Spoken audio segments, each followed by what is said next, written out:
What's up, nerds? How's everybody doing today?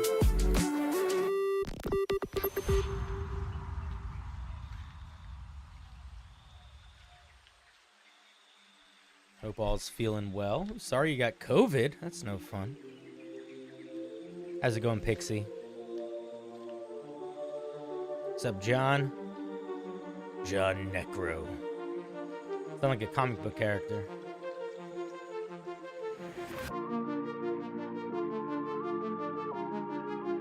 What's up, Dan?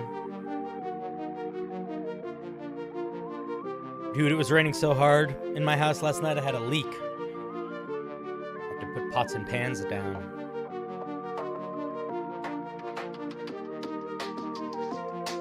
Ah, don't scare me. I wasn't ready for that. Brent, calm down, man. It's gonna freak me out.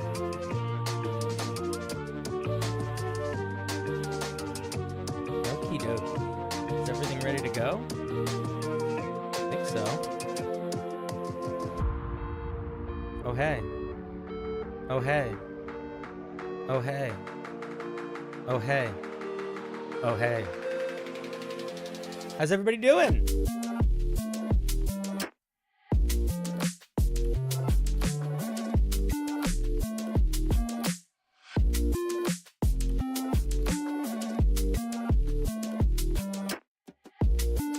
You're good?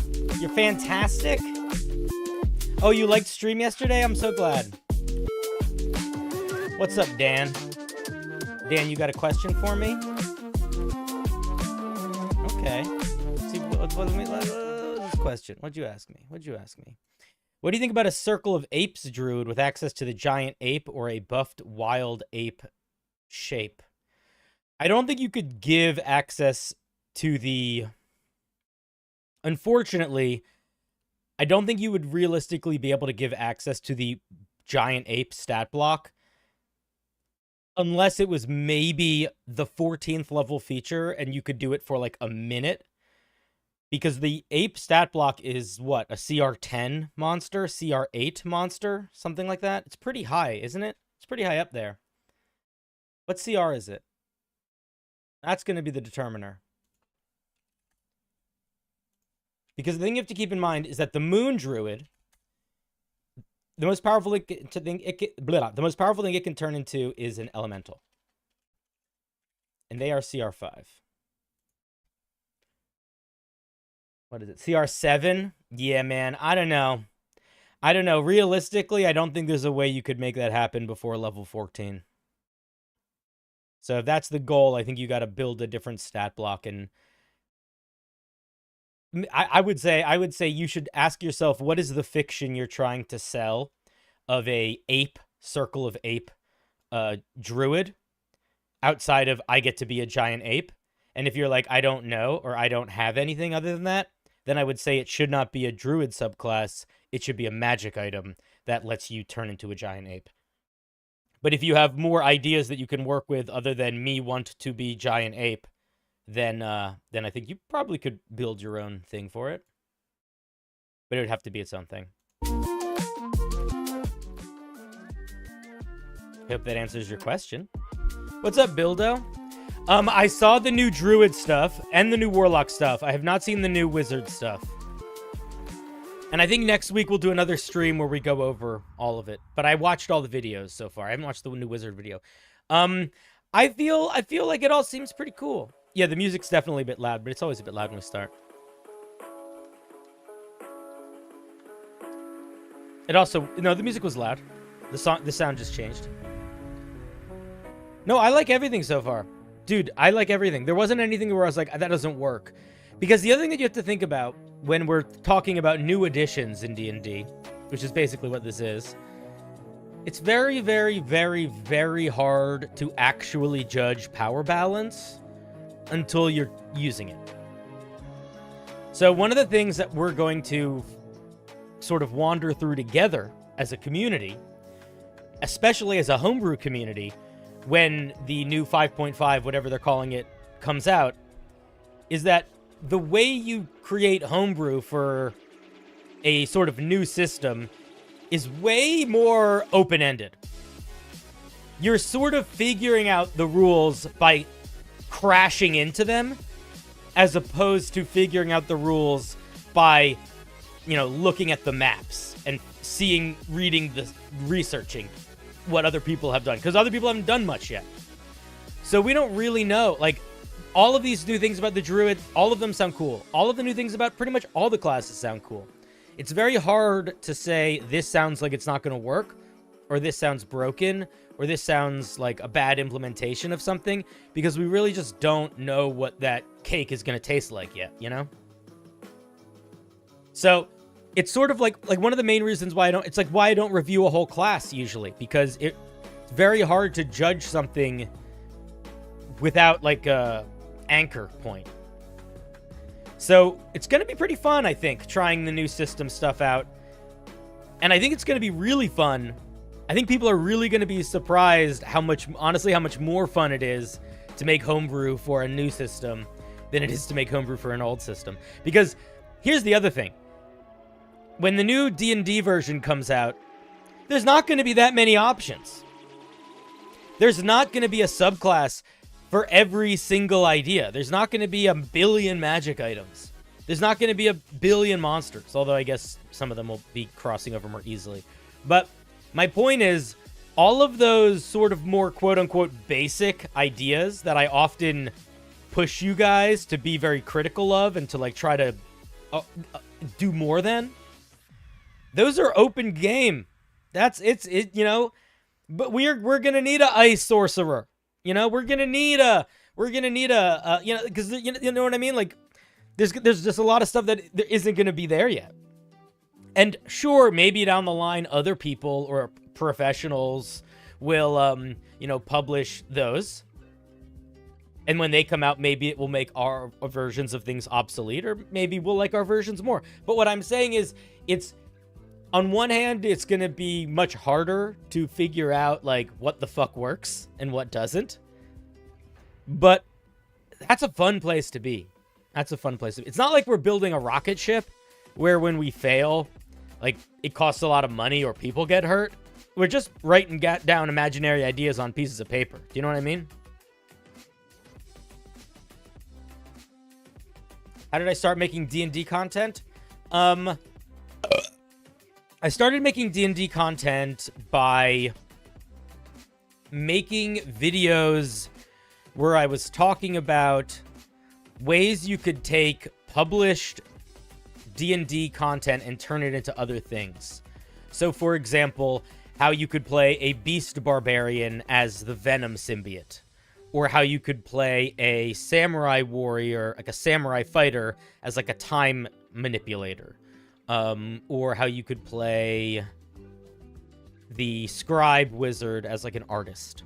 And then I just went on from there. I started as a little TikTok boy, though. But I always loved making homebrew. Like, before I was doing anything online publicly, I was making homebrew. I wanted to be a homebrew writer for years and years and years. So I have a lot of time and headspace in the D&D space. But only content creation for like a couple years.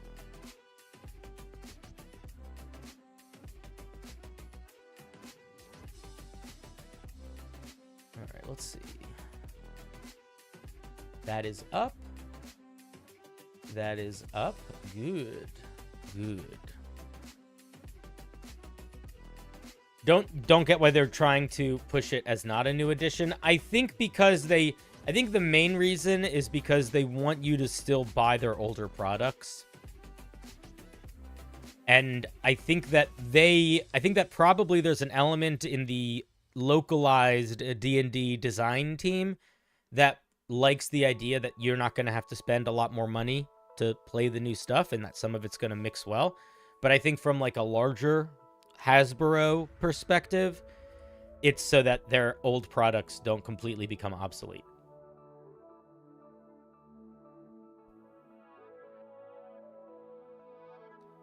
Yeah, I stream on both YouTube and Twitch. I don't know if that's smart or not. I can't decide.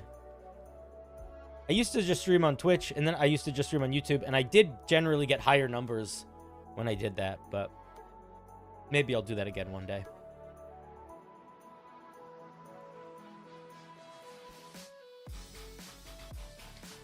I'm not that good at it. I'm good at talking, because I used to do a lot of talking jobs.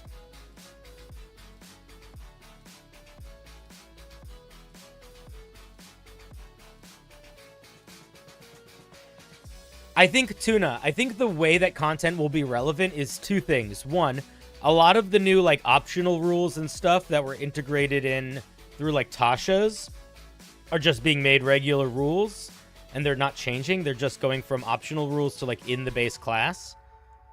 So I think that if you were already using Tasha's, there's going to be an element of crossover just to a small extent within character building.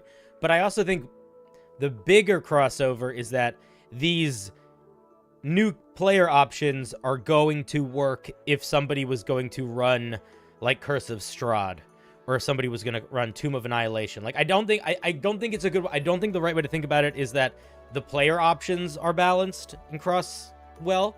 I think it's that the new player options can mix well against all the old monsters in all the old modules and with all the old magic items and stuff. That's what I think. That's, I think, the way to think about it. That's my guess anyway. I'm also just guessing.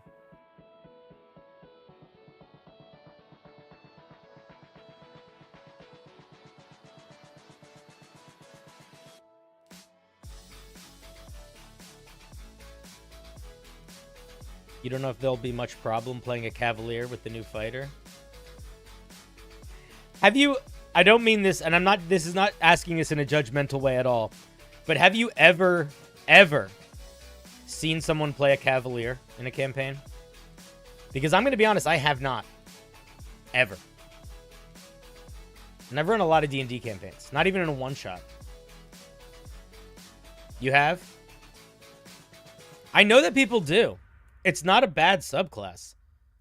I've just never encountered it. There's a couple that I've never encountered. I've also never had a player be a Shadow Monk, which I think are pretty cool.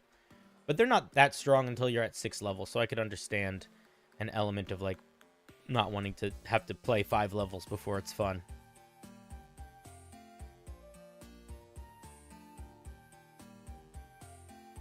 Meme gnome with a lance on a dog. I mean, the corgi riding paladin, or I guess it would be a fighter. The corgi riding fighter is a fun character. Today we are doing Homebrew member reviews. We are reviewing Homebrew from our dear members. What does that mean? That means that if you are somebody that supports my channel, either by being a subscriber on YouTube through regular or through Prime, or a member on YouTube, a subscriber on Twitch, or a member on YouTube at the whatchamahoo's it, at the $5 tier for YouTube, or if you're one of my patrons, you can submit Homebrew for today. And it usually means it's a much smaller wheel, so it's a little bit more likely that your piece is going to get looked at. And I will tell you that I won't say that I go easier on these people. I think that, honestly, I go a little bit harder on these Homebrew reviews, because I do feel like if you're giving me money, you really are trying to actually get feedback. But the other thing is that if you want, you can call into the show. So if anybody that I spin on the wheel today wants to call in and would rather me read their Homebrew and us sort of talk through it, as opposed to me just give a critique, you are more than welcome to call in. So you just have to let me know in the chat if you want that when your piece gets spun, because I will, and then I'll pull you in a Discord call. Does that sound good? What's your opinion on the Mastermind Rogue? I don't have a lot of... I'm going to tell you right now. I also don't have a lot of experience with the Mastermind Rogue. I played in a campaign with one where I was playing I wasn't a barbarian. I was a sorcerer. And they were one of the rogue was a Mastermind Rogue, and it was a really, really fun campaign, but it was not a particularly tactics-based campaign. And so I want to say that I almost never felt the presence of his subclass. So I know that it can be good, but I don't remember him ever, I don't remember it being a defining aspect of his character in any way. But his character was great. I don't know how much of the subclass was a part of that.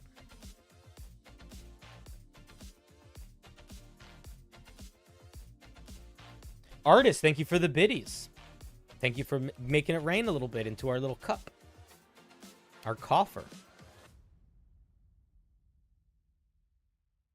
But I think that if you're playing in a very tactics-based game and you use, and your players are more combat, not necessarily combat, but like tactical mechanics oriented, I think it can be very good. I think the bonus action help, excuse me, I'm very burpy today, is nothing to put your nose up at. What's up, Frankie Tanky? Moot, aka Moot. I had a weird moment on stream yesterday where I thought you misdid the form somehow on the wheel for the challenge. But what I realized was I had old names on the wheel. And there were a handful of people that I'm like, why are these people? Because it was you and a couple other people that are like always in the show. And I was like, why is it the people that are like here the most are the ones fucking up the form today? What is going on? And it was not any of you. It was me. It was because I didn't clear the wheel properly. Yeah, it was good. It was good. It was good. I wasn't even getting mad. I was just getting I was just perplexed because it happened like 2 or 3 times. And people were like, this is, you're messing this up, Cinder. And I'm like, no, I'm not. But I was. We have a very small wheel today. Looks like we only have 11 pieces on it. Depending on the length, that means we might get through all of them. We might also get some more submissions as the show goes on, but we'll see.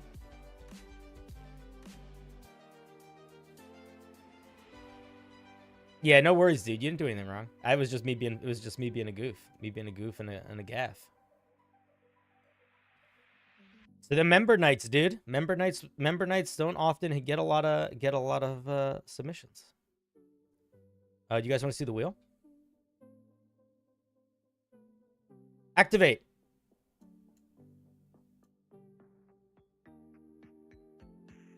Wait, what's going on? Why isn't it working? Oh, here we go. Let's get the size right. I have to resize the window every fucking time. Pardon my French.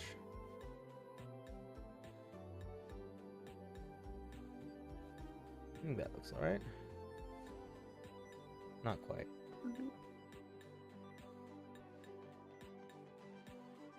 Okay, we're good. Bow, bow. Bow, bow.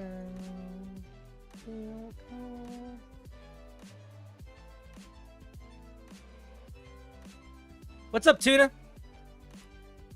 If I roll you in the next hour-ish, skip you, you'll be back later. You can just take me off if that'd be easier. I'll skip you if it's in the next hour, but but you just have to be cool with that. Means that if you don't get spun again, you might not get spun. I know this is not the wheel. This is the wheel. I just needed to resize my window. But behold the wheel, little guy.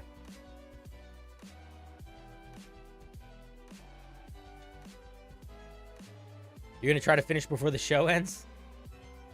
It's good luck.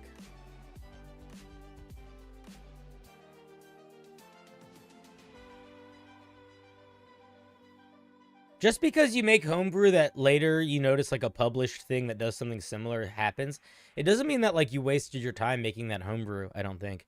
Because you're still learning. Like, I don't talk about it too much on this show because I don't want to sound like a dick. But I don't expect anybody that makes homebrew here to, like, become a writer necessarily. Well, let me rephrase that. That's not what I mean to say. What I mean to say is I don't expect any homebrew that I read on this stream to become published. That's what I mean.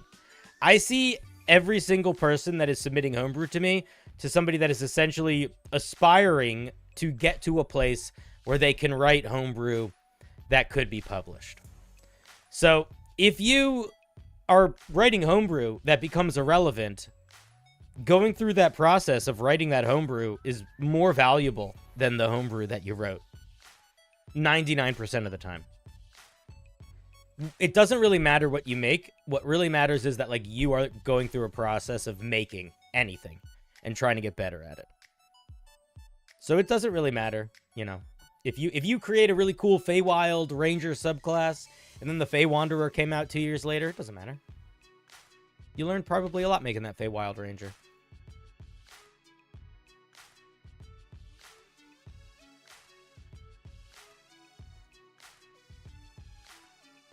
something friends we made along the way. Yeah, exactly.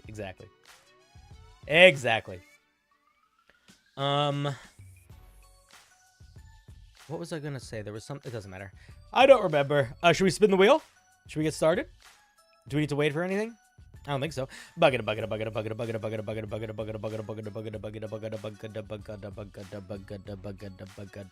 Oh, I start with Brent? Looks like it. Boom, baby. What you got for us today, Brent? I saw you in the chat. Let me know if you want to join me on a call. This is a simple, quirky magic item. Cool. Let's see what you got for us, buddy. If folks want to read it in the chat separately, there it is. There's a link for it. All right, this is called. I'm gonna assume this name is pronounced Ymir, but I'm not sure. Ymir's Wondrous Caltrops, a rare wondrous item. Ooh, I like rare caltrops. Let's see how this goes. 20 excited little spiky boys nestled inside a chain lined leather pouch decorated with tiny studs. This is very silly flavor text. I'm here for it. I just want you to I think you know that it is, Brent. But I just need to acknowledge that if you call something little spiky boys, that is it's accomplishing a tone. If that's not the tone you're trying to accomplish, you got to go in a different direction, because this is very flavorful language, and it works. Silly's the goal. Okay. Then mission accomplished so far. Also, I think this is 20 stars. I'm gonna assume this is 20. I'm not gonna count them, and that's very funny too. Okay. As an action, you can empty the contents of the pouch into an adjacent space. A 5-foot square area is covered. So what you're going to want to do is you're going to want to mix this idea, Brent, into this sentence. So how did you do that? Well, you're going to just describe the adjacent space as a 5-foot square. So here's what you're going to say. As an action, you can empty the contents of the pouch into an adjacent 5-foot square, period. And then the next sentence is going to start the area, and it's going to sound better. This is getting a little passive voice in a way that I think is going to, it's just not going to be as smooth. Okay, the area is covered by the small horde of animated caltrops. Oh, I didn't realize they were animated. I'm going to be honest. I like this silly language, but you might want to make clear that they're animated in this opening somewhere. Little animated spiky boys, maybe even. Because this is a weird... I don't like the introduction of animated this far into it. I think we should know that by now. Maybe it's okay. I don't know. Any creature that enters the area must succeed on a DC 16 dexterity saving throw, or stop moving and take 1 piercing damage. Until the creature regains at least 1 hit point, its walking speed is reduced by 10. A lot of this is similar to regular caltrops, right? As a bonus action, you can command your caltrops to move in a given direction or towards a creature that you can see. I think you can just say in a given direction, because in a given direction can be towards a creature you can see. They can move up to 20 feet on your turn. They cannot move once they are more than 60 feet away from you. Okay, so let's talk about this. So it's basically caltrops, but you can move them around the battlefield. Here's my question for you in the chat. Is your intention that you can move these under a creature to trigger the caltrops? Or is your intention that a creature always has to step onto them with their movement to activate them? Because the way it's written right now, even if you move them under a creature still has to use their movement to step onto them. Because this is the only triggering effect. So the way that you would change that, if you want it to be triggered when somebody starts, if the way that you could, they're only triggered when somebody moves into their space. Okay, what if somebody starts their turn in their space? So for example, if I move these under a creature, can they move freely on their turn, or do they have to immediately make that dex saving throw? If that's the case, you're going to want to change this language here to whenever a creature enters the area for the first time on their turn or starts their turn within that area. If you really only want it to be whenever they enter into that area, then you don't need to change it. I might say for the first time on their turn, but maybe that doesn't matter. Maybe you can force the movement on it. This actually works with forced movement as written, so if you like that, keep it as is. I think it's a really fun idea, dude. I think it's a really fun idea.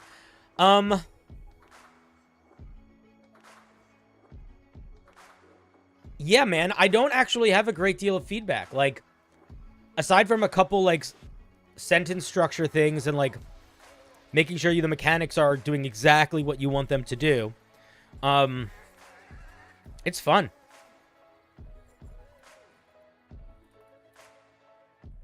Can a creature's move speed drop to 0 from this effect, like multiple stacks?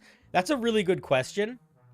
That is something that I don't think there needs to be a right or a wrong answer for, but I will say, Brent, that is a question that you should decide what you want the answer to be and make that clear in this.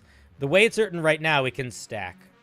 if you don't want it to stack, you might want to clarify, once a creature is affected by this, they can't be affected by it again until blah, blah, blah, or something like that. But I think it's a fun item, dude. I also think it's a really, really, like, good way to take a interesting, mundane item that people don't really use and make it, like, usable.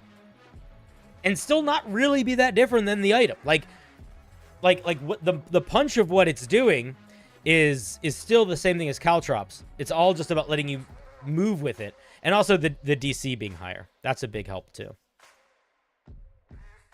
Yeah, man, I think it's solid, dude. I don't really have more feedback. I like it. I think it's fun. I think that if I was going to put this in my game, the only changes that I would make is I probably would make it so a creature would have to make this saving throw whether they walked into it or started their turn in it. I would add that. And then I would also clarify that a creature can't be affected by it more than once at a time or something like that. I wouldn't want it to stack.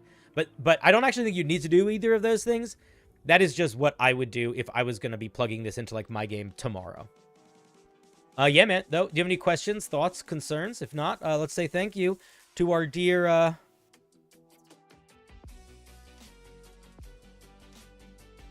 Why is this, like... 1 second. This is so weird. I tried to bring up my applause music, and I have, like, all these different applause sound effects. And the one that it went to was prison dining hall applause. Which is, like, first of all, cool that that's an effect that I have access to, but what is...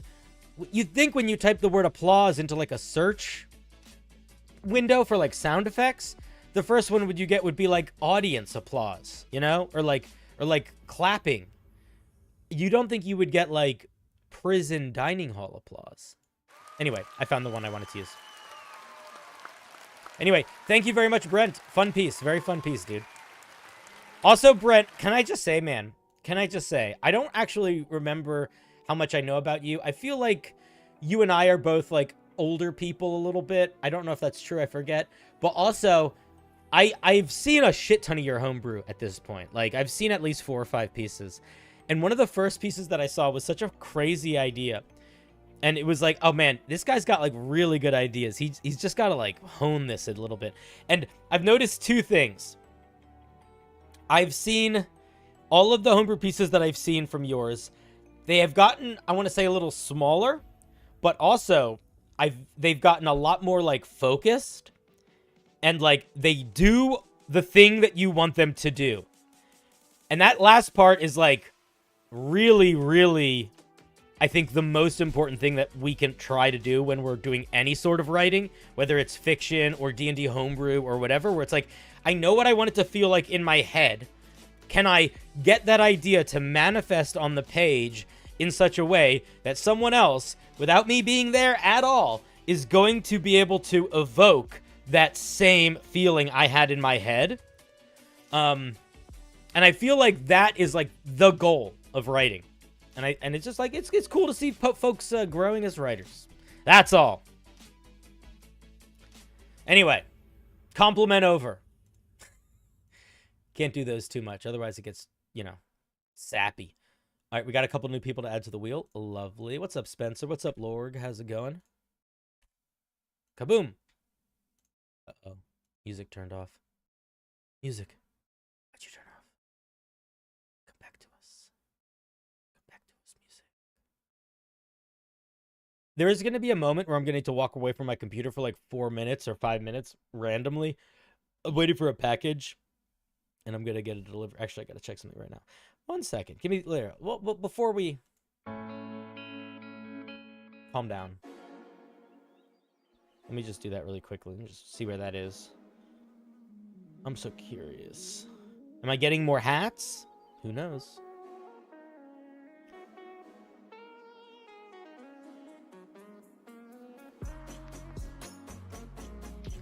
I actually have a really cool new costume piece I'm very excited for. Okay.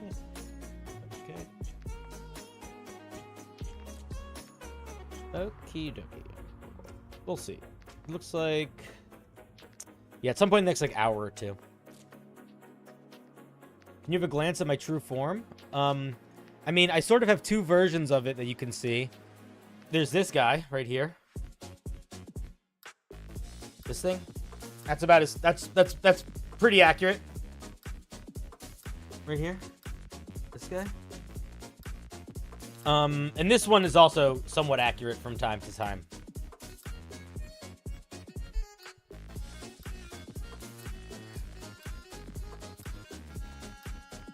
If we go through the wheel, what do we do next? Oh, probably end stream. That's usually what happens.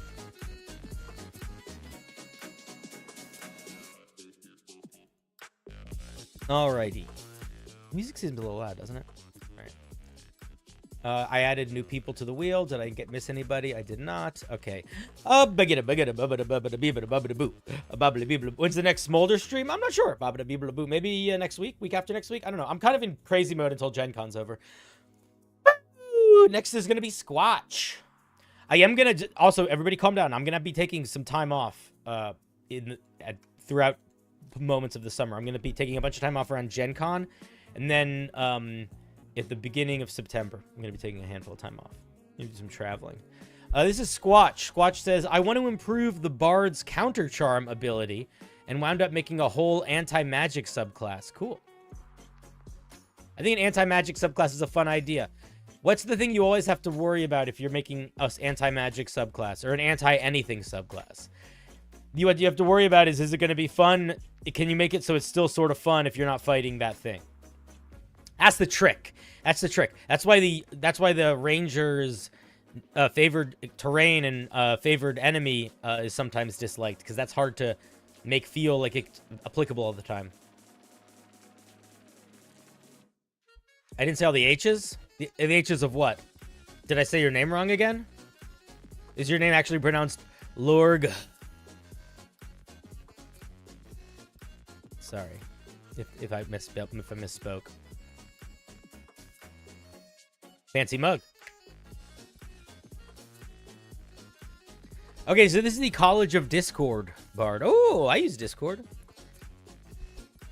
Bards in the College of Discord have found their passion for performing arts outpacing their talents. There is little demand for their service in the halls of kings or crossroad taverns. Huh. However, many do find employ as adventurers or armed forces.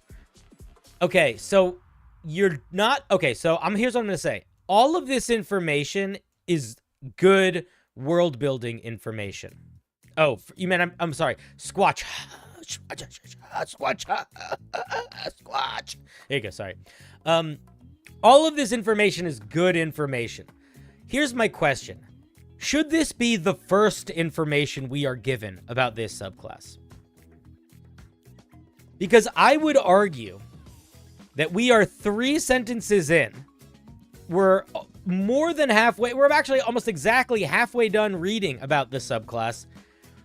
And I still have no idea what the subclass does. Like, at all. This is all... Muted? What's muted? You probably have maybe your volumes down. This subclass, like this information is good background, but it's not really telling us anything about this guy, you know? I would argue that you probably want to put this as like the second paragraph almost. This is like once we know this is the vibe of this bard, this is like what they're like in the world. So I don't know if I would open it with this. Am I muted? Why are you saying muted? Can you guys hear me? You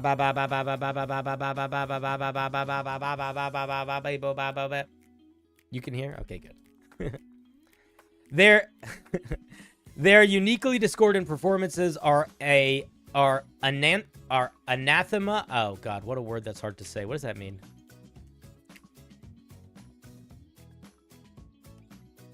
Something or someone that vehemently dislikes. To enemy spellcasters who cannot concentrate on their magical weaves. Whether divine clerics, educated wizards, or sorceress prodigies, in the end, they all pray for silence. Okay, so basically, this sentence is the only thing that actually tells us about these things outside of, like, their cultural relevance within society. So this idea probably needs to be pushed to the forefront.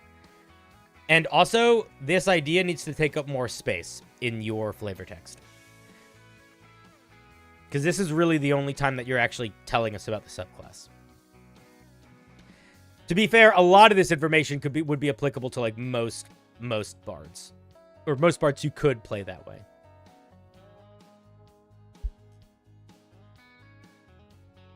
Let's take a look at the third level feature. Normally, we do 2 third level features for a bard. Almost all bards get 2 third level features. If you're not giving them 2 third level features, your third level feature's got to really be a banger. Your discordant music can suppress magical effects. As a bonus action, target ongoing spell effect within 60 feet of you. Oh, target an ongoing spell. You can target, something like that. There needs to be more you language in here. Within 60 feet, and roll your bardic inspiration die. If the roll exceeds the level of the target spell effect, then the spell has no effect until the end of your next turn.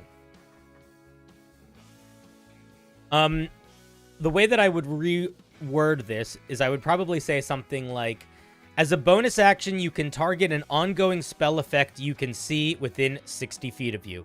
Period. Roll on your bardic inspiration die. Period. Or maybe not a period. Some other point of exclamation. If the roll exceeds the level of the spell effect, then the spell's effects are suppressed until the end of your next turn.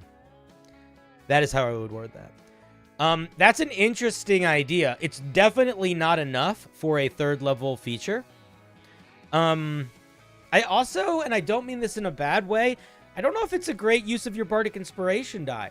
And I don't mean it's not like a good alternative way to spend your bardic inspiration die, but in a weird way, like, it is going to make it, like, the probability of you succeeding in ending the spell, in suppressing the spell effect, is going to improve naturally with your bardic inspiration die, and that makes a lot of sense. That's very good. But I almost feel like it's going to improve so much that it's almost going to make that improvement not feel like it matters that much. Like, I don't think there's going to be that big of a difference feeling between it being a D10 and a D12. Or honestly, a D8 and a D10 and a D12. Because, let's face it, you're not often going to be facing monsters that are regularly throwing, like, 5th level spells or higher at you. It happens, but it's way more common that the regular type of magic you're going to be facing is going to be 5th level spells and lower. So it's not bad, right? I think it's fine. But I just feel like it maybe is not going to feel that cool. So I think that might be worth thinking about. And then the other thing is that I don't think this is nearly enough for a third level for this bard. Because we are also now in a situation where if you are not facing something that is literally casting spells, then you can't do anything against it. And that's really important to think about, especially with the way monster design is going. Most D&D monsters, not most, but if you look at, like, especially the new Mordenkainen monster book, there were a lot of monsters that used to cast spells that don't cast spells anymore. They have features that do spell-like things, but they are very specifically not casting spells. So things like Dispel Magic or Counterspell also wouldn't work on them. So you might want to think about how you use, what language you use for suppressing the spell effects, or magical effects, just because there's going to be, I think this is going to be less helpful than you might think.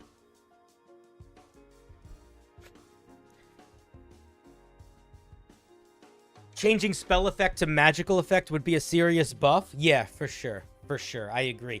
The problem there is then the roll of the Bardic Inspiration die really doesn't mean anything, because what spell level is, you know, an L, and like an what do they call it? Eldron's. What are they called? The fucking What are the Fey elves called? Eladrin? The Eladrin? Like, what is an Eladrin's aura? What is that spell level? I don't know. What is the spell level of, like, a +2 magic sword?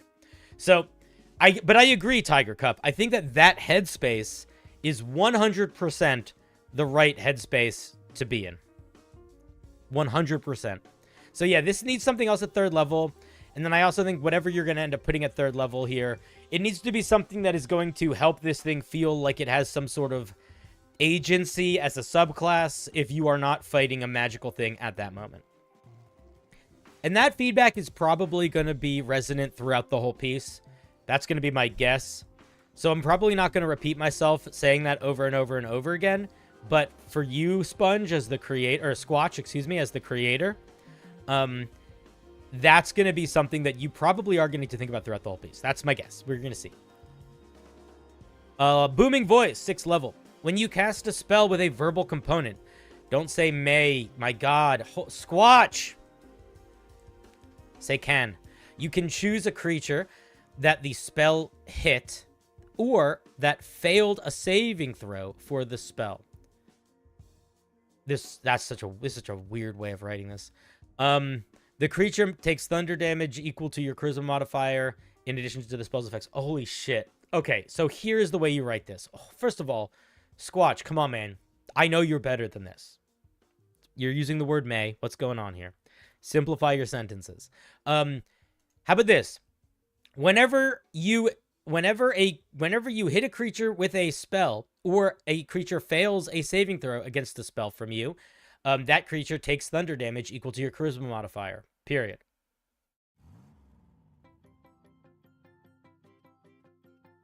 Just that. Also, I think that might be too strong. Why do I think that might be too strong? Because you can get area of effect spells. So what happens when I, with magical secrets, learn Fireball? Now I can do Fireball damage plus my charisma modifier to every single target of that spell. That is significantly ramping up the damage of that spell in a pretty dramatic way that I think you might be underestimating. So I think you got to be careful with that also. From a power balance perspective, I think that might be too much. When you deal damage with a spell with a verbal component would also be a much easier way to write it big past. That's probably a better way than I suggested.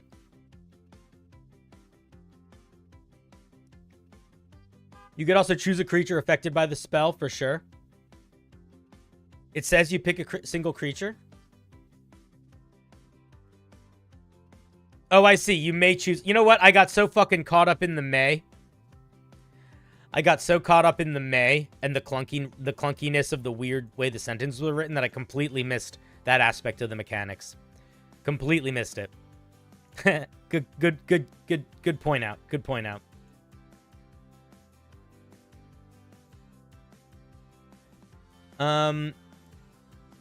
It's not that far from the Storm Cleric's channel divinity. Does scrying work with this? Yeah, right now it does, which is kind of funny. Although I don't know, does scrying have a verbal component?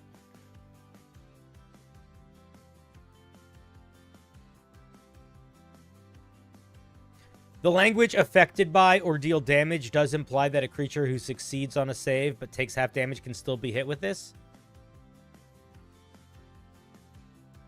Yeah, I mean, I think maybe you do need to keep the language whenever a creature fails a saving throw against your spell or is hit by one of your spells.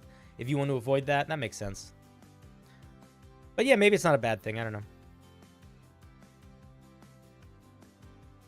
Yeah, so the way this is written, this would work with scrying, which is very silly. Jarring performance.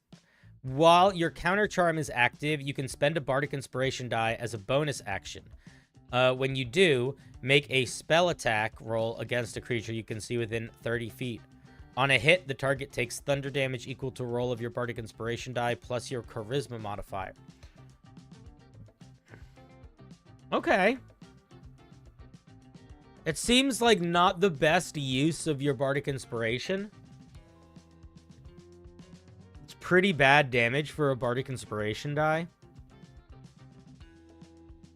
But it's an interesting idea. I think, can I tell you, and I mean this these do not feel like they belong to the same subclass as this. Am I the only one that's feeling that? Like, I think this is kind of a fun feature. I think this is kind of a fun feature. They kind of do the same thing, right?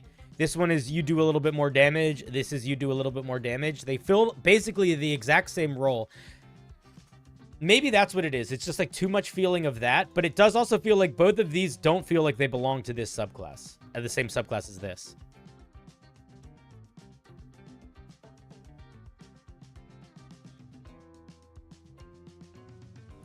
I don't think he was talking about the Tempest Care. They were not talking about the Channel Divinity. They used the wrong thing. There's like the Thunder Back feature. It's either the Tempest Cleric or the Storm Sorcerer can like lash back out with Thunder. I think that's what they were talking about. And then at 14th level, we get Distracting Cacophony.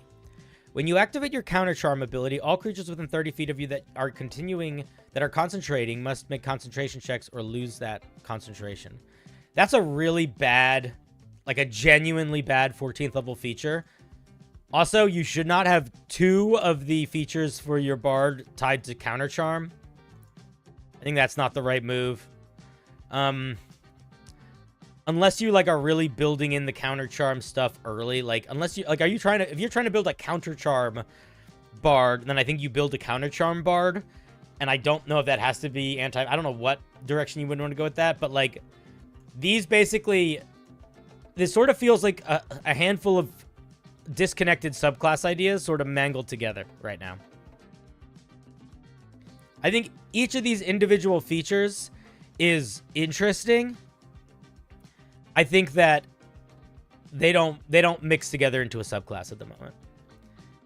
The 14th level feature is going to destroy every other spellcaster. That's a really good point. Yeah, you probably would want this to not be all other creatures. You'd probably want this to be creatures of your choice. That's a really good call out, Tiger Cup. But yeah, just from like a vibes perspective, like mechanics aside, you have a very specific anti-magic thing here. You have a thing that really puts you in the position of like, I am a damage dealing bard. And then you have another thing that just sort of heightens that I am a damage dealing bard. And then you have something that isn't even anti-magic. It's just makes concentrating not as easy. So I think that's the main feedback, right? I think that this is another 3rd level feature, but more than that, I think that you need to figure out what this thing needs to be. I think we need to understand this thing at 3rd level more. By 3rd level, if you are going to devote 2 whole other features of it to this thing doing damage, we should see that coming. There should be foreshadowing of that somewhere in 3rd level. Oh, Shades, that's what I'm saying. All these, I agree 100%. All of these features are interesting. I think all of them are kind of fun. But, like, do they fit together? I think this one does not fit with these 2. I think these 2 do not fit with these 2. And I think that you could maybe get away with, like, these 2. And then another 3rd that's done something. Or these 2. And another 3rd. Or maybe even these 2 and another... I don't know. But, like, it's like there's a bunch of different sandwiches that don't go together. But they're all pretty good sandwiches. But you tried to mush them together. And you got to figure out what the actual sandwich is, you know? All right, Squatch, those be my thoughts. I think using Bardics as kind of a counter... I mean, that's one thing they did in the 3rd level, right? That's what this kind of was doing.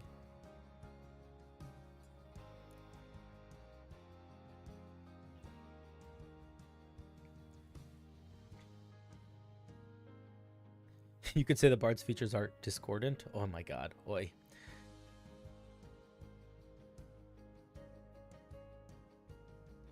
Playing around with blinding or silencing. Yeah, I think that's a good idea, actually, Pixie. Leaning into stuff that might not be directly anti-magic, but has a direct effect on people's ability to do magic. I think that's not a bad way to think about it. I feel like Booming Voice should do more to creatures casting spells around you, instead buffing your own spells damage, because it doesn't feel like anti-magic feature right now. Well, I don't think every single feature needs to be an anti-magic feature. In fact, I almost don't think every feature should. But you still need to package them together in a way that makes sense. And you know what? Part of that discordance between the features probably has to do with the lack of clarity in the description.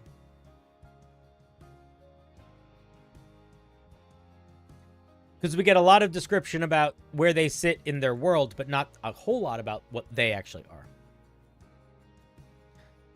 So those are my thoughts. I think it's a fun idea. I think you gotta pick what you like in here and focus in. You want to make the whole thing work together as opposed to sort of feel like these little bits and pieces. And do not make 2 features tie to counter charm. That's not the move, my guy. All right, let's give Squatch a round of applause. Thank you.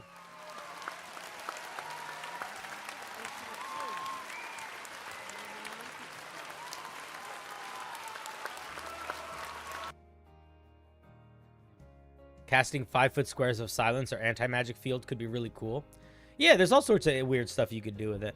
I don't want to tell them exactly what they should do because I don't really like being like, and here's what I think it should be, unless I am pretty confident that, you know, it's not going to fuck their idea up.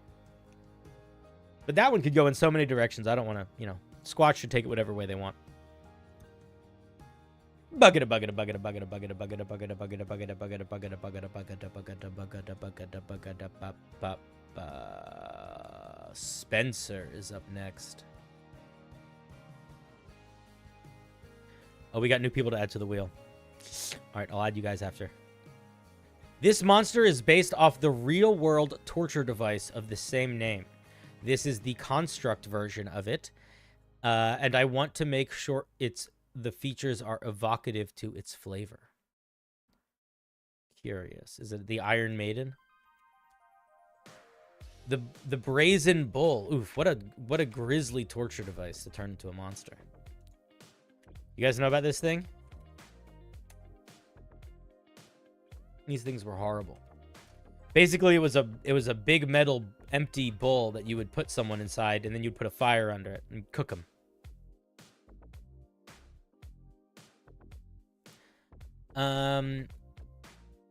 Created to capture and torture other creatures by fire. So it literally is just the device, the Brazen Bull monster. All right, let's see how you did that. It's a large construct.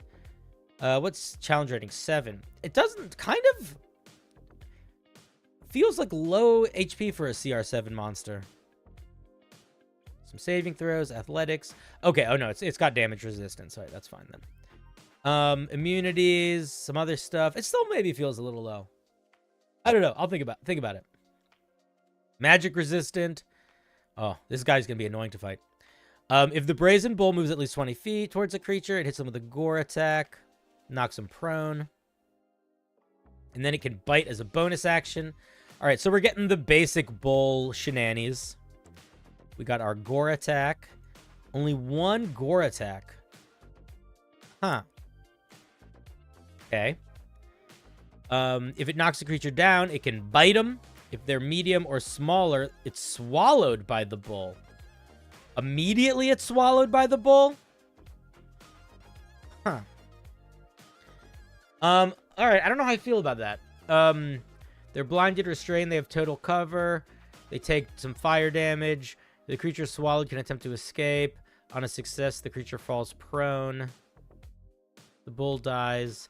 You know what's odd about this is it's very similar to like just other monsters that eat creatures, right? Let's look at the Remoraz for a second. One of the coolest. I spelled it wrong. How do you spell Remoraz? Ugh, gotta do it this way. Remoraz. How do I spell this word? Is there no H? There's no H.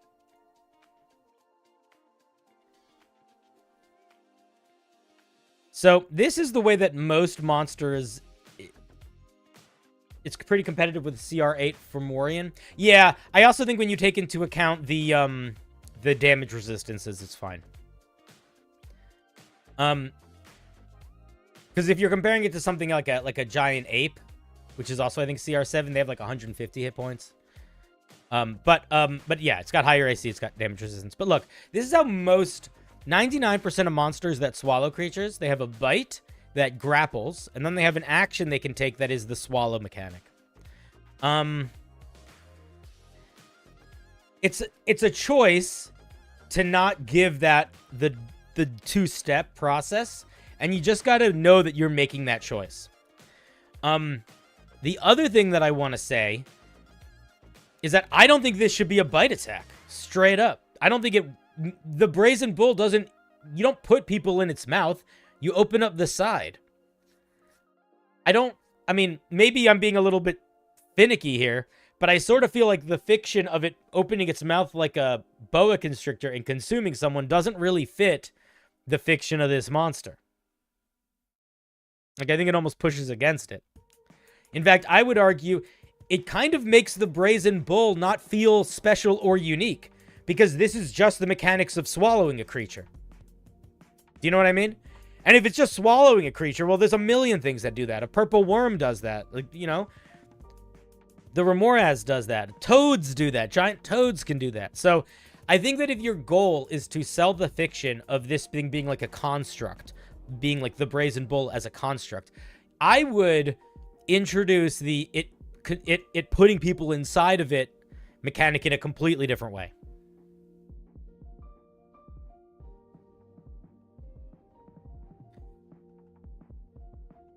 Yeah, the Remoraz lets you make a dex save too. Well, I don't think Remoraz lets you make a dex save. I think you make a saving throw to escape. Yeah, sort of. Yeah, basically. So they get a round to get out, right? Because it only gets one action to bite. So on their next turn, they can try to break free. But yeah, giving them a way to get out is kind of a big deal, I think. But also, or to not get into it, it's less of a big deal if you don't go with the swallow mechanic and you make this something different. But like, why? This just shouldn't be a bite. I think it being a bite is really pulling away from the fiction.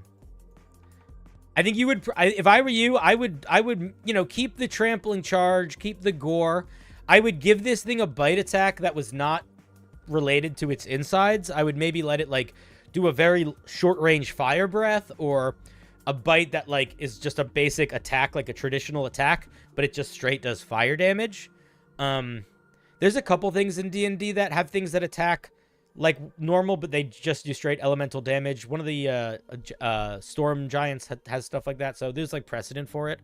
And then just give this thing an entirely, completely different feature that is how its gut mechanics work. And if I were you, I would go out of my way to not make them the same as the swallowing mechanic of any other monster that swallows, because then again, I don't think it feels unique, and I think it should feel unique.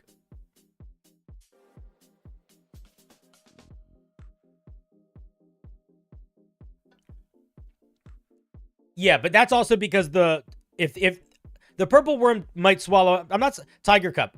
I was talking about the Remoraz. The purple worm, you still get two, but they're doing the same thing, just spread out.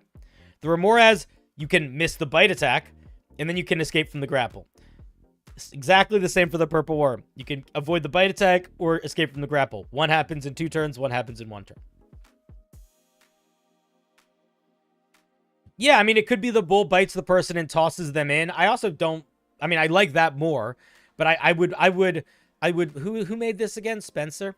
I would peer pressure you, Spencer, to play around with what you can do to make the putting a creature inside the bull feel mechanically different than a creature swallowing a creature.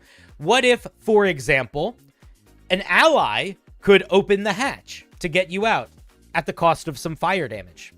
You know? Because it's a hatch. It's not like they have to reach down this thing's throat. They just have to grab the side of it and pull a lever. Pop you out. Maybe they could do that, but they could take some fire damage. Maybe if that is going to be the nature of this monster, maybe you move less away from the traditional bull stuff. I also noticed that this is very similar to the Gorgon, in that it's got the trample thing, and then it's got a breath attack. Although the Gorgon does, like, a paralyzing. But, like, does it need a breath attack? I don't know. If it could have one, but is that selling the fiction of this thing? So I would play around more with how you want this thing to, like, actually feel like it is what it is.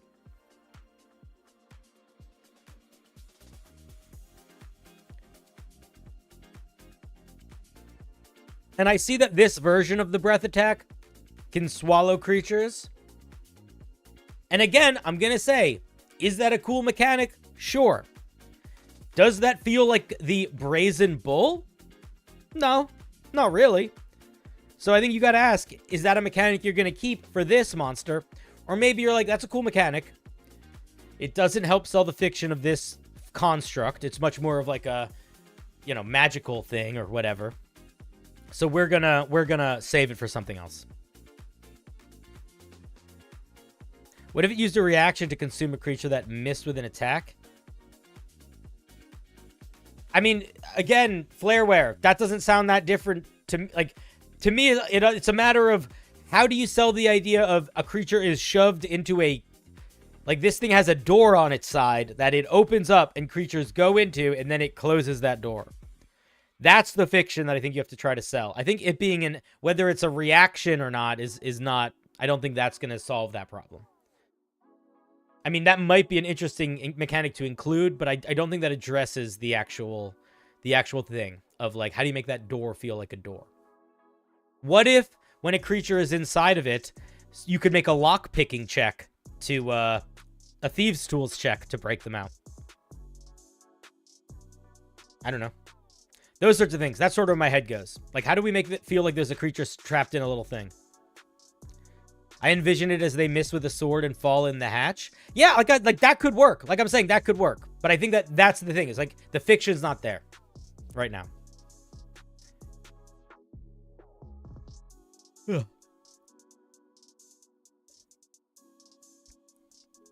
Mechanically, it's fine.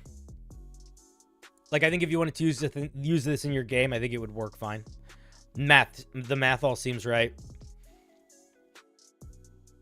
But yeah, I think you just got to think about how you want to sell the fiction of this monster. And right now, it's a little bit too close to just sort of an ordinary swallowy dude.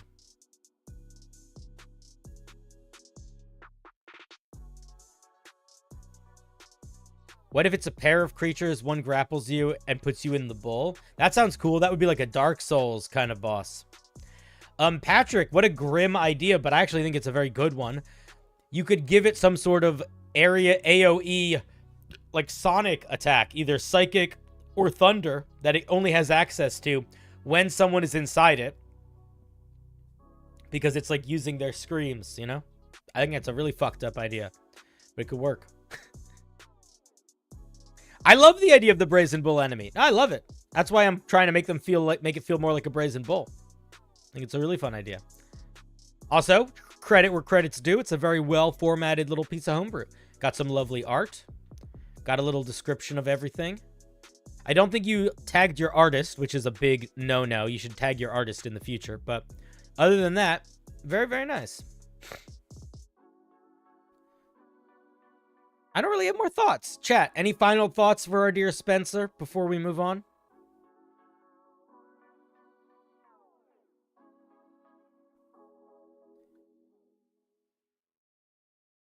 Text Defender, I'm sorry that you got here late. I disagree. I think if you have a Brazen Bull, that was half what we were talking about. If the whole point is that it's going to be a Brazen Bull, it should not swallow creatures. It should have a mechanic where it opens up its side and shoves creatures in and then locks its side like a door. Because there's a lot of monsters in D&D that swallow creatures.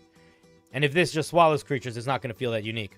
And a Brazen Bull is like completely different than a monster that swallows creatures. Yeah, I think making it hurt to touch would be good.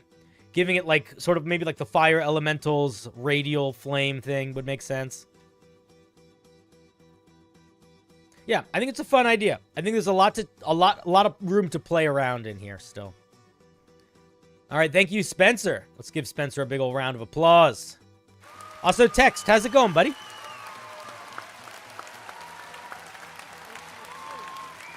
Hope you're having a good day.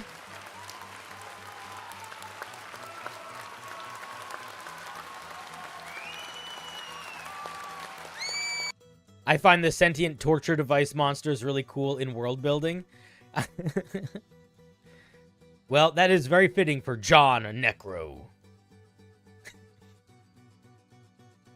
John Necro is a villain in I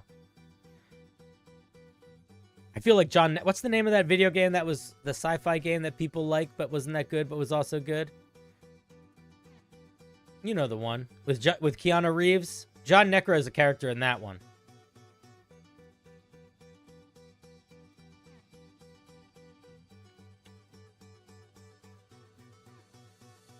I got you, Crafter.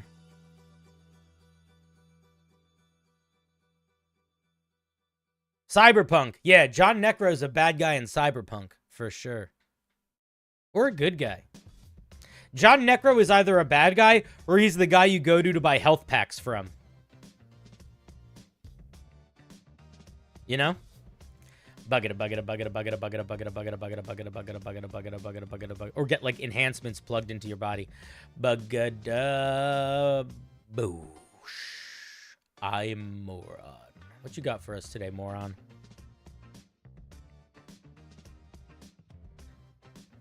Cinder, hope you're ready for Project Arctic in the cold, glacier-riddled place. There is several fiery volcanoes and mischievous fae, but I can't share anything yet. Our work is secretive. Our information is hidden behind ciphers and languages. I hope you can find the link between our codes.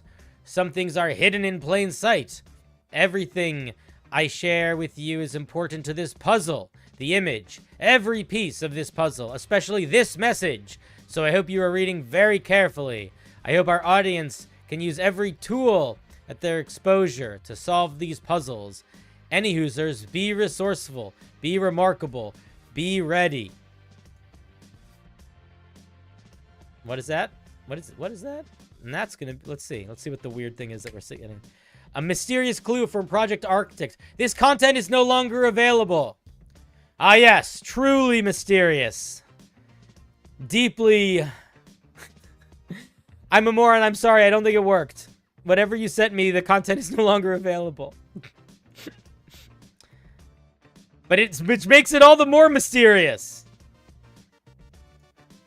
It's as mysterious as it can get.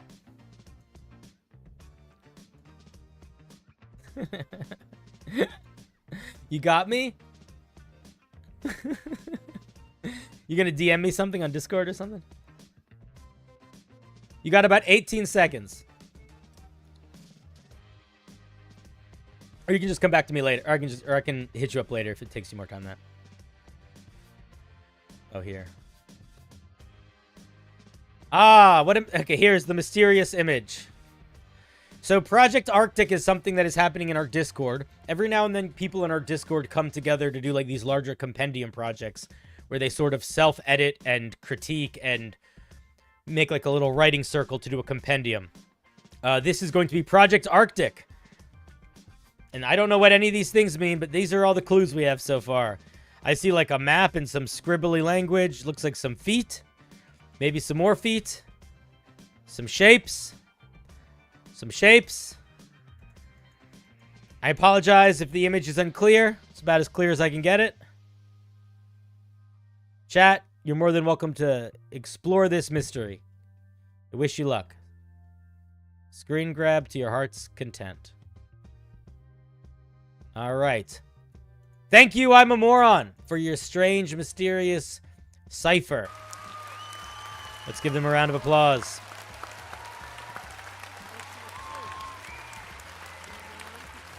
Oh, I'm excited to see what you guys came up with. It'll be fun.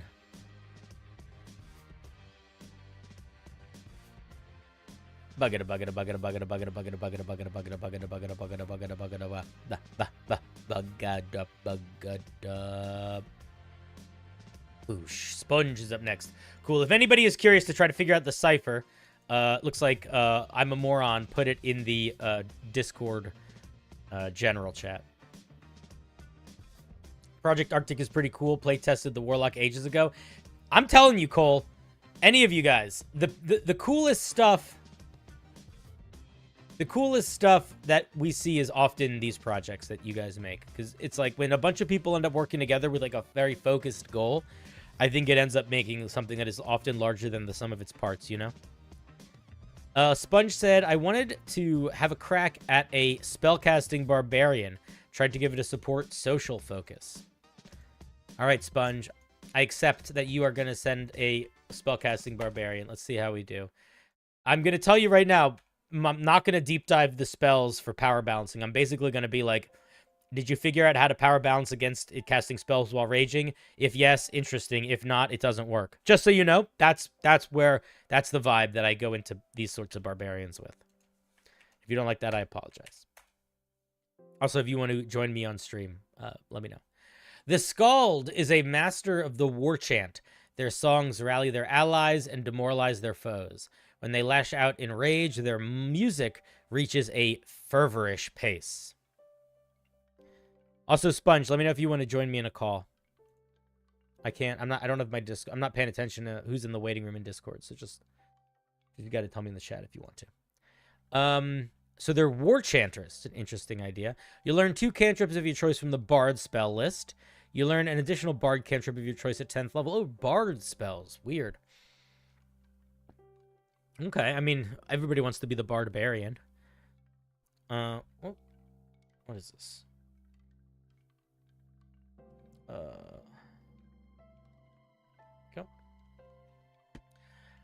Spells, it shows how many spells you can cast. Bard level. Okay, so this is just regular this. Anything weird in the spells thing? They have to be enchantment or illusion spells. A couple of them can be other things. Okay. And you're using Constitution. Okay, I'm gonna tell you, immediately I'm a little bit like, I don't know about that. I'm almost like, this feels like too many spell options. And too much. I'm already, my haunches are up a little bit. When you enter your rage, you can choose to make it a bardic rage instead, making the following changes. You can use your bonus action to give a creature within 30 feet of you a Skaldic inspiration. It can add your rage damage to damage rolls with melee weapons until the start of your next turn. Cool. That's very good. You can cast and concentrate on spells you gain with Skaldic spellcasting feature. Casting a spell counts as taking the attack action for the purposes of maintaining a rage. If you lose concentration on a spell or feature, your rage ends. You do not get your rage damage bonus. And you can gain proficiency in performance, and you can use con for performance. Okay, so I'm going to be really honest with you, man. I can't tell you how powerful... Okay, we're going to have to do the thing that I really didn't want to do, but there's not really another way to power balance this without looking. So let's look.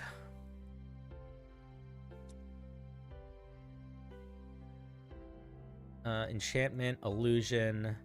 We're going to start with looking at enchantment and illusion, but we're also going to keep in mind you're getting spells that aren't from that spell school also, so it's not just limited to that.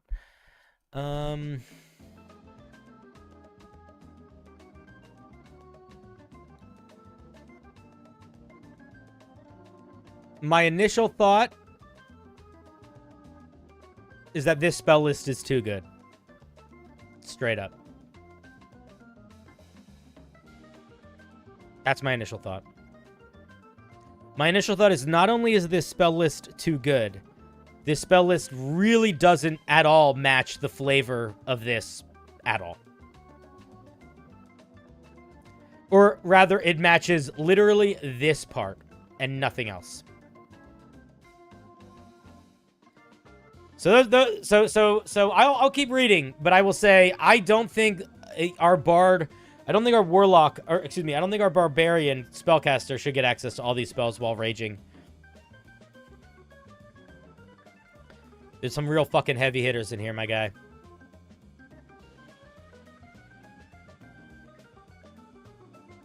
It's not even that there's some heavy hitters. There's heavy hitters that don't mix well with a barbarian, in my opinion. A lot.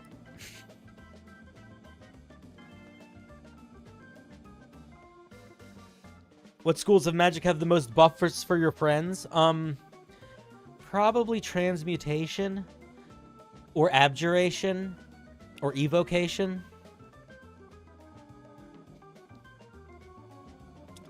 But yeah, I think that we're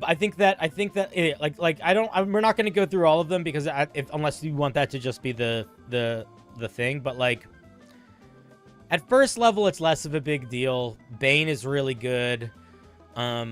Dissonant Whispers is pretty good, but not crazy.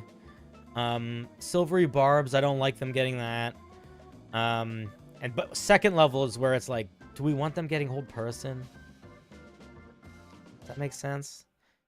Should they be getting all these? I don't know. I don't know, man. It sort of feels like the spells that you get to pick from are either too good or don't sell the fiction or aren't good enough.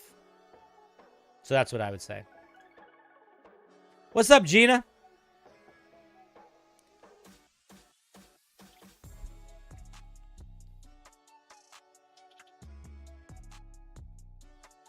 I wish it was chai. No chai today. Maybe I'll get some later. We're looking at a barbarian spellcaster.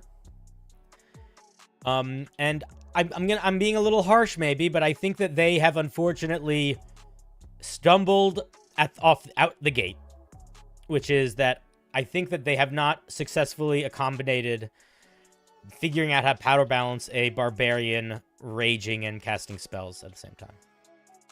And I think part of that is the con modifier spellcasting. I think part of that is the spell list. This is too much. I'll tell you what's really cool. This is great. You know what I'm going to bet?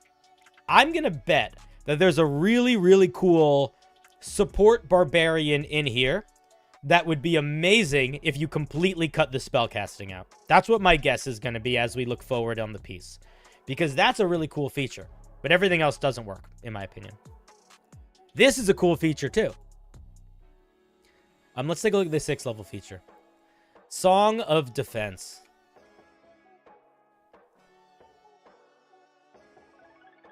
You can use your action to begin performing a Song of Defense. Other creatures of your choice within 10 feet of you gain resistance to bludgeoning, piercing, slashing damage. It lasts for 1 minute.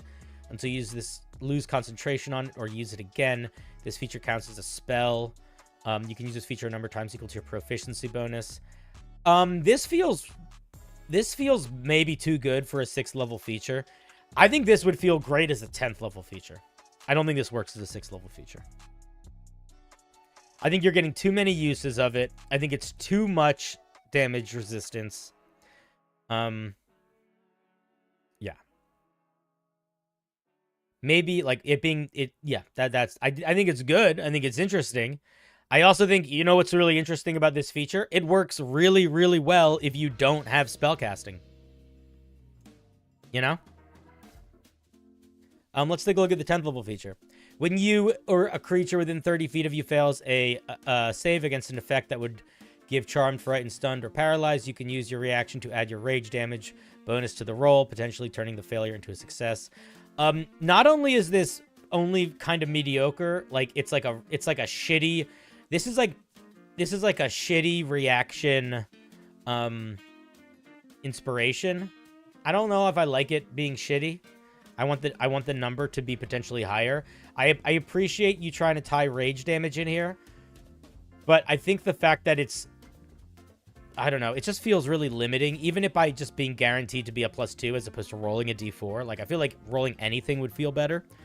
Also, this is just the 6th level feature, so just switch these two.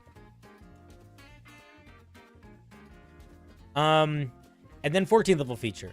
When you're concentrating on a spell, you and creatures within 30 feet, you have advantage on charisma checks. Why? Feels kind of random. Additionally, when you use your bonus action to give a creature Scaldic Inspiration, they gain temporary hit points equal to twice your rage damage bonus. I think this is fine. It's not particularly... I mean, I think this works better if you... I think this also works better if you get rid of the spellcasting. Main feedback. Spellcasting doesn't work in this. Everything else feels like it does. I also feel like the spellcasting doesn't feel like it ties at all to the flavor. And I think everything else does. I think you cut spellcasting out and you fill the rest in. That's what I would say.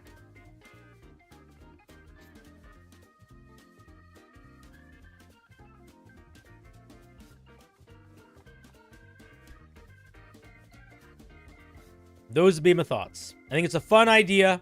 I think the flavor is fine. I think a lot of the mechanics for the subclass stuff works. I think I think it do not work on the spellcasting.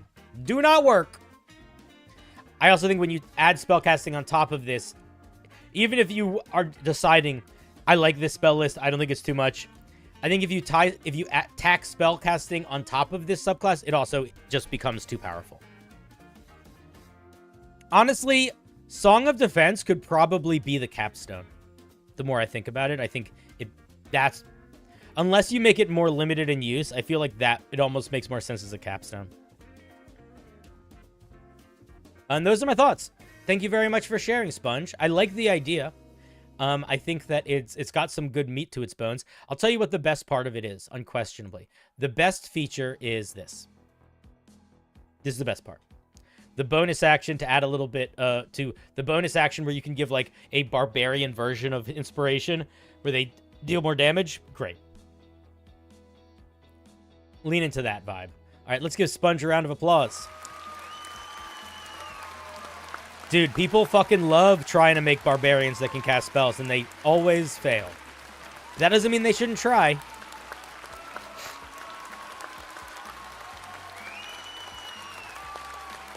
It's good to try. You end up making cool stuff and coming up with weird ideas, and sometimes you succeed.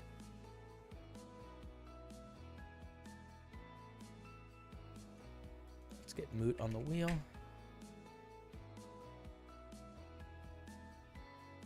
Okay.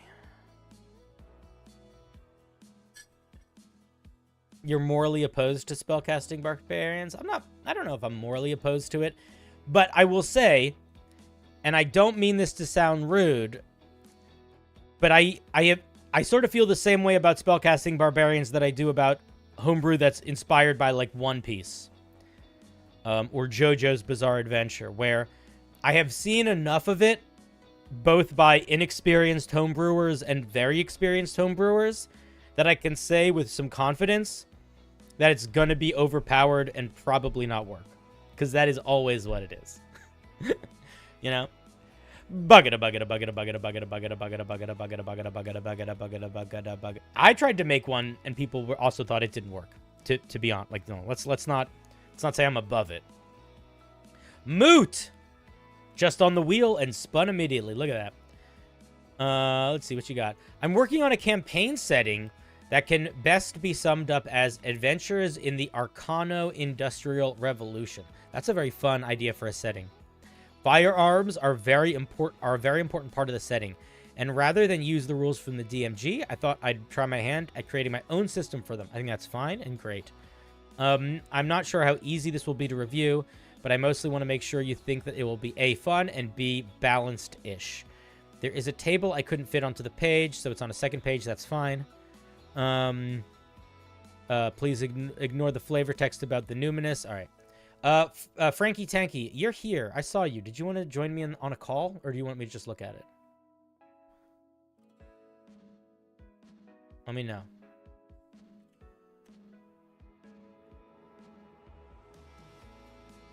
I want to ask you some questions. You don't need to join me if you don't want to. I need some clarifying questions before I review this, though. If you want to join me in a call, let me know. But if you don't want to, you do want to. Look at you, champion. All right, let me grab you. Hey, buddy, how's it going? Hey, how you doing? I'm doing well. Okay, so I think one of the more important things in making this work, and this is going to be true of any time you're running a campaign that's in like a slightly alternative setting, it's not really specific to this, is do you want firearms to be stronger than normal weapons? Like, do you want somebody with a rifle or a pistol to feel more dangerous than somebody with a crossbow or a longbow? Or do you want them to just feel different? Kind of, yes. They should feel stronger than like regular mundane weapons, but this setting is also pretty liberal with giving out magic items. So do you want them to be on par? Like everybody's got a magic sword, you know? Yeah. So do you want them to be on par with like a +1 magic weapon, or do you want them to be sort of almost like a different flavor of magic weapons in the same way that like expanding magic weapons are kind of a different flavor of magic weapons? Yeah, kind of a different flavor of magic weapons. Okay, that helps because I think that's because this would be very different depending on what that was. Okay, so first of all, I just want to say, the fact that you made this table, this is the right thing to do, and I'm going to point this out to everybody. So here's what we have going on. We have a handful of new, essentially, weapon features, like weapon tags, like light. Like these are like the heavy tag or the two-handed property. That's what these all are, right? Yes. Yeah. So we have a little, you know this, but I'm just saying this to the people that are watching. If you ever want to introduce a new mechanic, this is a great way to do it, where you have a table that very quickly and succinctly shows you all like the number information of the new things, and then uses special tags, and then has a section that gives you definition of those tags. I will say, I have seen it done both ways, where the table is given first and then the tags are given after, or the tags are given first and the table is given after. So there's not really a right or a wrong way there, but this is the way to do it. It makes it so much easier as a player to understand what's happening when I can be like, okay, I'm going to have a revolver. Okay, that means it does this much damage, and it has cooldown 6 and recoil and anti-magic susceptibility. I will go look those up. That little journey is the smoothest journey when you're making, introducing, like, new weapon mechanics and stuff. So I like that. All right, let me see what we actually are doing with these. So we have cooldown, recoil, anti-magic susceptibility, spread, and scoped. I'm going to read them upside down. I don't know why. Sure. If you don't move on the turn that you fire this weapon, you add +2 to attack rolls made with this weapon, and ignore the recoil property if it has any. What is that one called? Scoped. What gets scoped? I'm just curious. Just long the rifle for now. Yeah. Okay, cool. Okay. Spread. This weapon is listed as X/Y, where X is its damage when fired at its short range, and Y is its damage when fired at its far range. This weapon does not have disadvantage in attacks made with hostile creatures within 5 feet of you. I don't like prying in people's personal lives, so I'm going to ask this as vaguely as possible. Have you had to take a math class in the last 4 years? In the last 4 years? Yeah. Probably not, no. Do you do math in your life? Sometimes. This is totally fine the way this is written, but this is written very algebraically, and I just noticed that, like where X stands for this and Y stands for this, like I'm not criticizing it, like that's a totally reasonable way to write this, but I just thought it was funny where it's very equation-y, It's kind of pulled from the way that Magic the Gathering does their language. Okay. I think it works. I also think that, like, when you're doing something like introducing new weapon mechanics, you don't need to be super chill and chill and smooth in, like, this language. You want this to be clear and crisp. You want to think about these mechanics less like I need to sell you on this, and more like I am giving you instructions to build something. Like, I'm just telling you what it does. And you want to sell the mechanic up here. This is where you start talking, where it's like, oh, it's cool. And that's the idea. That's the reason I did it like this, is because I've got the tables for the pre-made ones, but I want my players to potentially be able to create their own firearms. Yeah, and you have these different tags. That and it's good because when I'm reading this as a player, I don't want to be like, oh, I don't want to read my 3 sentences of my dungeon master telling me how cool the thing they made up is. I just want to know the mechanic. So I think that's good. Let me see. Okay, so let me just look at a spread weapon to get a sense of that. That's going to be like a blunderbuss, I guess, right? Yeah. So blunderbuss does 2d6 in the short range and 1d6 in the long range. Yeah. Cool. All right, that's fun. That's an interesting way of doing, like, shotgun-style guns. So the way that I've seen that done before, and this is not at all what you need to do, but the other way that I've seen, like, spread guns done before is that they make them a cone attack, and they do not do an attack roll. They trigger dexterity saving throws. And yeah, that's how Matt Mercer's guns do it. Yeah, there's nothing wrong with that. I think this one is fun, too, though. I think this definitely makes it so you don't have to do that much extra work to make it just work in the system. As like it's an idea that I kind of lifted a little bit and adapted to 5e from a game called Savage Worlds.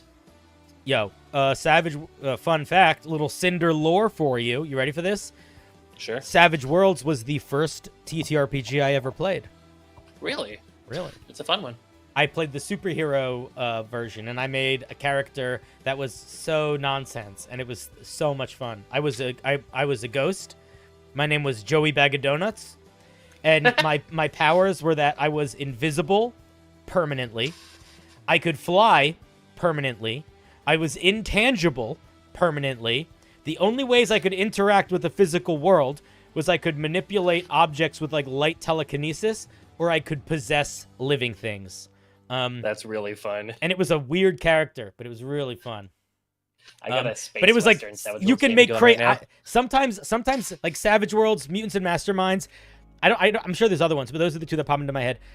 Their character building functionality is fucking insane. And like people are like, how do I make a character like the Flash in D&D? And it's like, you play Savage Worlds or Monsters and Mutants and Masterminds, because I could build a character right now in that game that literally was the Flash. They have systems for dealing with a character that can run a mile a second, which is crazy and really fun. Anyway, sorry, distracted by superhero campaign stuff. Here, let me look at some more of these. Anti-magic. All arcane firearms are powered by magic, but the projectiles they fire are not magical. The firearms cease to function in areas of anti-magic, but do not count as magical for the purposes of overcoming weaknesses. Oh, that's a clever thing to sort of keep it balanced. Yeah. Which one is magical? The long rifle? They're all magical. Oh, They're all magical. I see. Yeah, it's just how the sort of firearms in the setting work. They're all sort of products of artifice. Yep. So this is almost like a mechanic that they all share. Yes. It's almost world building. Okay. And then we have recoil.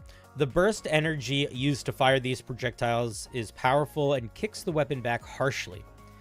If you fire an arcane firearm more than once per turn, you take a -1 stacking penalty to any attack rolls made with the firearm.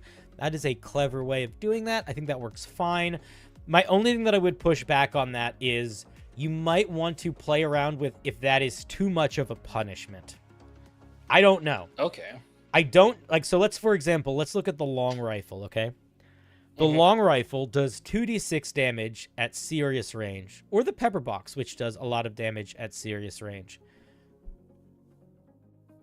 Is that damage at that range so much that it is reasonable to get -1 or -2 to your attack rolls pretty regularly? I don't know, but that's a thing you might want to play around with. I acknowledge that it's good for some balancing, but that's sort of why I was coming back to that question of like, what is the goal here? Like, how powerful do we want these to be?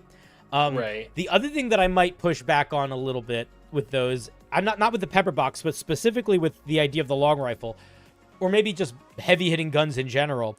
If you really want to make them feel like elephant rifle, packing a punch, throwing you back, I would encourage you to give them an extra benefit, maybe too. Mm-hmm.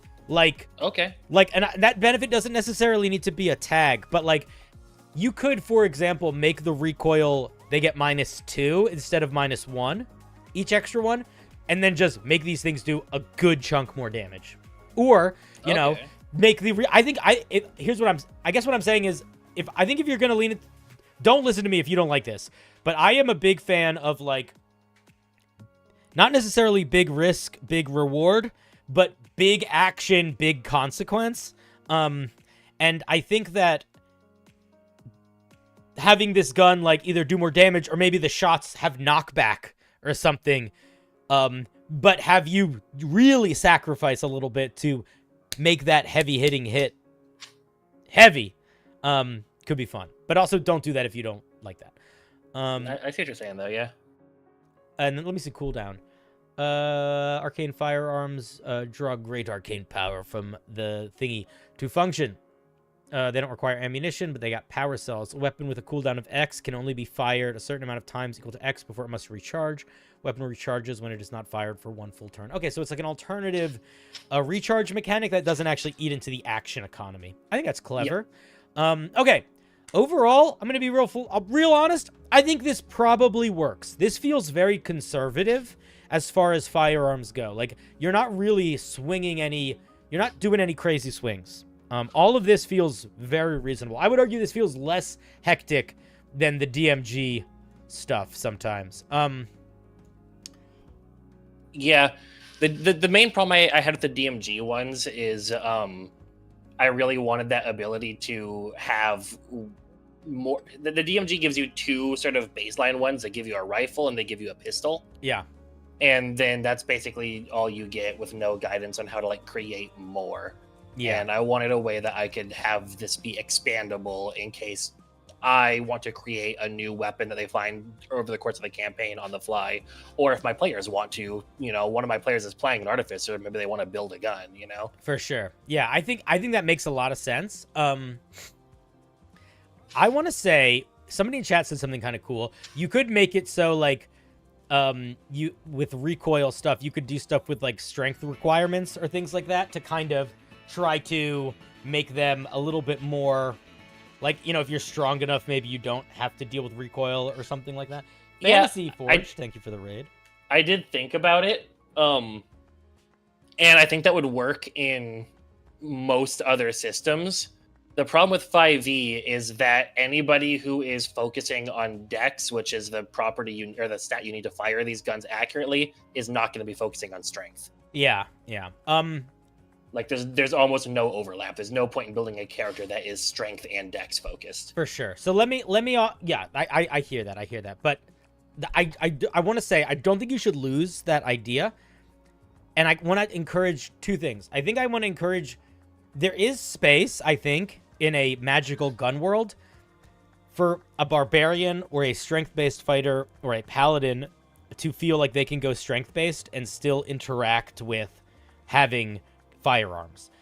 And I think that the strength requirement to wield certain firearms is a good way to sort of help encourage directions. And I want to just say, like, you could pretty easily get like very like snub-nosed blunderbuss type things, or like cannons, you know, like giant heavy cannon that requires a certain strength to fire, or like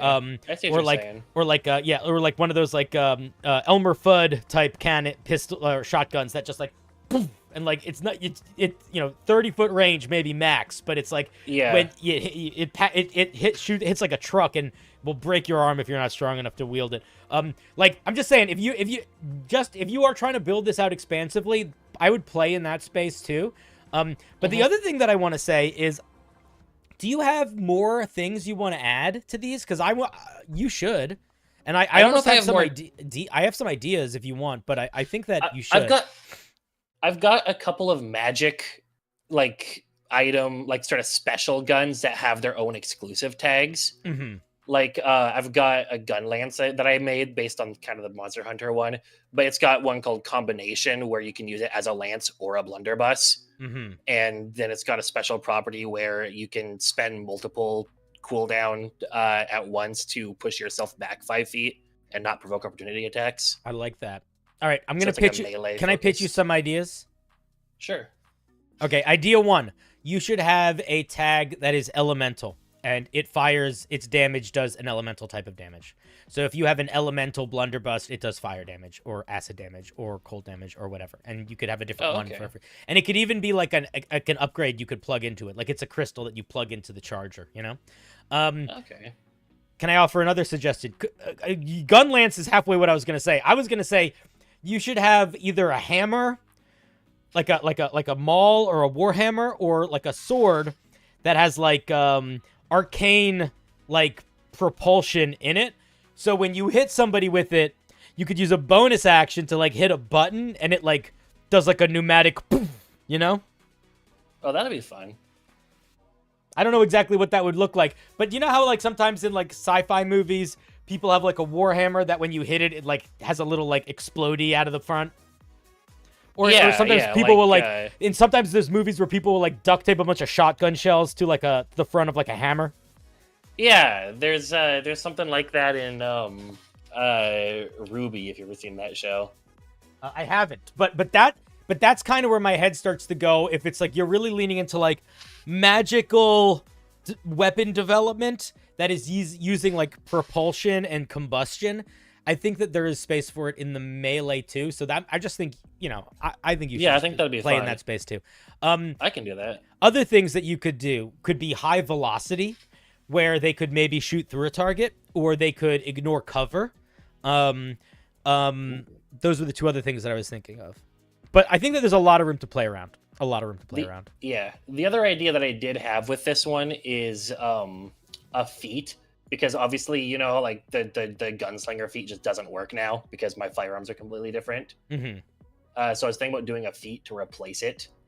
And kind of what I was thinking for that feat was essentially the usual stuff: increase your dexterity, gain proficiency, blah, blah, blah. And then the two like things I was going to give you is you can overclock your guns with a bonus action to instantly reset its cooldown. Mm-hmm. And you can ignore up to -1 penalties for kickback. That's cool.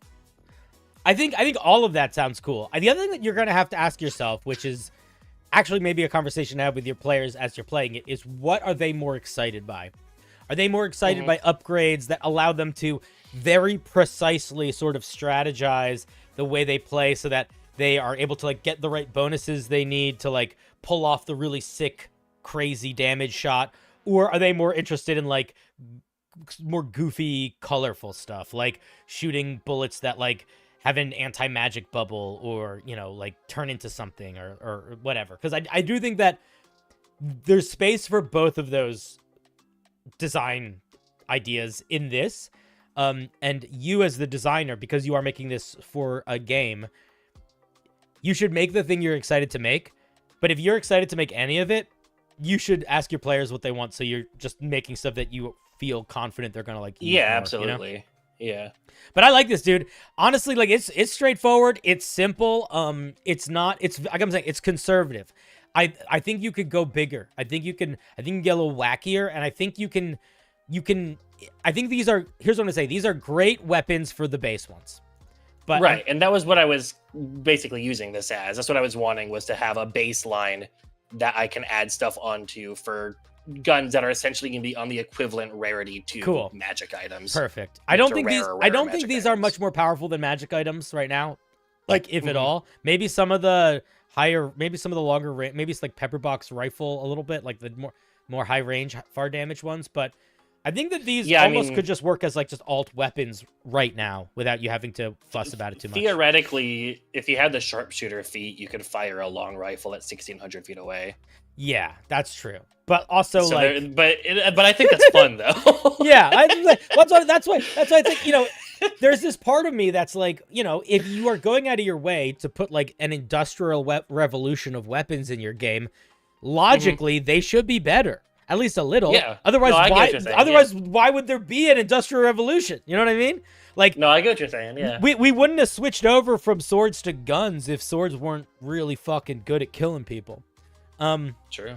But yeah, man, I think this is really solid. I think you should walk forward with this in confidence, and you should, I think, take some more risks in getting a little bit more hectic as you design either bespoke weapons or unique upgrades that they might be able to find or get access to. Like, go a little ham. So what you're saying is I should create gun chucks.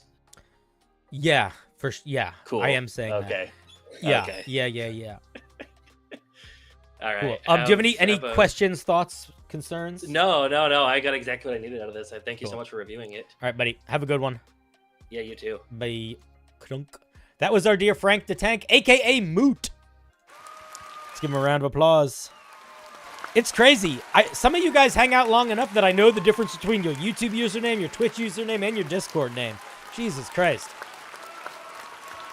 Fucking parasocial up in here. Nah, I'm kidding.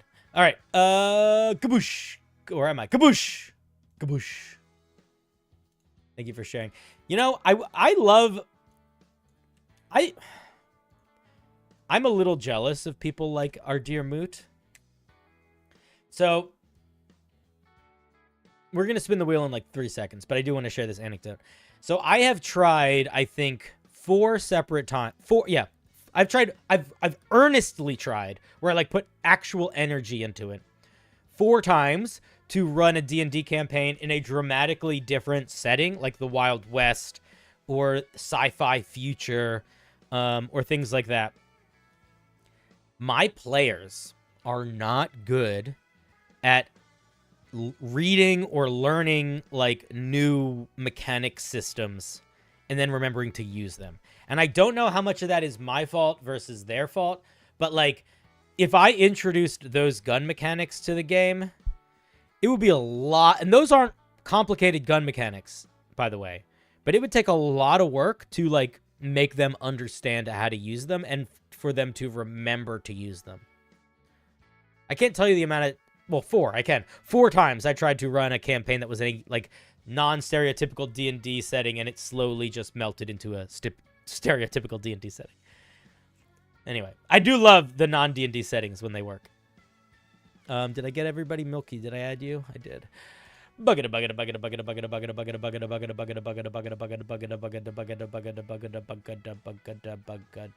I'm actually sort of accomplishing that goal right now. Milky just got here, just got spun. That was 2 in a row that was that way. That's crazy. The only way that I got that to work in my campaign that I'm running right now is all my characters are playing traditional D&D characters that are isekai'd into a different world. So they get to play basically traditional D&D, and I get to throw weird sci-fi shit at them, and they don't have to remember to do weird sci-fi shit because they're basically just being isekai'd. This is a cool bow made a while back. Dude, we need more magic bows. It feels like it could be overpowered on some builds. That is often okay with magic items, more so than like player races or like characters or classes, just because the Dungeon Master has a lot more control over whether or not it enters the game. But I don't know about what to do about that. All right. I mean, the other thing is that if it's too powerful, but it kind of needs to be, you just bump up the rarity. And if it's not powerful enough to match that rarity, you just give it more stuff to make it match that rarity. Magic items are like pretty chill to power balance. Did you want to join me on a call? I forget if you didn't. I don't think I saw you say that you did, but did you?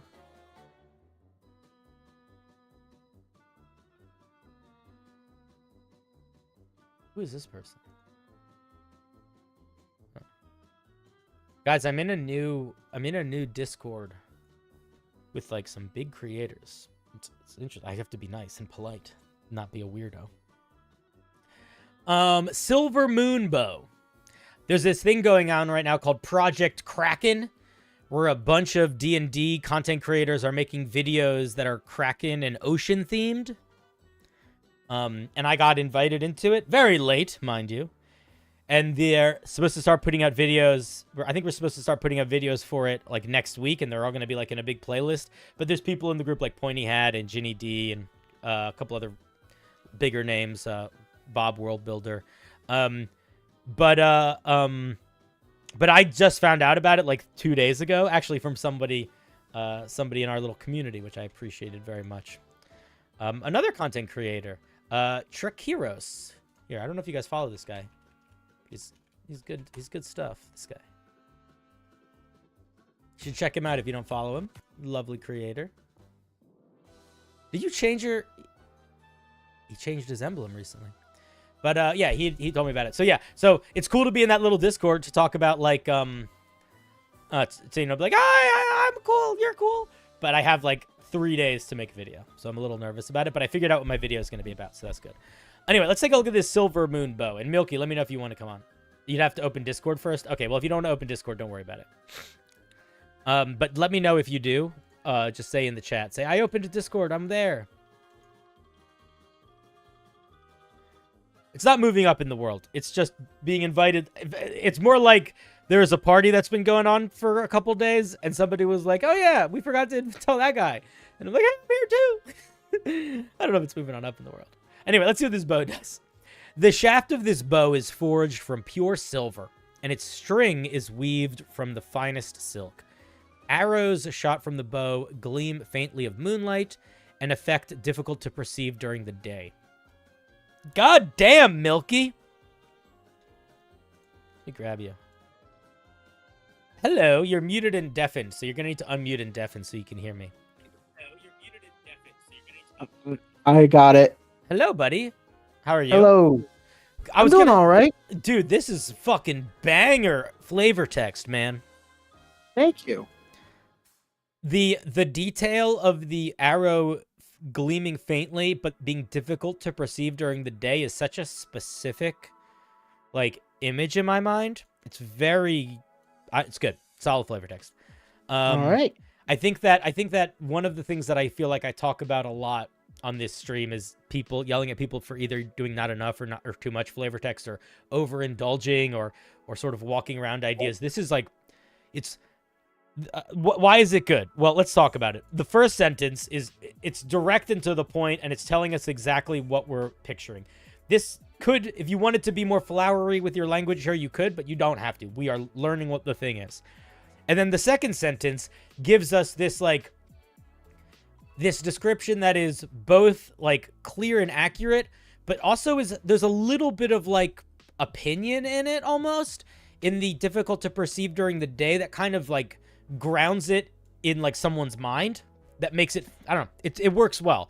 It does a good job of taking a broad idea and, like, focusing it in on a moment, which is something that I think is hard to do and good to do when we can do it well. The example that I always give to sort of explain what I mean by that is, if I say you walk through a spooky forest, okay, that's fine. But if I say you walk through a spooky forest of ancient elm trees, you don't actually need to know what an elm tree looks like for that to become a more evocative image in your mind. The more you can, like, focus in on an idea, whether that is by naming it, or in this circumstance by, like, giving, like, a description of a moment, can do a lot. Okay, rant over. You get +3 to attack and damage rolls. Arrow shot deal an additional 2d4 radiant damage. So this is okay to do, but I will just point out that oftentimes magic items do not do the +3 to attack and damage rolls and extra damage as a base thing. Oftentimes they do one or the other. You can do both, but that is something that stands out a little bit in terms of power level. Yeah, I posted this on the Discord like a couple months ago. Mm-hmm. And one of the comments said that they thought that'd be overpowered on a fighter. Yeah, that makes sense. I think that if I were you, well, I want to read the rest of the item first, because there might be other ways, because I totally get wanting this thing to do radiant damage. So let's read the rest of it, but let's put a pin in this and just acknowledge that this is powerful right now, and we'll come back to it. Right. It's got 7 charges. You can expend a charge to cast the invisibility spell, or 4 charges to cast greater invisibility. Okie dokie. Mark of the full moon. When you hit a creature with an arrow from this bow, you can expend 1 charge to mark the creature with a magical brand for 1 minute, causing it to glow faintly. When marked this way, the creature can't benefit from being invisible, and all attacks are made with advantage against them. You can only have 1 creature marked by this feature at a time, and it gets some charges daily at dawn, or daily at midnight. Okay. I like the symmetry here of, like, you can become invisible, but you can make it so other creatures can't become invisible. I think that works nicely. I almost feel like the greater invisibility is unnecessary. I think that especially with the mark of the full moon, you're gonna be getting advantage on attacks against things most of the time anyway, so long as you're using that. That is true. Yeah. But I do like how greater invisibility, you can make attacks, so you don't have to keep casting invisibility over and over again and waste all the charges. For sure. I think if you want to keep it, like, you could, but if your question is how am I trying to power balance this reasonably, that's an easy thing you could drop. It's going to still feel just as cool if it's just invisibility.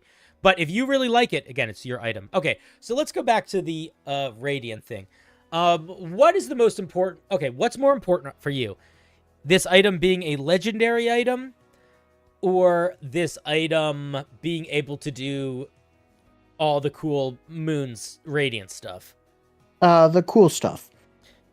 I think this becomes a way more balanced magic item if you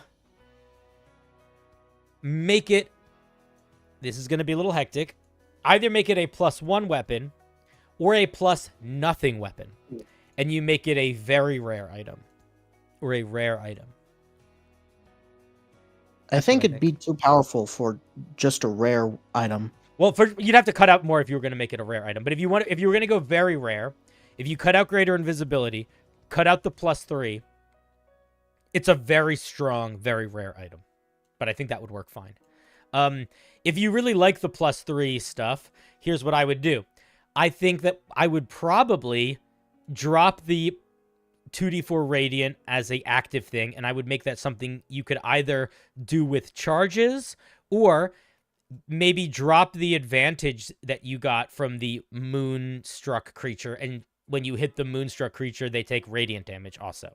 So either like tie it into the Mark of the Moon feature, or maybe make it its own like mini smite mechanic. Those are the two things that I would say. The other thing that you could do is, if you wanted to go bigger, you could make it an artifact, not take anything out, and then add a couple things. True. I don't really want it to be an artifact, though.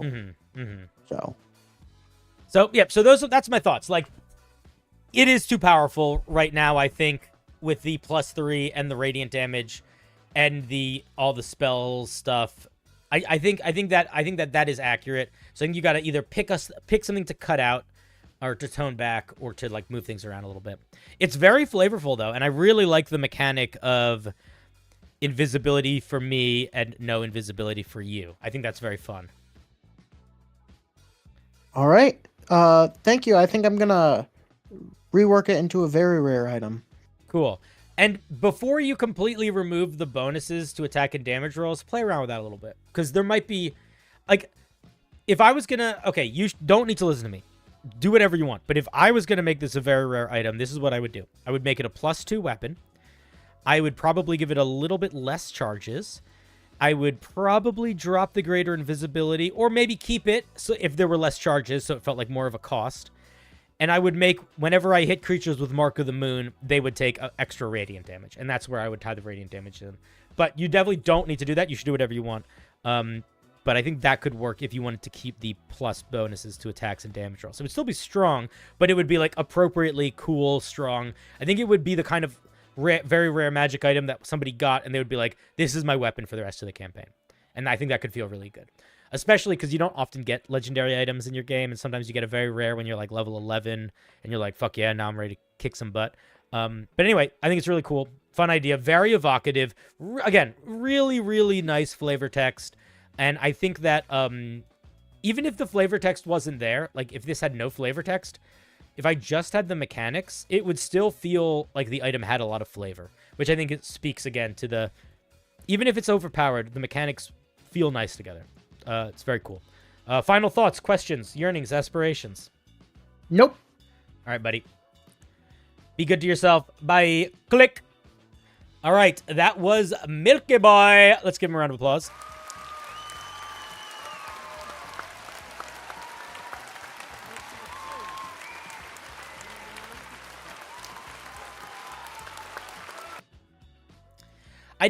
You could just drop the 2d4 and make the damage radiant. Like, that's fine.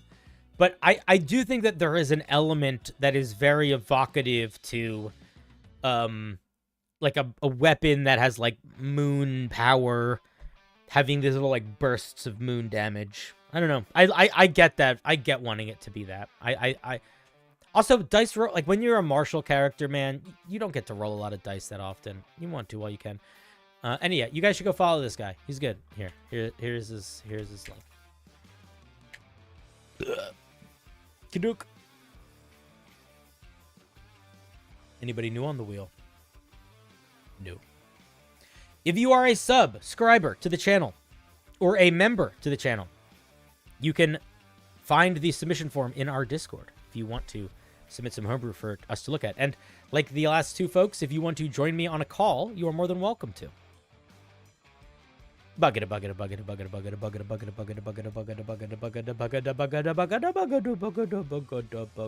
I just review your homebrew? Why are you still on the wheel? Brent, why are you still on the wheel? Didn't I look at your thing already? Yeah, I did. Brent, you're wonderful. I'm taking you off. I don't know why you were still there.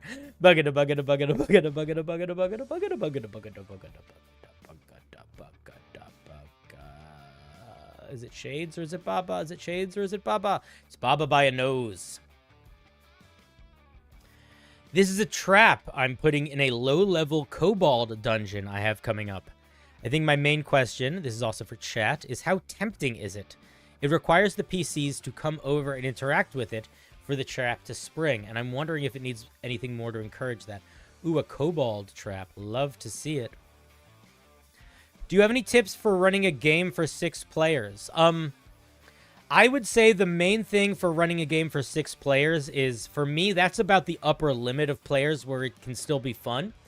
So the main feedback I would have is before you start running it, you kind of need to make sure all the players understand that in order for a 6-player game to work, people have to do a good job of making space for each other and not talking over each other and not talking over you. 6 players is enough players where the group needs to be able to self-regulate the tone at the table. If you don't have as much time you don't have as much you just don't have as much resource to do that. So that's the most important thing. Other than that, I would say try to make sure that their characters are characters that are interested in the campaign, and ideally tie their story into the campaign story. Because the other thing with having 6 players is that it's harder to spend as much time with character backstory stuff that doesn't tie into the main campaign. Whether it's online or not is irrelevant to either of that feedback. Don't worry about it. That's but yeah. I used to run games on Roll20 pretty regularly. But yeah, that's the main feedback. Main feedback is make sure people are being good about not taking up space, good at not talking over each other. They have to kind of understand going into it that a group of 6 players, I would even say 5 players, have to be pretty good at self-regulating. And then I would say, you know, do what you can to encourage them to build backstories that tie into the main campaign, and or run a campaign that that can easily allow you to weave stuff in if they're interested in that. Okay, so we're looking at a trap from Baba, a kobold trap. Yeah, people not talking over each other is okay, but the other thing that ends up happening sometimes when I'm playing online with people, not always, but it does, is people end up not paying attention. So sometimes people not talking over each other actually turns into people were playing Hearthstone or something on the side. And so you do want to keep people like involved. The other thing that's a good strategy for playing online is using toys. Like if you're using Roll20, make sure you're using battle maps. Make sure you're using monster tokens. You can make your own. They're easy to make. But give the players like things to look at so that they stay kind of invested. The other thing that you can do if you're playing online that is less fun if you're playing in person is you can use like in-game, like they can find like long notes and maps. Like when I was running a game online, I would have them discover like whole letters that I would like hide clues in, and they could all look at the letter at the same time and sort of try to decipher it together, which is not something you can do as easily at the table. So like think about like trying to run things that like that kind of stuff can work really well. All right, sorry. Kobold Traps, Barrel of Bad Dogs. That's a funny name. Appearance. The trap presents as a wooden barrel with a lid secured with a rusty padlock. The barrel is 5 feet tall, 2 feet wide, and weighs 200 pounds. On the side of the barrel, the words "Bad Dogs Don't Open" are painted. A DC 12 perception check will detect movement in the barrel consistent with several animals being packed inside. If the barrel is bumped or moved, squeaking and yips can be heard from inside. Trigger and effects. The padlock can be unlocked with an easy check, or it can be smashed and the barrel is opened. 5 giant weasels emerge and attack any creature they can see. Okay, so here's the question. Baba asked us, is this an enticing trap? I would say no. What about this trap would encourage a D&D player to open it? I'm in a kobold dungeon. So if I know anything about kobolds, I know they like traps. Even if if this message was honest and it said bad dogs, why would I open that anyway? Do you know what I mean? To save the dogs? But they're bad dogs. If the intention is to make it look like they are punishing dogs that you are going to save, I think that could be an enticement for people to open it, but that is not the impression that I got here. I think that you would need to sell that a little bit more.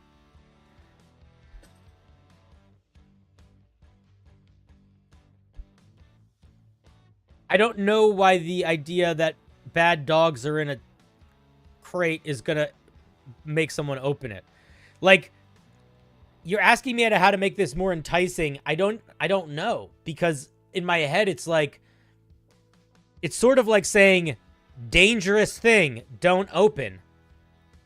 How do you make that more enticing? You don't. You make it something different, right? Yeah, write free puppies. Honestly, that's it. Write free puppies. Straight up. Yeah, that's exactly it. If it says free puppies, it's a little bit better. Not much better, but it's a little bit better. Because this is not a trap right now. It's just basically honest. It's like, there are bad dogs in here. And then a bunch of things that are very similar to bad dogs come out. Do you know what I mean? Yeah, maybe. Maybe it would, Moot. But also, like, you gotta... You're not every player. And that's not necessarily you falling for a trap. This is you being curious. And if that's the goal of the trap, maybe fine. But would you... But, like, is bad dogs going to be a good thing for the trap for the curious? I think free puppies is honestly the move.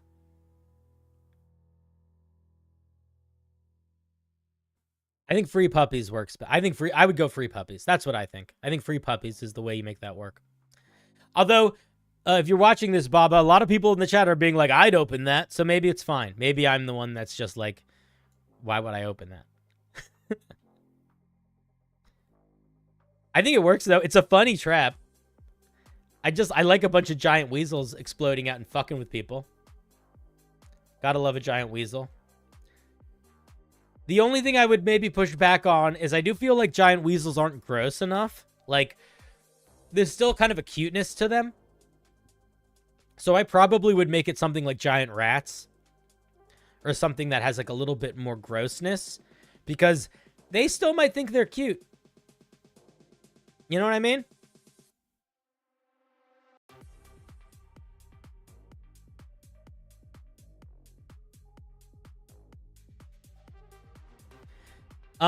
Some people are saying remove the don't open. Other people are saying it should just say don't open. So I think maybe I'm overthinking it and you're overthinking it and players are stupid and you can write absolutely anything you want on it and they will try to open it. That might be the actual conclusion here.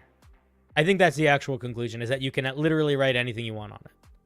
So maybe just whatever the kobolds would write on it should just be what it says. Whatever you want them to write on it. Because everyone's saying that they would just open it. They're saying completely different things about why they would. Anyway, so it's going to get opened. Question asked and answered. Really fun trap. Solid trap. I like it. Goofy. Good for a kobold trap. Simple. Effective. Just a big barrel full of monsters. You are stupid? Yeah, you are. But you're lovely. Listen, if players weren't stupid, D&D would not be as fun. The only reason D&D is really fun for a dungeon master is because occasionally we succeed in essentially manipulating our players in a way that makes them feel really cool. That's kind of what D&D is at its peak for a dungeon master. When you have set things in motion in such a way that the players take it and make a really cool thing. And if you sort of hoped they would make that really cool thing and they do, it's very satisfying. Crazy Moose! Coming in with a 20. You're out of control. You've lost your mind. You missed the helpline. That's okay. You were wondering if I had any idea for any advice for the hermit background. I was thinking of letting a player get small secrets that guide the party to find plot points but don't reveal the plot outright. Do you mean like what unique features can you... First of all, thank you for the 20. That's crazy. You're incredibly generous. Let's hear the question one more time. I missed the helpline but was wondering if you had any advice for the hermit background. I was thinking letting a player get small secrets that guide the party to find plot points but don't reveal plot outright. I think that if you are giving backgrounds like extra bonuses or extra features, or you're trying to think of like what to give your players so they feel like cool in picking a background, I think that could work. I think the question to ask yourself if you're doing that is, what about a hermit why that for a hermit? I'll tell you what I think when I think of for a hermit for small secrets. I think hermits live for a very, very, very long time by themselves. And that is almost always by choice. So I think that hermits get very good at two things. I think they get very good at noticing little details in the environment that indicate that people... Well, the hermit only gets one discovery normally. Is that like a normal backgrounds thing that I just am not thinking about?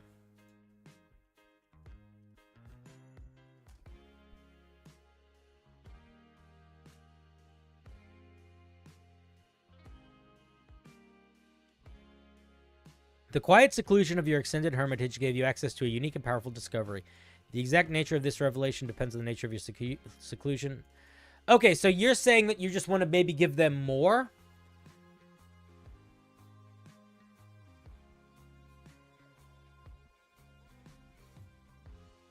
Okay, here's what I think.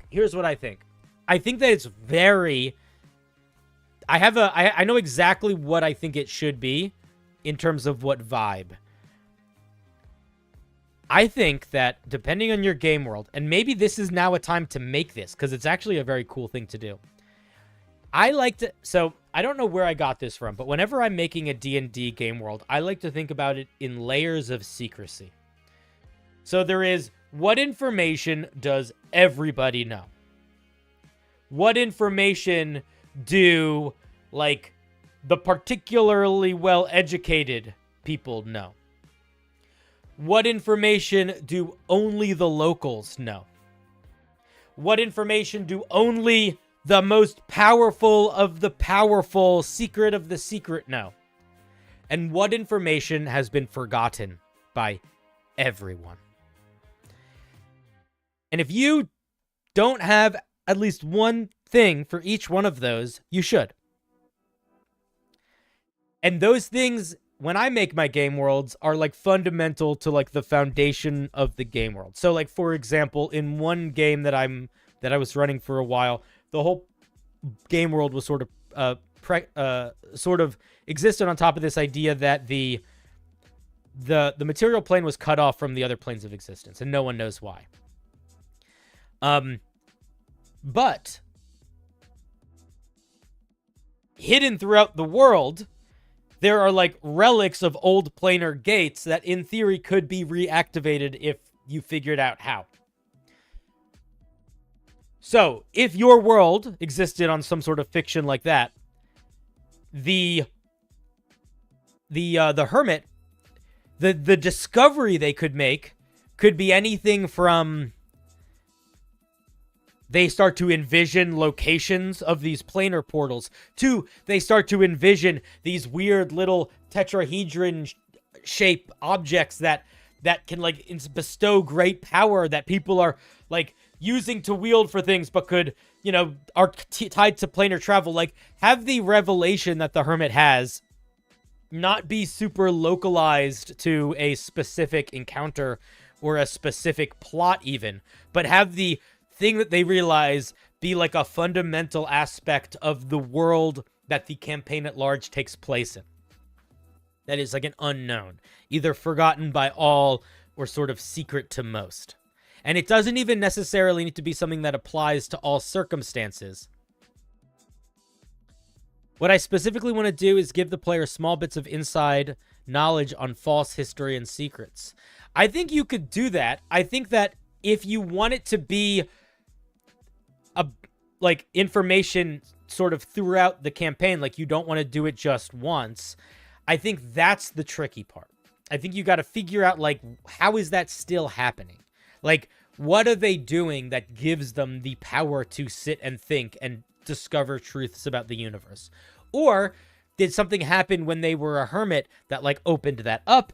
Or did they have some like moment when they were a hermit where they sort of had some great vision, and even though it was just one vision, it like addressed like a bunch of different ideas sort of at the same time, and it sort of was like an answer to like a handful of questions about the world, or proved like sort of without a doubt that some parts of history were false. So like, let's say we want to do the false history thing. So let's say in your game world, it is known that conjuration magic is now impossible. It has been cut off from reality. The goddess Mystra decided no more teleporting, no more summoning things, you're done. What if the truth that your character realized was that conjuration magic still exists? People still use it. It's just super secret and hidden and in positions of power.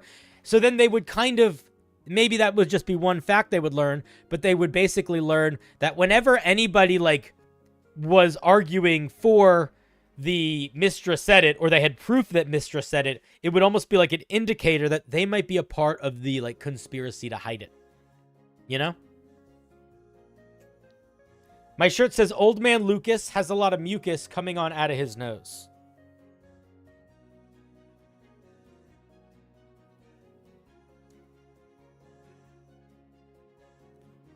So that could be a way you could do, like, they know certain things are inherently wrong. Like, if there's a fundamental truth of the universe that other characters that they encounter defy. Does that answer your question? Does that help? I hope that helps.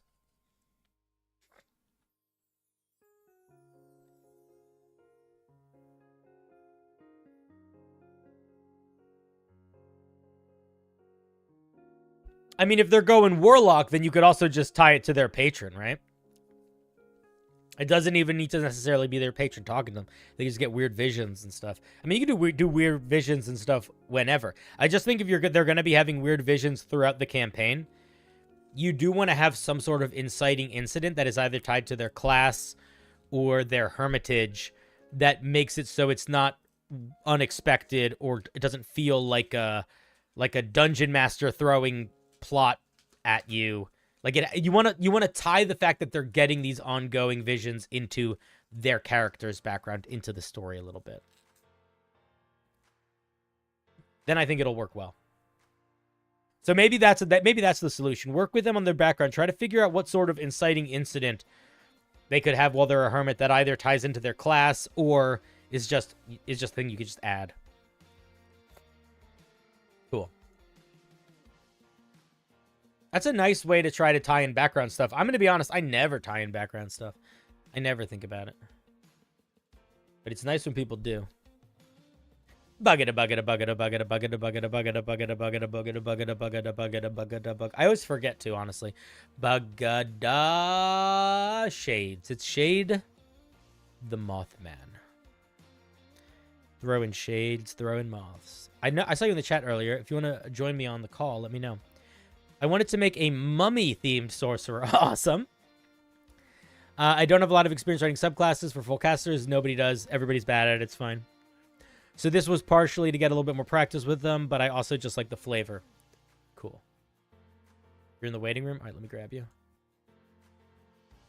It's called the Buried One. That's a cool name. Hello there. How's it going? Hello? Hello. How are you? Hi. I got so close to being drawn like 3 times. I know. The wheel is a fickle mistress, man. She likes a tease. Indeed she does. So the Buried One, a mummy sorcerer. Yeah. What aspects of the mummy mythos are you looking into? Or is there a specific one? Or is it just general mummy? Okay, so I was leaning into 2 core aspects really hard. Mm-hmm. The aspect of it just being an undead and sandstorms. Okay, cool. So not really the mummy stat block, like more really the mummy concept. No, I got some ideas. A lot of the stat block a lot of the expanded spell list is from the spells that the Mummy Lord gets. Mm-hmm. So I did get some inspiration. Okay, let's dive in. Yeah, you could play this song, Sandstorm. You carry within yourself a dreadful curse that ties your soul to ancient mummies. Perhaps you got this curse when you or an ancestor raided a mummy's temple or were punished for it, or you were part of a ritual to create a mummy. You know what? Having it be like a mummy's curse is a very fun. I think that's clever. All right. Let's see what we get. We get command, false life, dust devil, hold person, bestow curse, summon undead, death ward, guardian of faith, contagion, and insect play. This is a really solid spell list. Really solid. I don't have. Thank you. I don't have any like dramatic feedback other than if you felt like there were things that didn't fit on this list, I could help you come up with suggestions. But I think it's pretty good. I think it's pretty good, man. I think it's pretty good. It's strong, but it's not crazy strong. Like hold person's really good, summon undead's really good, command's really good, but dust devil's like that's okay. That's really situational. Bestow curse, not really that good, but very flavorful. And everything at the higher level is kind of the same, where it's like, it's okay, but it's very flavorful. I think it's a solid spell list. No immediate thoughts. I think it sells the vibe nicely, too. All right, let's look at Sandstorm. We're only getting one first level feature. That means we can make it a little punchy. At first level, you can use your bonus action to disperse into a cloud of sand. You teleport to an unoccupied space you can see within 60 feet of you. When you do, you create a line of flying sand between the space you left and the space you entered. Each creature in that line must make a dex saving throw against your spell save DC, taking piercing damage equal to 2d4 plus your sorcerer level on a failed save, or half as much on a successful one. You use this feature, can't use it again until a short or long rest. Can I ask you a question? Are you trying to teleport, or are you trying to turn into a sandstorm and fly across an area and fuck people up on the way? The second one. I don't think you need... Okay, so that's what I think you do. So here's what I would say. I would say you can use a bonus action to disperse into a cloud of sand and immediately launch yourself 60 feet in any direction of your choice. When you use this movement, you can move through creatures and objects. Any creatures or objects that you move through must make a dexterity saving throw, and then say, at the end of the movement, you reform. And then I would also say, maybe throw in the caveat, if you end this movement in the air, you fall. But I would allow you to do it in the air. I would allow you to fly with it. You would just fall after. I think that would be fine. Other thing is you should be able to use sorcery points to do this again once you hit a certain level. That's what I was thinking. One of the pieces of feedback I got, though, was because it would be weird because sorcerers don't get sorcery points until second level. So it's weird that a feature at first level would call for them. That is true. This has already come up in an official class. Do you know which one? No, I do not. There is a subclass. One of my favorite sorcerer subclasses is the Shadow Sorcerer. And that is exactly how their first level feature works. Let me show you. Yeah, but they do only get it at third level. Yeah, but that's fine. You get a thing, and then at third level, you get a new thing. It's totally fine. So here's the way you would write this. At first level, this. Bop, bop, bop, bop, bop, bop, bop, bop, bop, bop, bop, bop, bop, bop. Write the whole thing out. And then you put a paragraph. And then you say, once you hit third level in this class, if you have no uses of Sand Step, you can expend blank spell sorcery points to use it again. Okay. So literally copy the structure here. When you reach third level in this class, bop, bop, bop, bop, bop, bop, bop, bop. And then I think it's smooth as butter. The thing I want to point out that I also think is important here is the only reason why this is balanced at all right now is because you can only use it once per short rest. Because this is a 60-foot teleport. This is double a Misty Step plus damage on a bonus action. So if you are gonna be giving us the ability to use sorcery points to use this again, you either need to make it pretty pricey, or you need to lower some things here. You need to lower the damage and the range, probably. If you want it to be, like, less than 3. Like, even if it's 3 sorcery points to use it again, it's still very good. I don't know if it's overpowered very good then, because 3 sorcery points is basically what a Hound of Veil Omen is, and that's also very good, but, like, it's still really fucking good. So that's something to think about. Right. I made it 60 feet because I thought that teleporting 30 feet wouldn't create a big enough line to cause any real consequence. Then I think the question you have to ask is what's more important, the damage or the movement? Because 30 feet teleport, if it was just that, is very strong. You know? Like, it doesn't need... Like, the damage going through it is almost like a bonus. At least, it's not a bonus, but it's not... Let me rephrase that. The teleporting is as powerful, if not more, than the damage. They are, at the very least, equal levels of power. So, you're going to have to rectify that. I mean, if only from the perspective of the way that sorcery points work with meta magic, where you can trade sorcery points in for spells. A second level spell should cost 3 sorcery points, roughly. Minimum.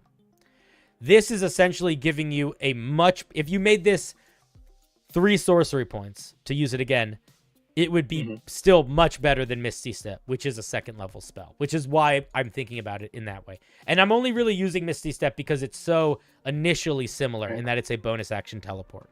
That being said, it's a fun feature, but you're going to have to play around with that a little bit. Okay. But vibe-wise, it's awesome. And if you don't want to do the sorcery points to use it again, I think it's fine if it stays like this. Also, if that's something you prefer. But I do think that it feels a little scant for first level, so I might throw in something else that would be a little bit more of a ribbon feature. It's also, on the point you said of the flying, it is a teleport because it is a lot like what the Swarm Keeper does as its capstone. Like, it disperses into a swarm of thing. Yeah. And that's expressed by teleporting.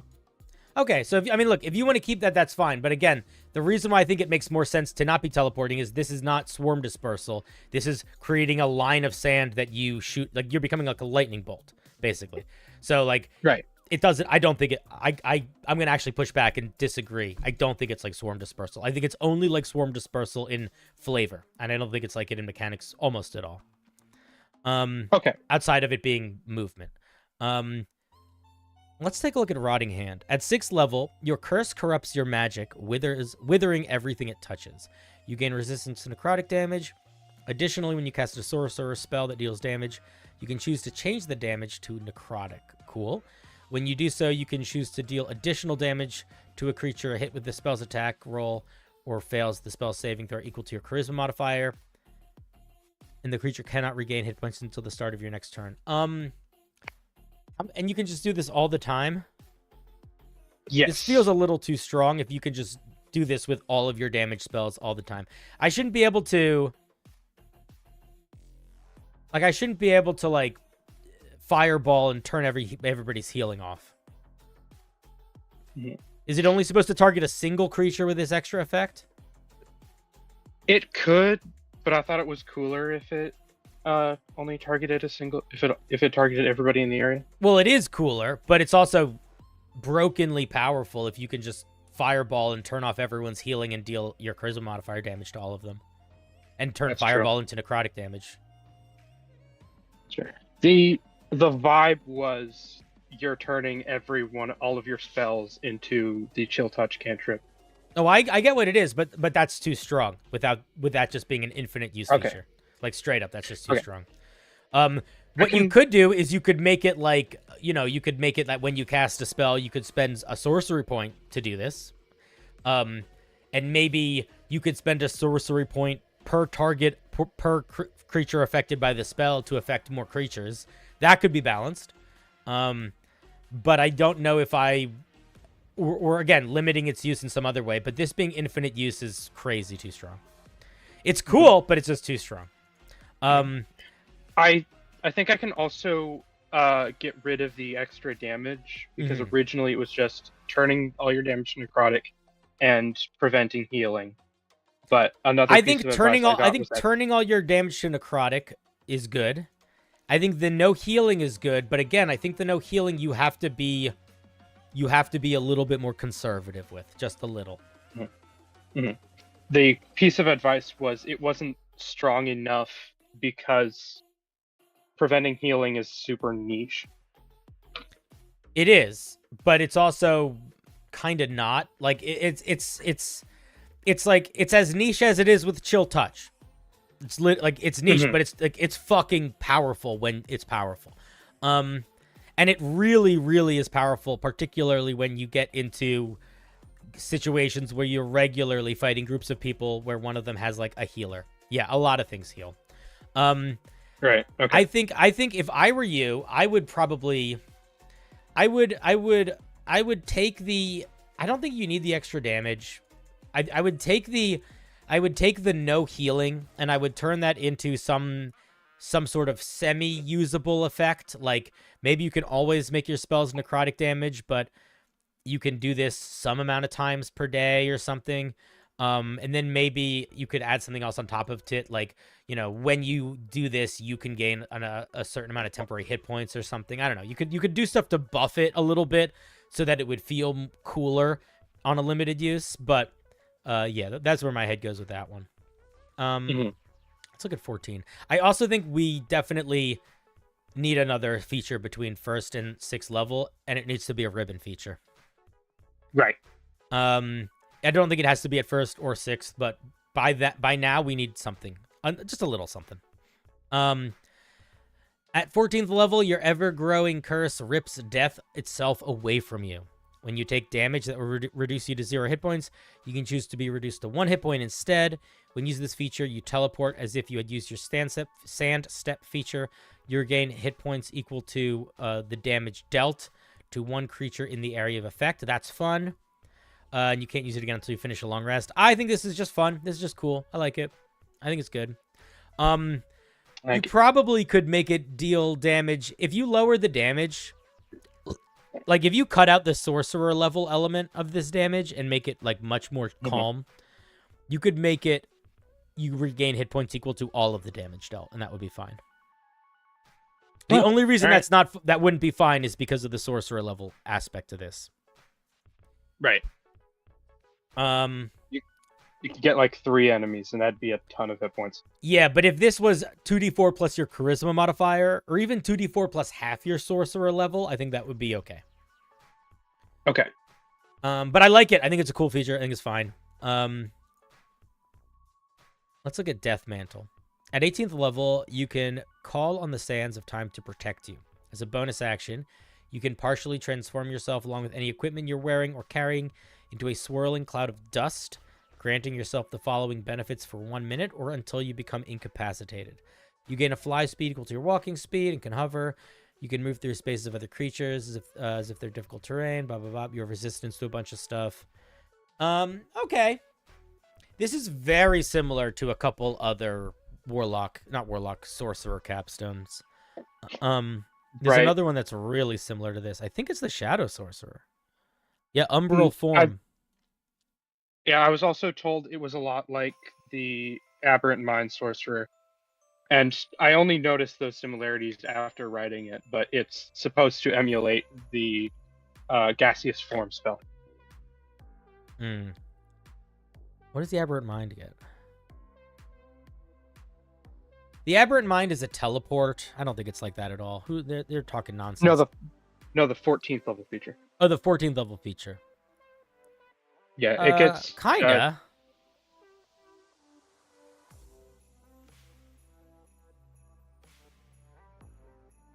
It does a lot more damage. Actually, yours might do more damage, which is actually a good thing to think about there. Yeah, you definitely should cut off that sorcerer level thing here when you compare it to this one. But theirs is also teleporting you a lot farther, and yours is also healing them. Honestly, when I'm looking at this compared to the Warping Implosion,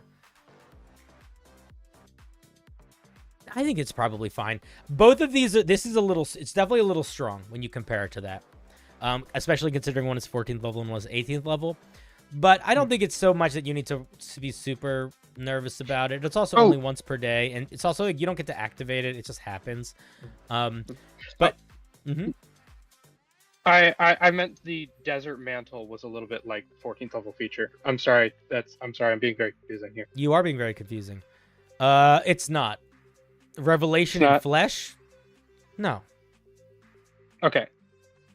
I mean, it's a lot. Okay, it's more like the Sorcerer. It's more like the Shadow Sorcerer. Like, yes, it's giving you a little bit of like wiggly movement, but the main thing we're getting here that's actually strong is the fucking resistance. Okay, never That's mind. the main strength.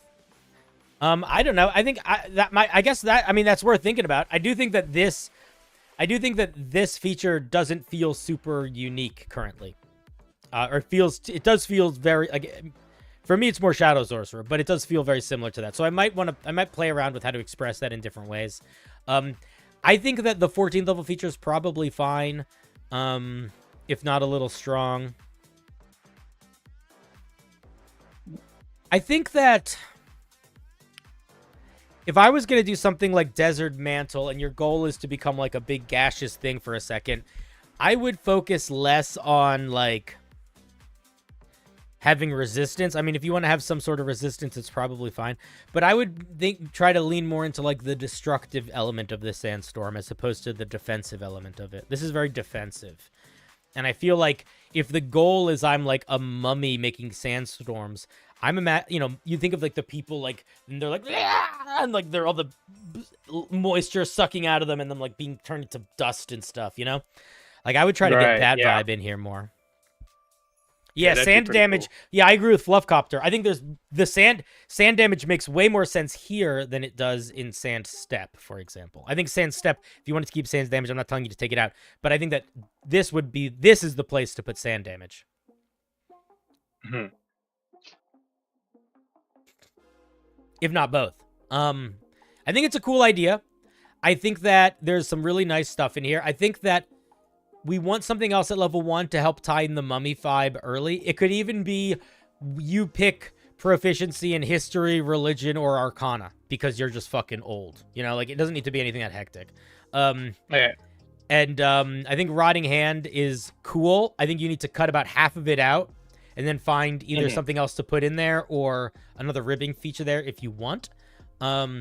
I also think that by 6th level, we need at least something that is tied to using sorcery points. Something. We got to. Every single sorcerer has that. It's important. Have one. Of course. And then, no, not necessarily, of course. If you don't agree, you don't have to. It's fine, too. And then I like the vibe of all of it. I think it's a good vibe. Do you have any questions, thoughts, concerns, anything? Nothing that comes to mind. I think you covered just about every thought I had about this. Cool. I think it's a really, really solid start.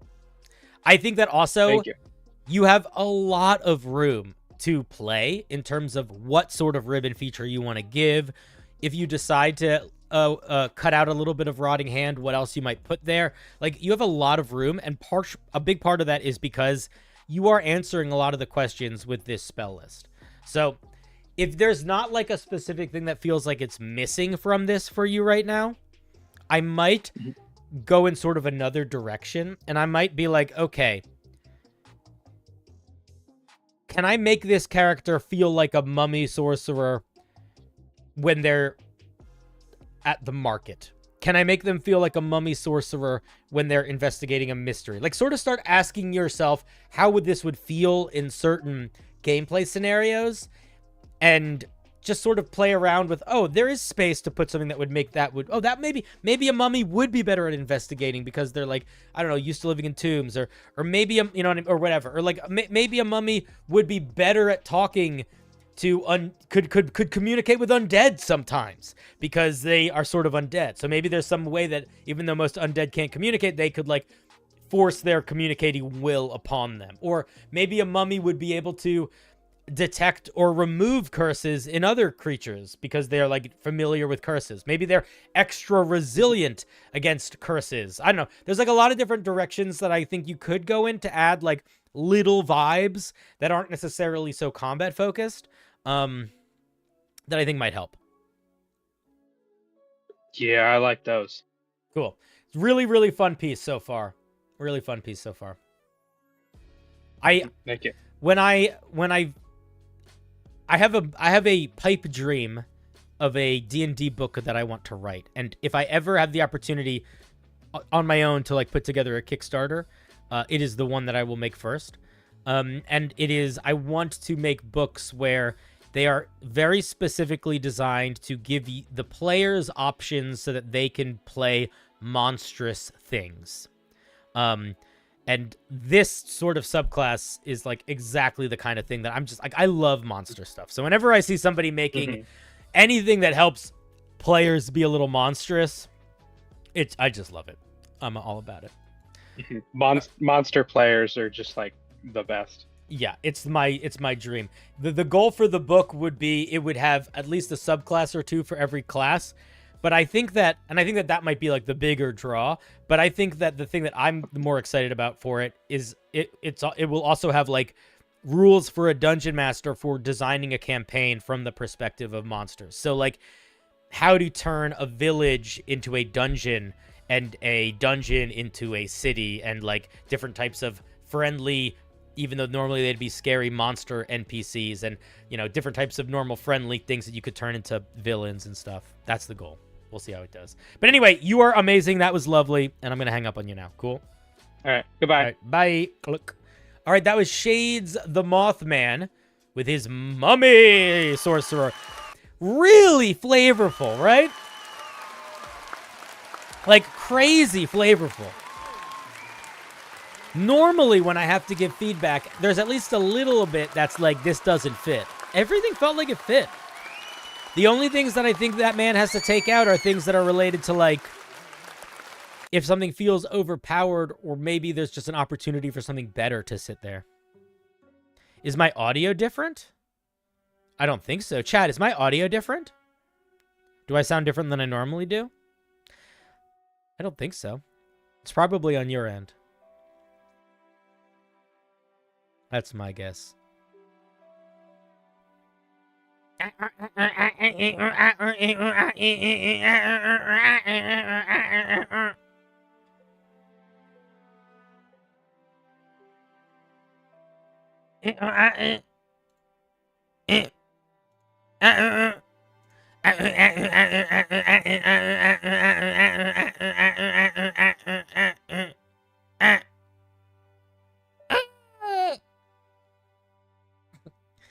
I was just hoping that would mean that he thought it was messed up more. Actual sun. Oh my goodness, don't tell vampires. This is my take on a bard who weaves the strands of fate into prophetic tapestries. You helped me previously with this 1/3 level feature on a call-in stream. It does not count as a repeat. Don't even worry about it. But thank you for telling me, because sometimes it's hard for me to remember if something is a repeat or not. And if we did talk about it on a call-in stream, I might have misconstrued it as a repeat. So I'm glad you told me.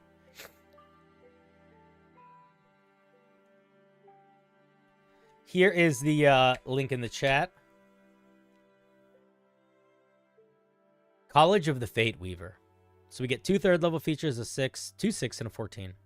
I like this font. It's a nice font. Nice, good. This is a good title font. The future is malleable for you, ripe to be stitched and manipulated. Ripe to be stitched feels weird. The future is malleable to you, ripe.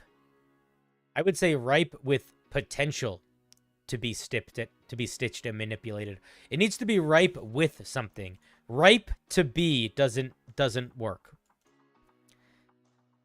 I think. Doesn't feel like it works. At 3rd level, after finishing a long rest, roll all your available Bardic Inspiration die and keep the results. These dice will be known as Fate dice and can be used to modify ability checks, attack rolls, and saving throws as if they were Bardic Inspiration. They can be given to a creature you can see as a Bardic Inspiration for them to use. Okay.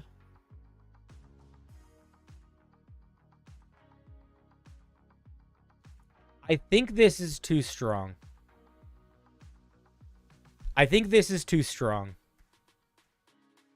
Because this is basically portent at this point. The only thing that makes a Bardic Inspiration die balanced is I don't know if it's going to be adding a +1 or a +5 to the roll. I don't know if it's going to... If I do know if it's going to be adding a +1 or a +5, it's infinitely stronger. Because I can basically determine, like if I rolled, you can decide which one to use. If I know I need a big push, I can get the big push. If I know I need a little push, I can get the little push. I think this makes Bardic Inspiration die too powerful. I'm curious if chat agrees or not. But for me, I feel like if you take away the randomness of the Bardic Inspiration die, the power goes from like here to here really quickly. That's my gut. Because whenever you can know the outcome of a die that you're about to use, that's strong. And especially for it's like something to modify other things. So, I don't remember if we talked where we came about this before. You don't think it makes it more powerful? I disagree, man. Okay, we can disagree, but it just seems so powerful. Like, think about it like this: if I roll a 6, I can guarantee I can give someone a +6 on a roll. That's most of a channel divinity. Think about it like this. Think about it like this. The cleric, the war cleric channel divinity is to give someone +10 to an attack roll. And that's a channel divinity. That's one thing. It's the whole thing. That's it. This could basically be a power level of that channel divinity 5 times a day or more. I don't know. It just seems like a little bit much to me.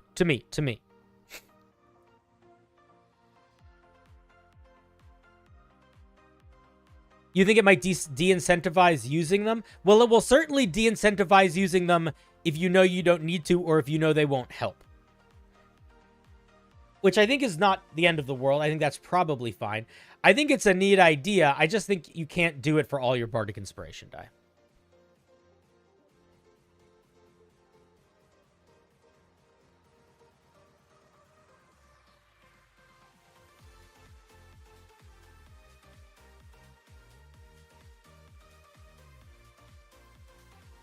Yeah. Chat seems to not necessarily agree with me on the power level here. So, take it or leave it. Good night, Patrick. But, to me, I see this and I see red flags. And then we get Portent Seamstress. Ooh, this should be Portent. We don't need a Portent. We just got Portent here. We don't need another Portent.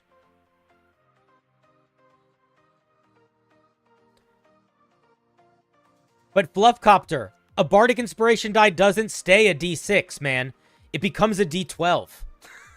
So it's only a D6 for a very short period of time. I was using a D6 as an example from the lowest possible bar, but we have to remember that every time that your dice gets better, this gets more extreme. The cleric that can give you a +10 to your attack roll, that doesn't grow. That's just what that is. So I think that maybe this is balanced at level 3. Is this going to be balanced at level 17? Is this going to be balanced at level 14? At level 10? That's sort of where I'm at. I'm not super worried about it at 3rd level. I'm worried about it at 8th level. I'm worried about it at 10th level. I'm worried about it at 14th level.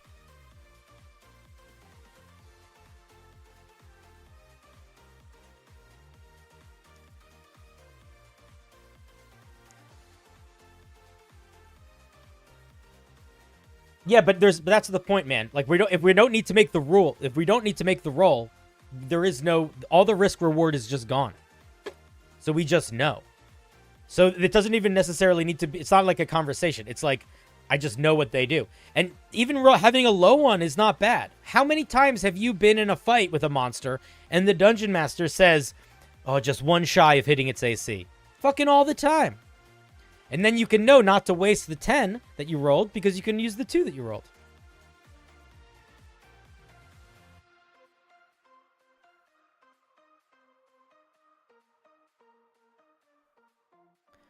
So I think that it's a little much. I think that there's got to be another way to limit it. Maybe once per day you could do this or something.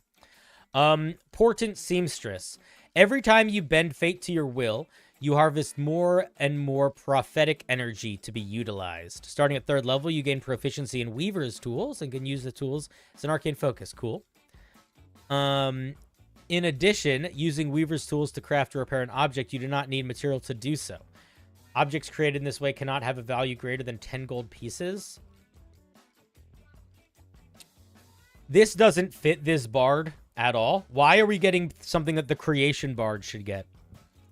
Why are we manifesting material? That feels like it doesn't fit. Feels kind of random.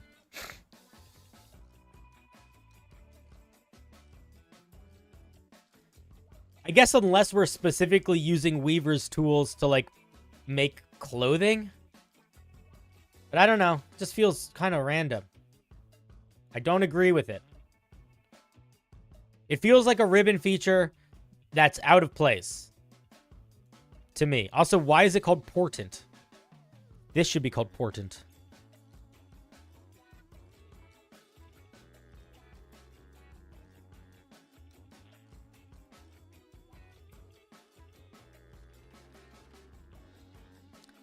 I don't know if it's necessarily game breaking, Chris, but here's the situation. It is 100% potentially game breaking. It might not be game breaking every time, but as said in the chat, it is going to be game breaking sometimes. And I think something being game breaking sometimes is not good. I think most things that are game breaking sometimes are phased out of the game. Or dungeon masters say, we don't do that in my game.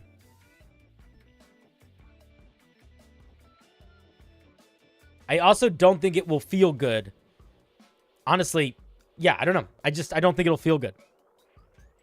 I think it'll feel overpowered when it's too powerful, and I think it'll feel kind of like a waste of stuff if you roll low. Like, if you roll low, then there's like, all right, well, I can't really help anyone today. And if you roll too high, you're just more powerful than everybody else.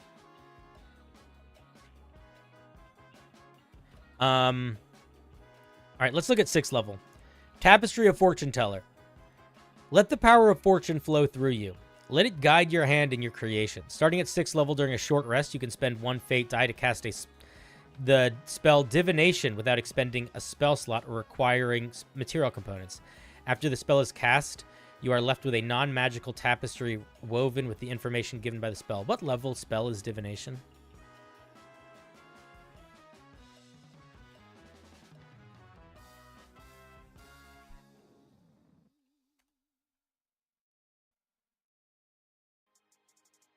Do you have 4th level spells by level 6? If you don't have 4th level spells by level 6, you should not get this feature at level 6. What does it actually do? You ask a single question or event to happen within the next 7 days. They offer a truthful reply. Oh, man. I have so many feelings.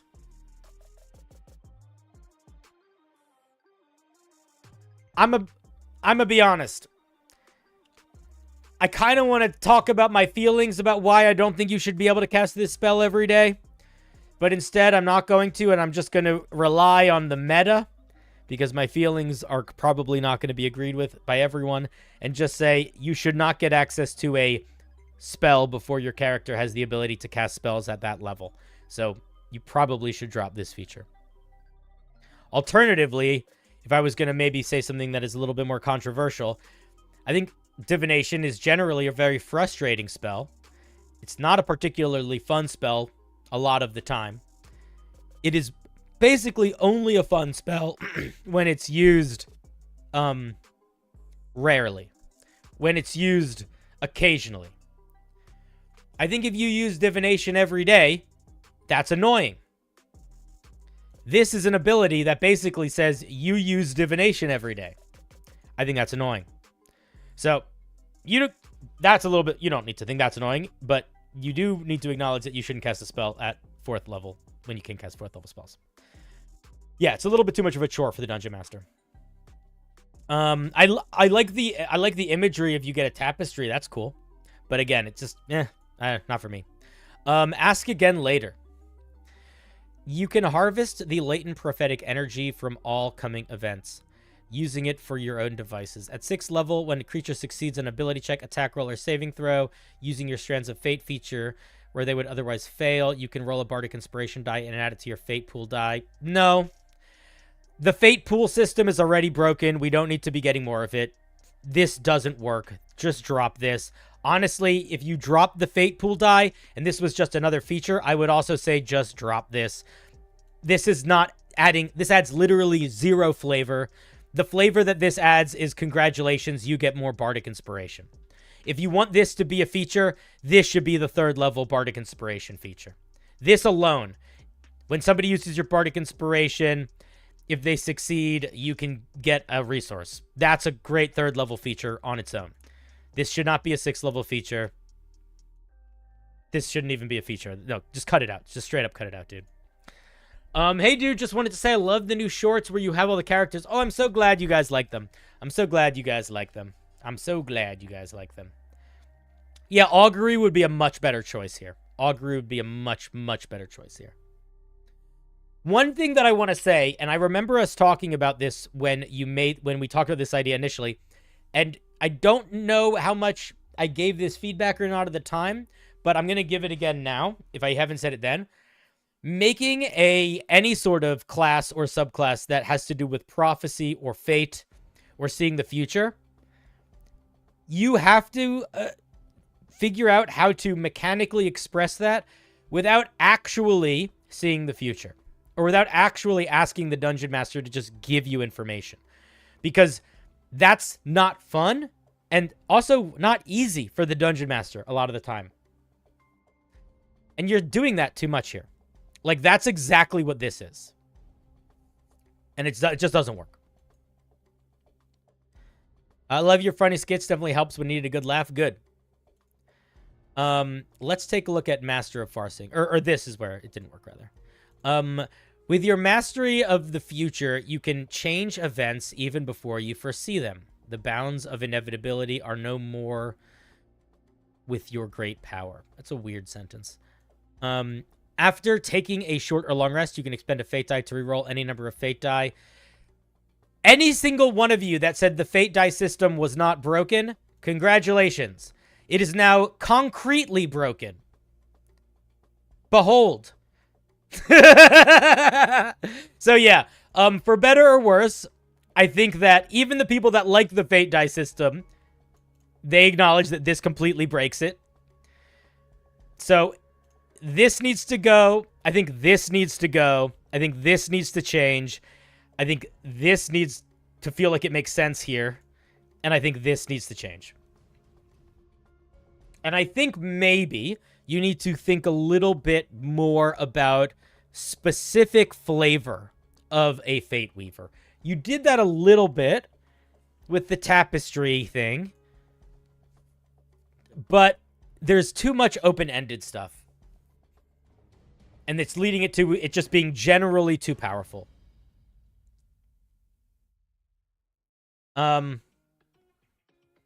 It's just you feel like you wouldn't use it every day. My brother in Christ. Why wouldn't you? Is there any reason why you wouldn't use this? Why you wouldn't use it every day? It's a free divination. It's literally ask the dungeon master anything once a day. They will tell you the answer. The only reason they wouldn't use it is if they forgot. So I think it's a noble idea. But I think in its current iteration, it's a little too open-ended, and that is leading to it to being a little too powerful. Because you're not trying to sell a specific type of Fate Weaver. You are trying to sell general, I can sort of see the future-ness, which is... I don't remember how much we talked about it when we talked about this initially. Hopefully I did, but if I forgot, I apologize. But that really doesn't work in D&D. Because D&D is limited by the Dungeon Master. You don't know what the outcome is going to be. And by the agency of the other players.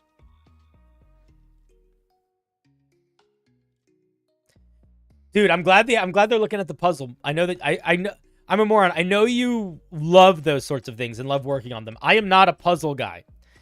So I always feel like, oh man, I hope he's not upset that I'm not like going to spend that much time on this because I'm not a puzzle guy. But I do like that there are other puzzle guys out there that are making stuff happen. Cole. Don't you put an ounce of blame on me for what this is. If you do that, I will never, ever do a second review of absolutely anything you do ever again. I fucking hate that. Did I tell you to write this? No. I might have suggested it. You made this choice. You wrote this 3rd level feature. You wrote this 6th level feature. And then, when you had a good idea, when you understood concretely what this subclass was, you decided to keep this as the 14th level feature.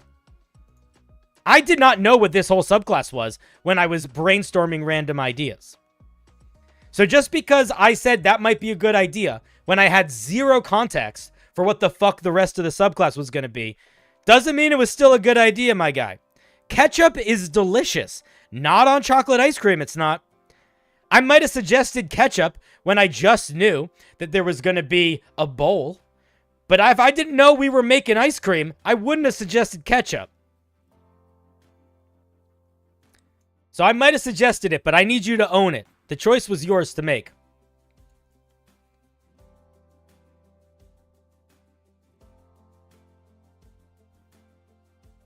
Oh my god, I'm sorry. That just really annoys me when people do that.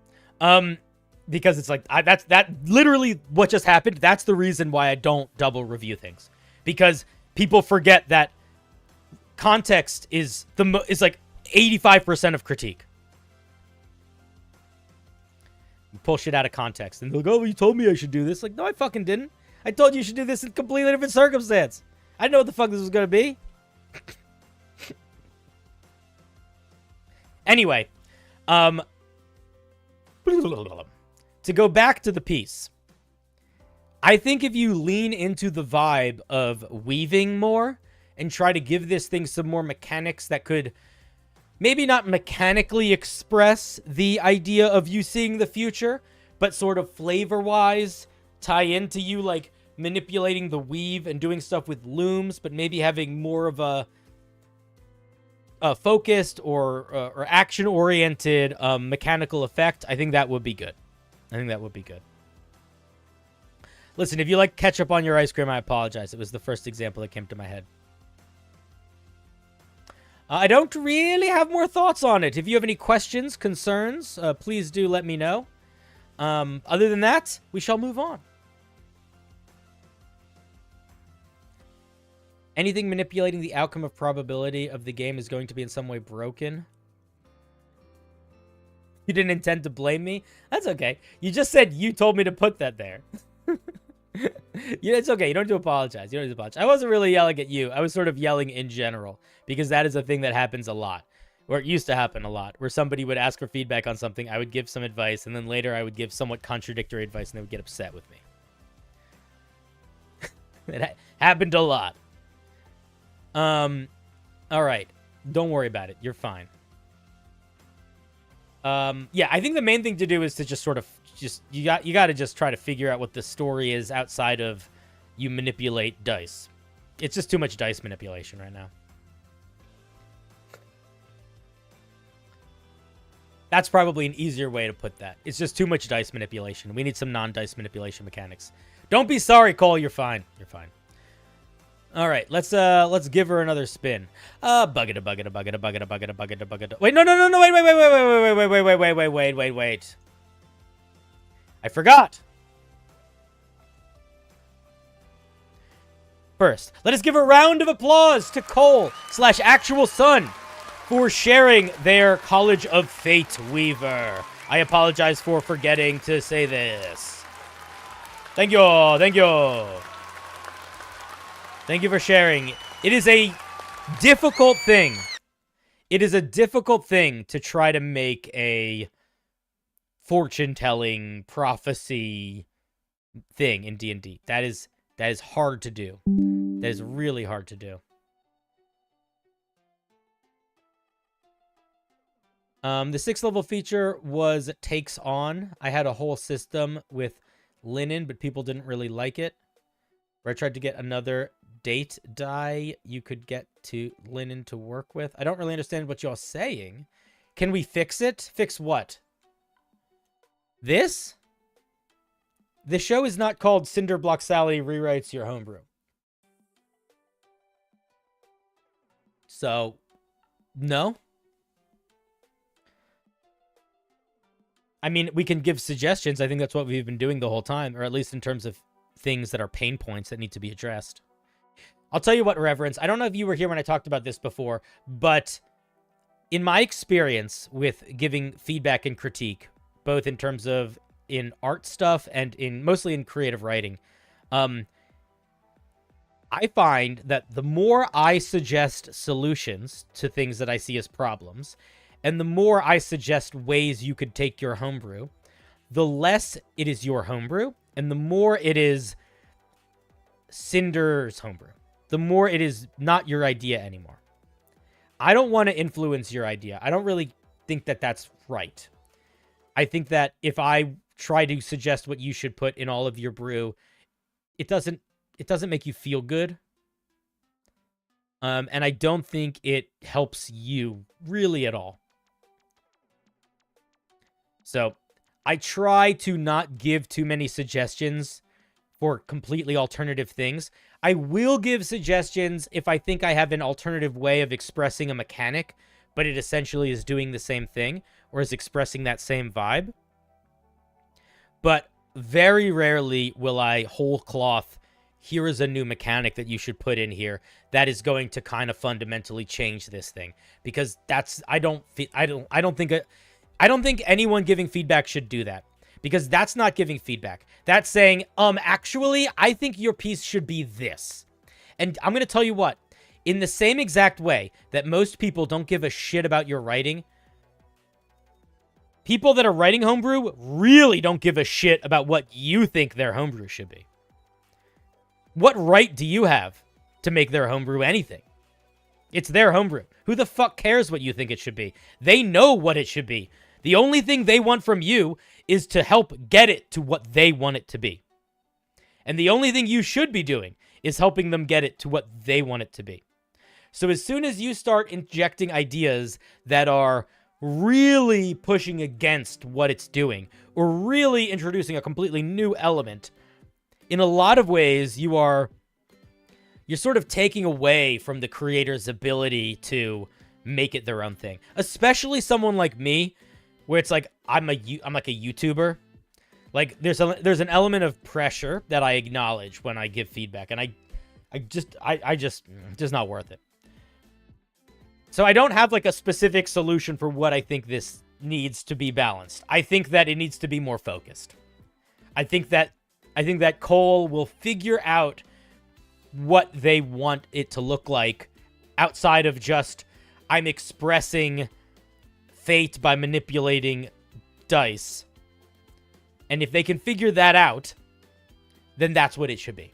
But I don't know what that is. And if I suggest something, it's going to be whatever I would suggest would be pulling it in such a divergent direction. Because that's kind of my feedback, is that I think it needs to go in a divergent direction. You know what I mean?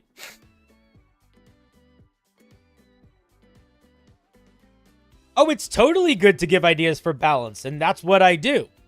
That's what we've been doing. That's what I said a couple minutes ago when I said, if I have an idea of how to express it more mechanically clear, that's what I do.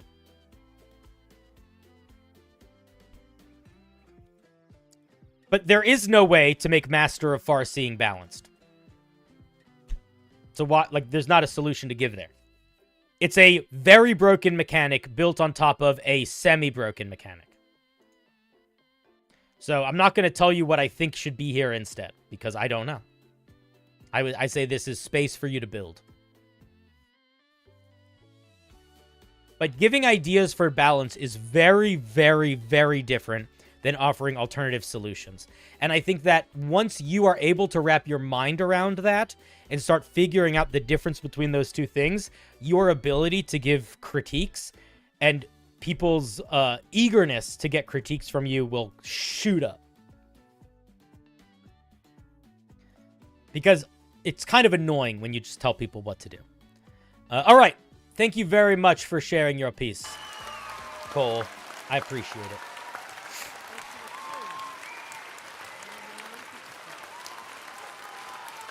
Nothing is going to be satisfactory for every peer reviewer, but it's also hard to know when to take the feedback, when to stick to your guns. Well, that's the other thing, Flareware, is that's a thing that I can't teach you how to do.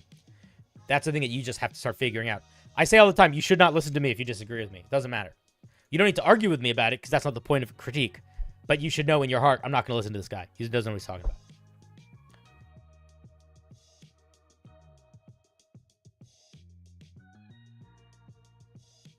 All Bard capstones build on the 3rd level feature. Yes, that is true for the most part. I think almost all of them do, but it still has to be balanced. So in order to, if you want that 14th level feature to work with that 3rd level feature, that 3rd level feature can't be quite so close to being shockingly overpowered, where a little push would get it there quickly. Okay, dokie.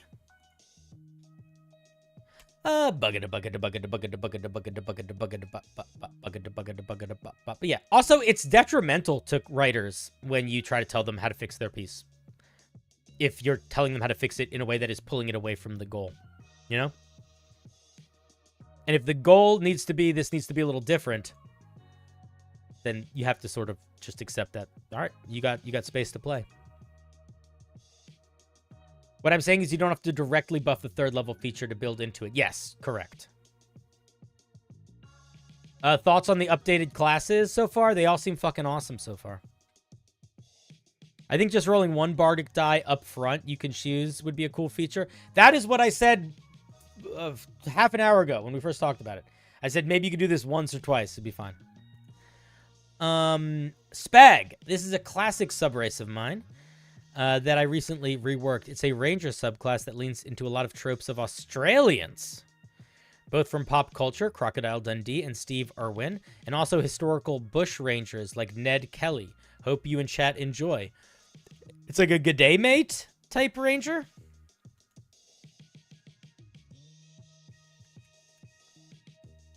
It's cool. No, Flareware, I'm not annoyed with you. I got more annoyed that one guy was like, you could give suggestions to try to balance it. And it's like, bitch, I did, like, 20 minutes ago. All right, here you go.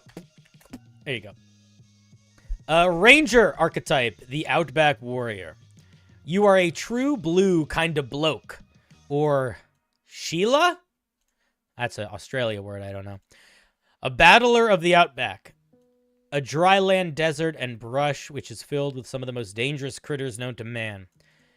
Where most would turn away from such a harsh, inhospitable place, you've embraced it and called it your home.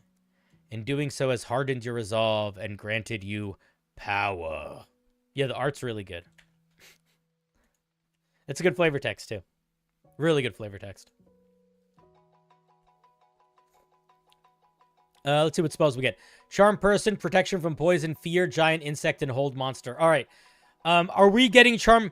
Okay, so who made this? Who is this by? This is Spag, right? Are you in the chat?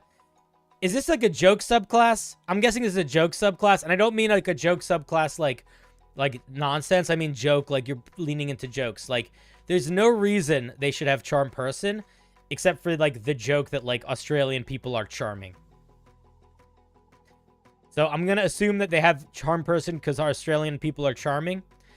And if there's another reason for it that isn't that, this doesn't fit the vibe at all. Genuinely doesn't fit the vibe at all. Also, Charm Person, I believe, is on another Ranger's spell list. So it kind of makes it less fun. These are all probably fine. Fear also feels kind of out of place. I'd probably get out Charm Person and Fear. Switch them out for other things. Everything else feels fine. Outback Weapon User. You have become an expert at using the whip and the boomerang and the knife. I like that you reflavored a dagger as a knife. That's so stupid. Oh, I love it. Which are Outback weapons. When you make an attack with one of your Outback weapons, you can do so using either your strength or dex. Nice. And its damage die is 1d8, and it gains a unique property as listed below. Cool. Okay. The boomerang. After you make a ranged weapon attack with the boomerang, it always returns to your hand, regardless of whether it attacks or misses. Additionally, as the weapon is returning to your hand, you can use your bonus action to make one ranged weapon attack against any target that is nearer to you than the target of the attack. The damage for this die is a d4 instead of a d8. I think I think that still getting to add all your modifiers and stuff might be too much. I might treat this extra attack as just a D8 and not add modifiers. I might go in the opposite direction here in terms of power. I don't think it should be more extra. It being a D4 plus modifiers is over the course of a campaign much better than a D8. And I think that a D8 is closer to the power level balance there. It's supposed to be Convict's Charm. That sounds okay. Well, I'm not Australian, but I will say, as someone who doesn't know what that means, that sounds like somehow weirdly offensive. And also, I still just don't think it fits. But also, there is a level. I'm sure it's not offensive, but part of me is like, that almost sounds like you're saying like the friendly black kid kind of thing. Like, it's like, oh, that charming convict. Like, it sounds almost like weirdly derogatory, you know? I might move away from that if that was where it came from. Again, this is me coming in not knowing shit about Australian culture. But that is how that sounds. A little bit like the upper class person sort of looking down at the lower class person and being like, oh, aren't they charming? Let's look at the whip. The whip's reach increases by 5 feet. In addition, once per turn, when you hit a creature with the whip, you can force it to make a Constitution saving throw. On a failure, it can't use reactions until the start of your next turn. That's pretty good. Huh, I'm not sure how I feel about the no reactions. The no reactions feels a little redundant. I mean, the no reactions is much better for this being like a teamwork support ranger than anything else, because if the reach is really far, the real benefit of not reactions is avoiding the opportunity attack. But you aren't going to have to worry about the opportunity attack because you have like big reach from the whip. But you could still use it to help allies and stuff. The size of your weapon is threatening. When wielding the knife, you can use your bonus action to force a creature within 10 feet of you to make a wisdom save. On a failure, the creature becomes frightened of you until the start of your next turn. Is that infinite in use? This is too powerful, I think, if it's infinite in use. By, like, not a small margin. This feels a little lackluster. So those are my main thoughts so far. Overpowered, little lackluster, little too much damage. But all interesting ideas. I think this would be way more reasonable if you just got advantage on intimidation checks. Or you could add your wisdom modifier to an intimidation check or something like that. But to be able to just give the frightened condition every turn at no resource cost. There are classes that get something similar to this, and it requires like a once a day ability to activate it for a minute or something like that. Like, it's the frightened condition is very powerful. Like, the undead warlock gets basically this, but it's only active when they're using their form of dread, for example. There's another thing that gets something similar to this. The warlock, the Fey warlock, gets something similar to this. There's a couple other things that do.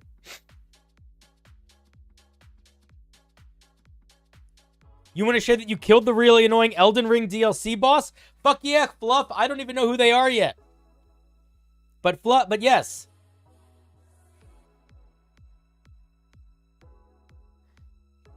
All right, let's see. Venom Wrangler at 7th level. You are experienced in dealing with venomous creatures and can brush off their attacks. You gain resistance to poison damage and have advantage on saving throws against poison damage. If you are giving us this feature, don't give us this spell. Don't do that. This is just making it so we don't need this spell. Now, why do we have this spell? So we can give it to someone else? Boring! These are too similar. Even if they cover minorly different aspects of the game, they don't. They cover the exact same thing. They cover dealing with poison. We don't need that in 2 spaces. Pick one. Additionally, you can use dexterity in place of strength when you make a ability check or with athletics to initiate or maintain a grapple. Furthermore, immediately after a creature within 5 feet of you hits or misses with a melee attack, you can use your action to attempt to grapple that creature. This should be the only 7th. Just cut this part out. Just keep it this. Also, not the biggest deal in the world, but I don't love that we are basically getting a whole feature tied to grappling and using athletics, but we don't get any, like, ingrain athletics thing. I don't know. Feels a little odd to me. Maybe, I guess it's fine. Maybe this is enough, just to be using the dex instead of strength. I think it's fine, though, for a 7th level feature. I think you cut this out and maybe give it something else instead of this. But the ability to grapple a creature...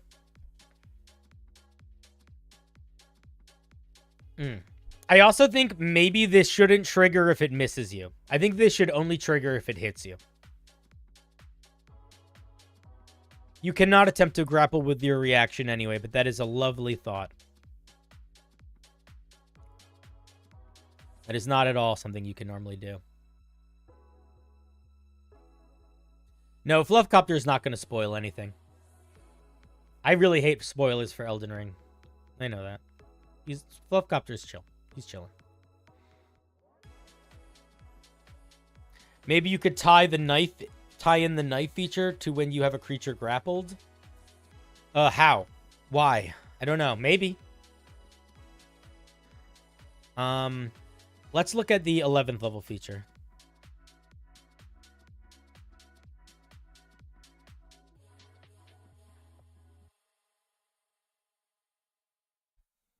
Outback Weapon Master.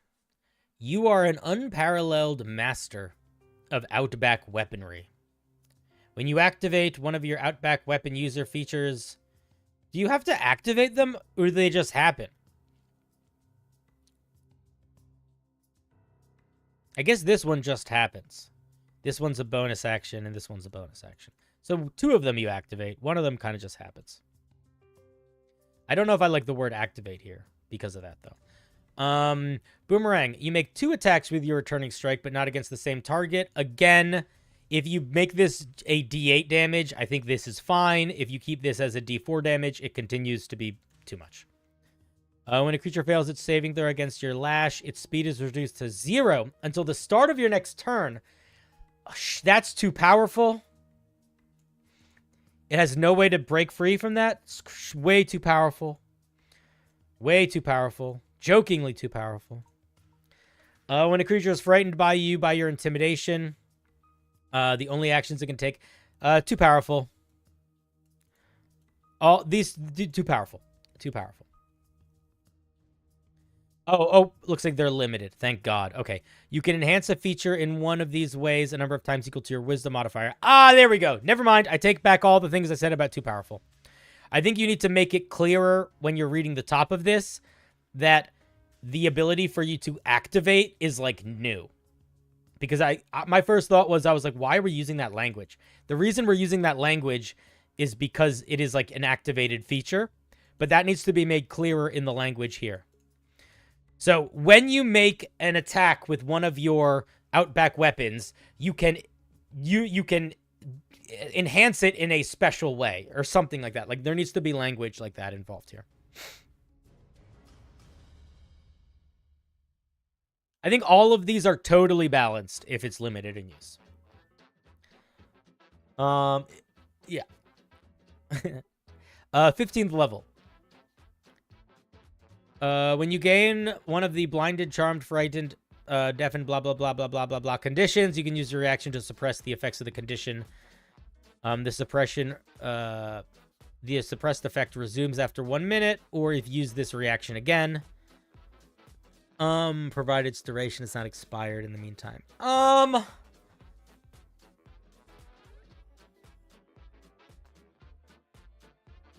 man, I don't know. I don't know how I feel about that. I'm going to be very honest here. My first thought is, I think this is kind of boring. I think maybe this works for, like, the fiction of Outback type people. But my capstone being I can use a bonus action to, like, not be stunned. Is it good? Yeah. But, I don't know. It's not really selling it for me. I don't think it's particularly exciting. I like the name Jolly Swagman Man. Jolly Swagman's a good name. I really like the special Outback weapons. I really like the way they improve. I think the 15th level feature feels a little bit to me. I think the 7th level feature feels a little to me. And I think the spells need a slice of work. But I think overall it's a very fun idea. And I think there's some really good stuff going on in here. The boomerang cannot work with a sharpshooter. That's a great call. Yeah.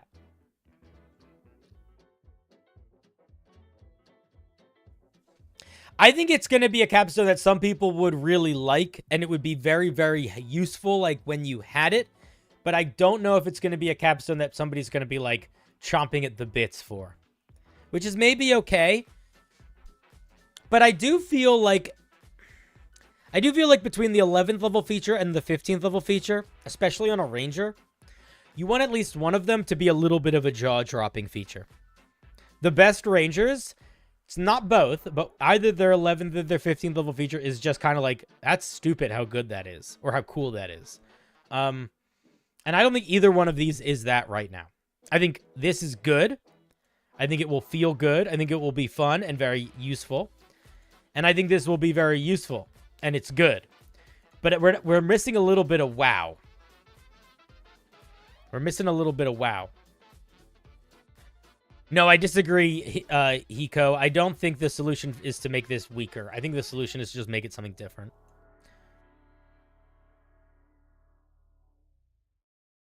I mean, if you're going really crazy, how about, like, you know, you summon, you know, 1d6 giant crocodiles and they fight along your side. I don't know. Could be anything. Could go in a lot of different directions. I actually think, and I also think it could be fine. It could be fine. I just think if this is going to be the 15th level feature, then this needs to pop a little bit more. That's what I think. One of these needs to pop a little bit more. Just a little. Cool. Fun idea, though. Fun flavor. Fun idea. It's such a niche idea. And I think that you do a very good job of capturing vibes of that niche idea. I think the little bit of the grapple stuff in here, the silly weapons, most of the spell list. And yeah, I don't love Jolly Swagman, but I think it does accomplish the goal of the Outbacky sort of Crocodile Dundee vibe. So I think that if you're like, does this fit the vibe? I think 99% of it does right now. I think that it's just you're sort of in power balance mode and getting rid of like redundancies and looking for like little bits that you can like polish to shine. If you have any more questions, let me know. Otherwise, we shall move on, my dear.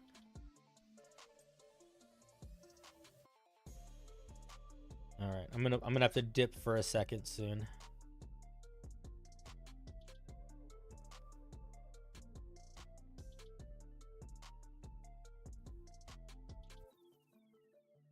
I think one of the funniest parts of this is that it's a dagger reflavored as a knife. Yeah, it's pretty good, dude. Pretty good. And yeah. You got it.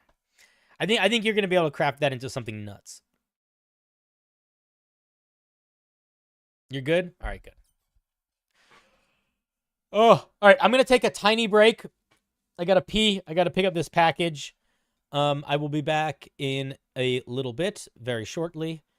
Don't be sad. Don't be scared. We'll do more wheel in a minute. Okay? Does that sound good to everybody? Cool. See you in a minute. Give me 1 second. Let me play you some music. What kind of music do you want? You don't get to pick. Let's do... What do you want? Fine, you can pick. Pick a genre. What is it? What's the genre? Name it. First person to name a genre wins. What is it? What is it? Cyberpunk? All right, we can do cyberpunk.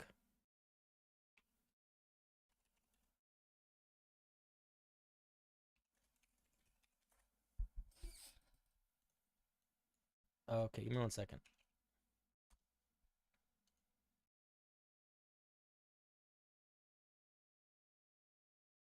This is pretty close.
How's it going, everybody?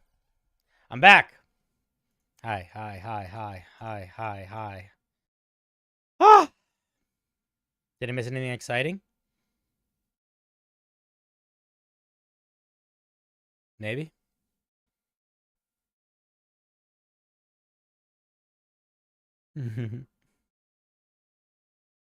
All right. Music switch.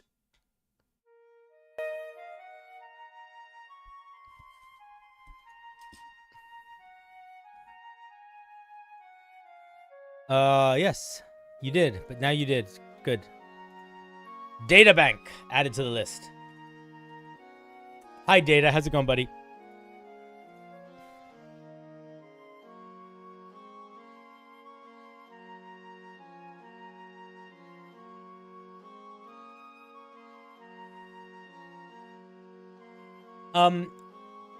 I was thinking about the fortune teller bard.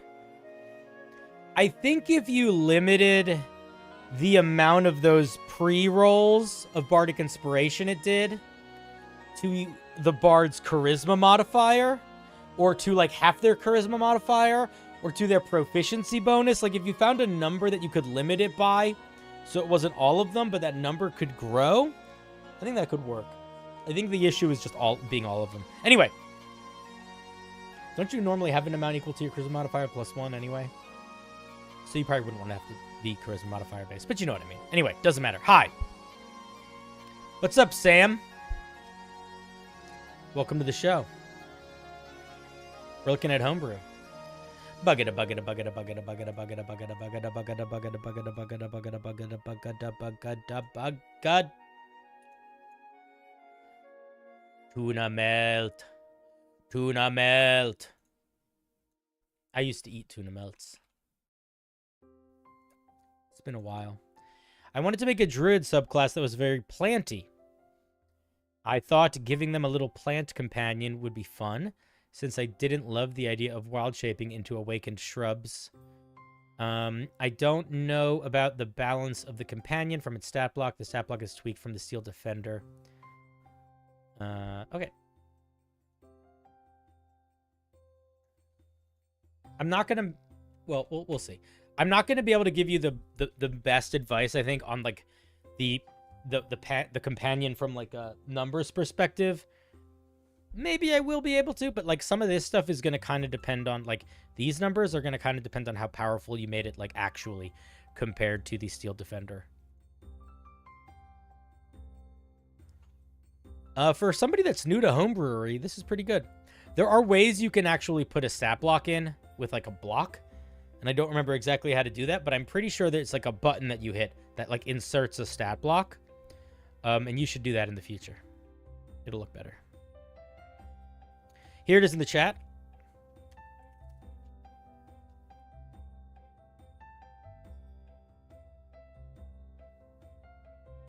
Yeah, Wildfire is a more direct comparison, although they don't have their pet out all the time. I think that's going to be the difference here. The Druid Circle of the Grove is a true friend of plant life. Druids of the Grove do not claim dominance over plants, but are simply caretakers and defenders of the wilderness and nature. This power begins as a humbling seed, but sprouts into a force of nature not lightly reckoned with. This is mostly good, except you have the same sentence structure twice. They are this, but they are this. They are this, but they are this. Don't do that twice in a row. Yeah, go into the waiting room. Just go into the waiting room, and then you'll be there. And then I can grab you if you want to join the call.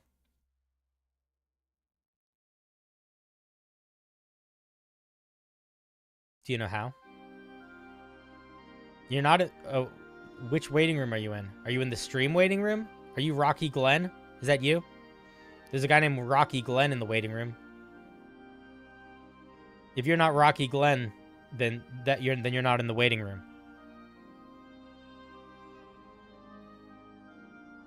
You are Rocky Glenn? All right. Hello. Hello. How's it going, buddy? Not bad. How are you? I'm doing pretty good. So tell me about this druid.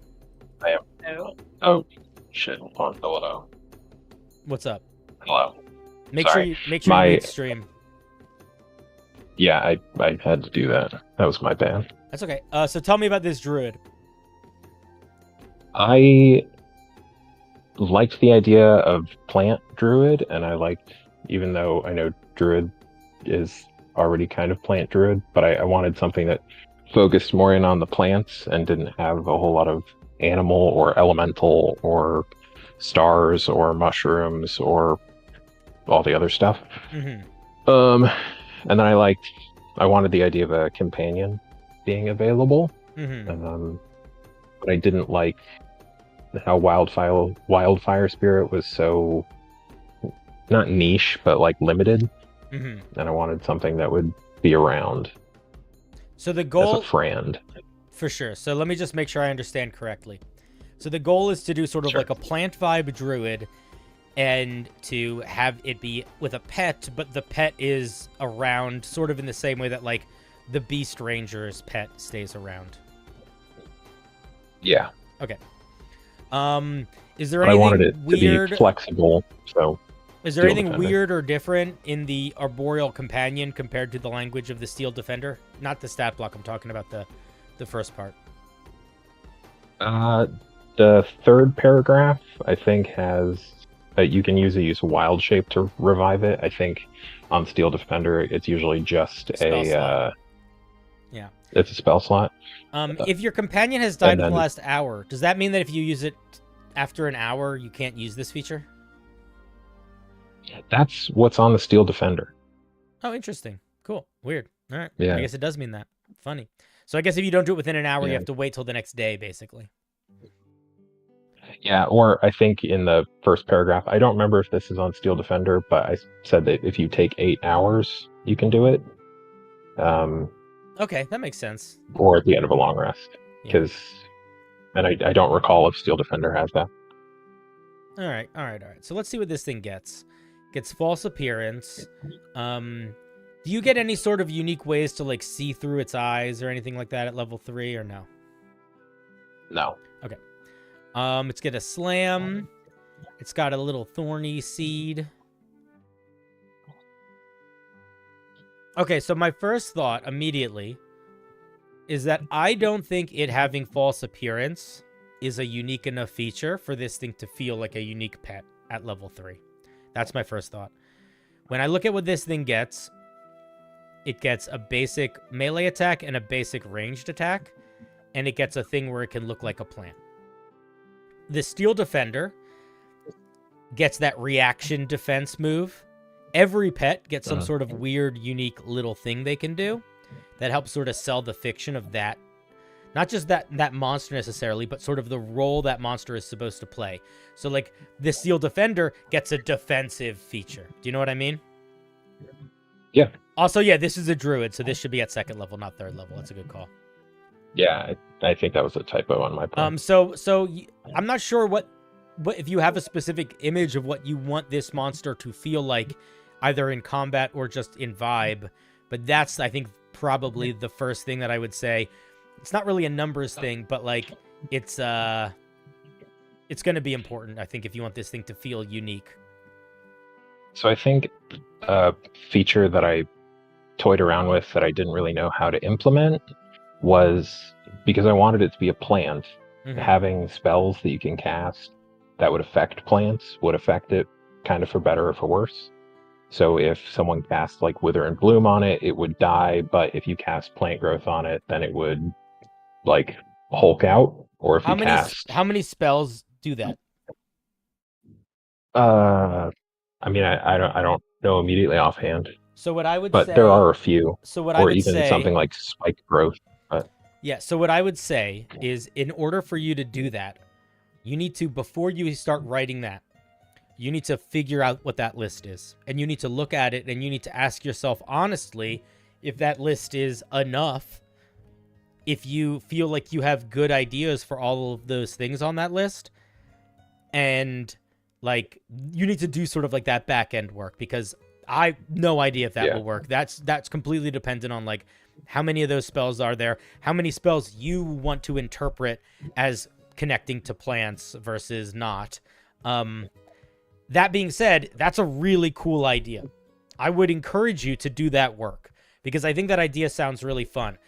If you do that, you basically need to list what those spells are somewhere here. Right. And also, you probably need to bake into this subclass getting those spells on a spell list. If you don't do those things, I don't think it works that well. Give me 1 second, I have to kill an animal. Good luck. Spider! Do your job! Alright, I'll get it. I'll get it soon. Yeah. My house spider has been lacking in doing its job lately too. Stick. Disorient! Stunning strike! Stunning strike! Stunning strike! Oh, I broke my broom. Stunning strike's too powerful. Oh, I did a hit. Stunning strike! Alright, I got it. It failed the last Constitution saving. Well done. Okay, so Finally. I think the idea of using spells to enhance your minion is a really cool idea. And I think that if that's still something that excites you, I think you should lean into that. The thing that I would keep in mind is depending on what else this thing gets, you probably are going to need to make a lot of space for that from a power perspective. But that's not a bad thing. That just means that that's fine. But like that's what I would say. If you want to build that element in, that what you just described is so much stronger than like a steel defender using its reaction to impose disadvantage on an attack roll or something like that. You know what I mean? Like that's like a whole subclass feature. That's like a much bigger. That's like that would run through subclass features. So just keep that in mind if you are going to add something like that. Well, my concern with that was that it would just take up a ton of space trying to put all of the spells and then exactly how they manifest on the plant. Mm-hmm. But then I was also concerned about just giving a bunch of spells, and I think my initial implementation was just a note at the bottom of the first feature that was like, this is a plant. It is affected by spells that target plants. I don't think that's not gonna obviously left enough gray area that wasn't gonna do the job. So I mean, you could also sort of treat it like it doesn't need to be so one for one. Like if it's creating the feeling you want it to create, that might be enough. So if, for example, you gave this druid a spell list of plant spells, you could basically say you can target your minion with these plant spells, and if you do, pick one of the 3 following benefits to give it, and not have it be like each individual spell does its own each unique thing. Because yes, I agree, that would be too much.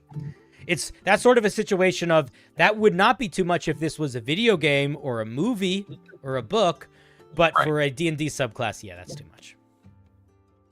Yeah. Let's see what we get at 6th level. At 6th level, you learn Ensnaring Strike. I don't love the 6th level feature. All right, cool. At 6th level, you learn Ensnaring Strike, Hail of Thorns. These spells are always prepared. Once learned, they're considered druid spells. When you cast either, you can choose to command your arboreal companion to make an attack with the same action. The needed weapon attack. Okay, so basically, it can cast these spells, is what this is. This is like a long-winded way of saying that. Right? Kind of, but I didn't want to give the arboreal companion spell casting. Yeah, but you're casting these spells through it, basically, right? Yeah, but it still takes action economy from both, essentially. Yeah. I feel like there's got to be a better way to word that. Additionally, when your arboreal companion deals damage, you can choose to grant temporary hit points to a creature you can see equal to the amount of damage dealt. You can grant these temporary hit points in this way a number of times equal to your wisdom modifier. I think that, okay, my first thought is I think either of these features is cool. I don't know if I would do both. Maybe not both right now anyway.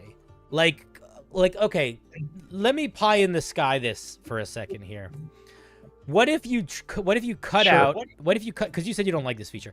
What if you cut out the Ensnaring Strike Hail of Thorns feature and aspect entirely?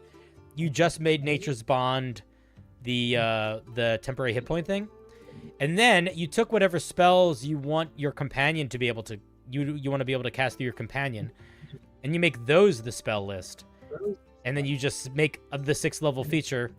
You know, when you cast a spell from your spell list, you can choose for it. You know, you can choose for it to come out of the creature or for you, basically. You know. Would that be like find familiar? Sort of. I That mean, kind of way, you or could word just it. those I mean, specific spells? if however you want to do it, man. Like, it's your call. I don't want to tell you to do it, but what I'm saying is, I don't know. if you're gonna be giving, if you want to give a feature, if you like the idea of the using spells, like giving your monster the ability to access your spell casting, basically, I think that would make it's very easy to just tie that into, they can just do that with the spells on your spell list. And if you're gonna be I don't know. That's sort of where my head goes with that. I also think that the second feature is interesting and cool, but it's also pretty strong because it's just, I mean, honestly, it's not crazy strong, but it's strong enough that I think that you don't need a big other second 6th level feature. I think you could do a smaller other 6th level feature if you were going to do another feature with it. Okay. But see what 10th level is, because when I posted it on the Discord, someone said it was really strong. And I would imagine it might need a tweak, plants but... at will. Casting the spell does not use a spell slot. It's always prepared. So here's the thing. This is the problem with casting Speak with Plants at will. It's medium too strong. It's much too strong if you were to get it like level 3 or something. But Speak with Plants, when was the last time you actually read that spell?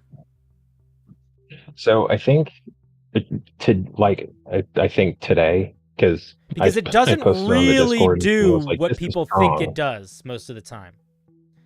It's the second paragraph, and it's much stronger than Speak with Animals because it essentially gives sentience to things. Yeah. Right. And so I think you can like I kind of no, you speak first. Upon review of the spell, because I thought in my head it was just you get to talk to plants. Yeah, it's not but just that. Looking at it again, because it has the sentience and you can make like difficult terrain with it, and you on the document I started to write, when you cast the spell in this way, and try to limit it so you can't do the difficult terrain and you can't do the ordinary terrain part. It's just talking to animals or talking to plants and gaining information. But I didn't. That was another thing that I didn't know quite the verbiage to do that. Yeah, if I should call it Speak with Plants at all, or I think you just don't call it Speak with plants. Plants. I think you literally take the language you like from the first paragraph and you make that the feature, and you just don't make it a spell at all. I think you're fine. I also feel like that alone, if that's what it is, might not be enough of a 10th level feature. Not sure. You might want to play around with that, though. It was originally the 6th level feature, but then getting an unlimited 3rd level spell at 6th level seemed strong. So I didn't do that. But then I bumped it up 10th, and now I'm gonna tweak it down power wise because I don't want it to alter terrain and stuff. For sure. So probably something else at level 10 as well. Well, maybe the 10th. I kind of agree with Data. It could just literally be a thing that's just on. Like, it doesn't need to be a spell. It can just be like you just can always talk to plants. The other thing that you could maybe do, depending on how you want to like reorganize this, or if you do or don't want to reorganize this, you could tie it to your minion. Like, it could be, if you wanted to get it in earlier, for example, at 6th level, I did think about you could essentially turn it into a thing where like you could use your companion to talk to plants, and it might require like your action and your concentration to maintain it. But you could basically, if you wanted to give it earlier, you could do that. Just make it require more action economy and make it more tied to your pet. But yeah, if you do keep this at 10th level, which I think is fine, and you lower it to essentially literally just the logical of what Speak with Plants would be, you probably want something else at 10th level too. And the other thing that I want to point out here that I don't see, which I think is a big deal, is that every single subclass that gets a core pet and I'm not talking about the Wildfire Druid. I'm talking about like the ones that get a pet that's out for a long time, like the Drake Warden or the whatchamahoosit. Most of their subclass features tie into improving their pet. You do not need most of your features to do that, but I should not be. But by 10th level, we need some improvement to our pet. So either your 10th or your 14th level feature, and really I think it's your 10th level feature, probably needs to be improving the damage of your pet, giving it some extra abilities, something like that. Every other pet thing gets something like that, and the reason why they do is because this damage, like all of this falls off at a certain point. If you want them to be able to still lean into using their pet, you either need to bake in a thing that is like they're always doing your magic, so maybe you don't need to focus on it as much because they're like your magical wards, or you need to lean more into them getting a little stronger. Okay. A good example of this, it doesn't need to be that complicated, but like the beast, the battlesmith, they just literally like their damage die and their AC and stuff goes up. But also there's things like the Drake Warden, which at a certain point gets like a fly speed and a breath attack. So you could sort of go in a couple different directions in terms of how much of the power of the subclass you want to put in the pet versus in the class. Like if you want to put more of it in the pet, you can kind of make it get a little crazier. If you want the pet to not be the main thing, but be part of the main thing, maybe go more like the Battlesmith and make it more like just numbers go up a bit. Yeah. I mean, looking at the Wildfire Druid is that it gets more stuff. It gets like another thing at level you shouldn't worry about the Wildfire Druid for the balance that. I think you should look at the Drake Warden and the Battlesmith, because this is a different sort of pet. This is an out all the time pet, you know? I was just saying that's kind of what I was looking at, because it's a druid and it is a druid with a companion, which is not a thing that otherwise exists, even though it's a different companion. But for sure, trying to balance between the two. Yeah, I think it needs a little bit more something at higher levels. Okay. Yeah, I mean, if you want, you know what maybe the solution is, man? I'll tell you what. I would cut out the whole ensnaring hail thing, cut out the whole spellcasting thing, move the ability for you to passively talk to plants without it being extra stuff to also 6th level. Get both the talk to plants and the little bit of wisdom temp HP thing. And then at 10th level, have the pet improve in some way. Figure it out. Figure out what you want it to be, whether that's it gets cool new features, whether that's you're now casting spells through it, whether that it's dealing more damage, whether that it's some combination of those three things. But I think that would fit nice. I think that would fit well. Let me look at this 14th level feature. Starting at 14th level, you can use an action to expend both uses of your wild shape to unleash the power of your arboreal companion. Also, that reads like a 10th level feature. You can decide how the appearance of your companion changes, but it uses the stat block for a treant. That's fun. It lasts for 10 minutes. While transformed, still takes its turn in combat directly after yours, but it moves, takes actions on its own. After it's transformed using this feature, it's destroyed and will need to be resummoned. I think that even it being destroyed is maybe not enough. I think you might need to use 2 wild shapes and limit this to once a day. Beyond that, I think you might need to clarify that it does not get any of the special treant features. Because the treant has an ability to summon 2 other treants. And getting 3 treants is too much. So treant has this once-a-day ability called Animate Trees, where it can animate 1 or 2 trees to make them the same. A treant is a CR9 monster. Getting access to a CR9 monster regularly is a lot. It's a good CR9 monster to get. It's like a fucking tank. Getting 3 of them would just be silly. So I think that if you want to make this work, you have to probably limit this to once a day and maybe even more limited than 10 minutes. So my thinking, I mean, I can shorten it down to, I don't know, 1 minute would feel too short but like. But 1 minute with a minutes, I don't know treant if you being need out that. is more powerful than any other 14th level druid feature. Just so you know. Fair. I think as far as limiting it to once per day, it's also maybe more powerful than any other summoning spell in the game. I should add language about it not being able to be revived after 1 or within 1 hour, having it be. I think like being able to do this ability more than once, and I would just say once you use this feature, can't use it again till the next day. I would just make it once per long rest. Ever. I don't think you should have the option to use this feature more than once a day. That is my opinion. Because it is, if you are in any way going to be keeping this as a treant, even if you're taking away the treant's ability to summon other treants, it is still quite a bit stronger than a lot of other things that we would be getting as druids through this form. And I'm wondering if maybe the solution here is to not copy the treant stat block, but to, come up with some bonuses that your pet just gets. Like a super juiced. Like it could literally be, you can expend 2 uses of your wild shape. Your companion gets 50 temporary hit points, and its attacks deal an extra 2d8 damage for the next minute or something like that. You know what I mean? Like you could just take this and it becomes large in size. If you like the idea of the treant specifically, you could figure out how making that work.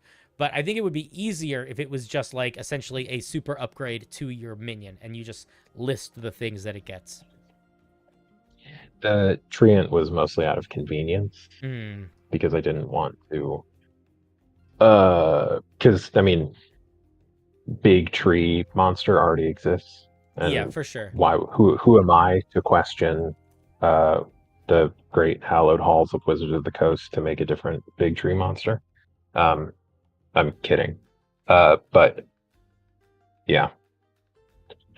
Overall, I think it's a really fun subclass. I think that I like the flavor. The thing is, I really like the flavor of summoning a treant. I just think you got to make it that in flavor and mechanically make it not exactly that. The main thing that I think you got to figure out, man, and I think it's going to be what sells this, is what is the gimmick beyond you have a plant friend? What is the gimmick of the plant friend? And I think that when you figure out what that is going to really help finish filling this out. Because I think it needs a gimmick at level 3. And then I think that gimmick needs to expand at level 10. And then maybe, depending on what that is, maybe the 14th level feature stays the treant thing. Maybe the 10th level feature becomes the treant thing and you get some other 14th level feature. But I think that that's the biggest thing. You've got some interesting skeleton here. You just kind of got to figure out what you want, what direction you want to build it in. Okay. Yeah. I can work with that. It could be from a flavor perspective, like, oh, the gimmick is going to be one of these 3 different types of like fruit trees, and you can like pick the fruit to do stuff. Or the gimmick could be much more mechanical, where it could be like, okay, the Battlesmith is all about defensive fighting. The Drake Warden is all about offensive fighting. This thing is going to be about immobilizing enemies, or this thing's going to be about battlefield. You know what I mean? You could sort of look at it from like that sort of perspective too. Like, where does this sit in combat compared to the other pets? I think the battlefield control thing was another thing I considered, because with the spike growth and plant growth and whatever the hell, is that it gets a lot of like difficult terrain stuff. Druids do in general. For sure. And so having something, I didn't know how to implement that. I think someone in the Discord said that giving it some kind of ability right out of the gate that might do something like that might help. Something extra, which is what you said as well. What if, I mean, I'm thinking it could. Do you want some suggestions, or do you have thoughts? Please.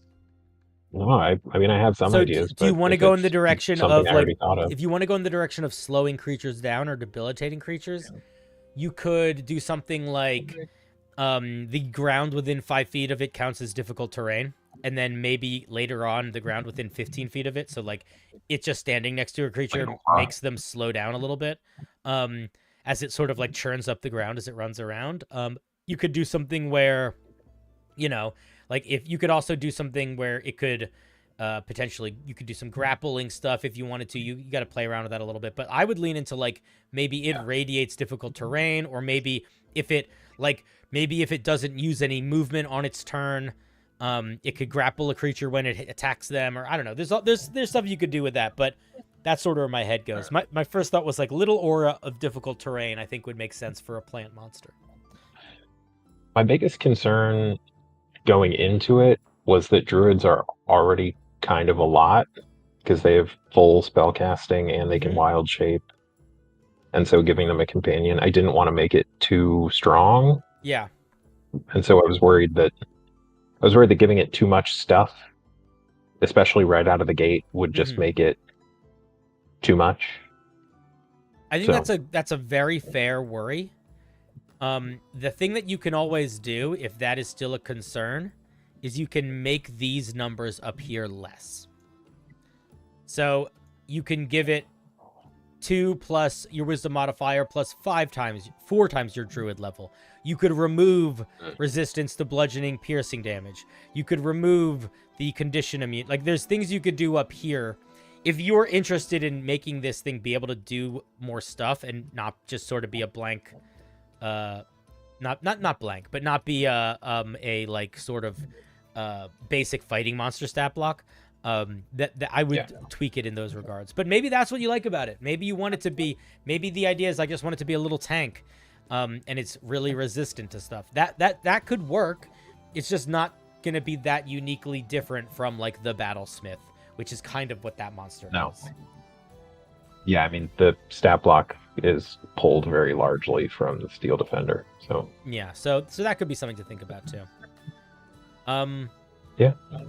Yeah. Maybe make it a quick monster, less strong, more dex, or, you know, there's all sorts of shenanigans you could play around with. Cool. Do you have any final thoughts, questions, concerns, anything I didn't address that you want me to go over? I don't think so. Thanks for the feedback. Yeah, man. And you said this is like your first time using Homebrewery? I've toyed around with it a couple of times, but this was an early go. It's good, man. Using some Magic the Gathering card art. Yeah. Because, yeah. I think it's good. Because there's a lot of it. Yeah. Fluffcopter said maybe you could just make the companion straight up just immune to difficult terrain. Maybe that would be enough to kind of help make it feel kind of unique. That could also be a good idea. That also would work well with your spells that create difficult terrain, because it wouldn't have to worry about that difficult terrain, which is kind of fun. Like it could run through that. That's true. You know what? You might even, maybe that's it. Maybe you put in language where it's not affected by your spell. Maybe it's just not affected by your spells, so it can run through spike growth and stuff. Or like not at all, but like it can basically move through your dangerous area spells in ways without worrying about them. That could be fun. But yeah, really solid for an early homebrewery use. Nice, very nice. Good job of filling the space and sort of finding art that fits nicely that does it. Thank you. Cool, man. Thank you. I appreciate the piece. I'm gonna hang up on you now unless you have more thoughts. No, thank you very much. All right. Thanks, See you, buddy. chat. Have a good night, everybody. Bye. Kadunk.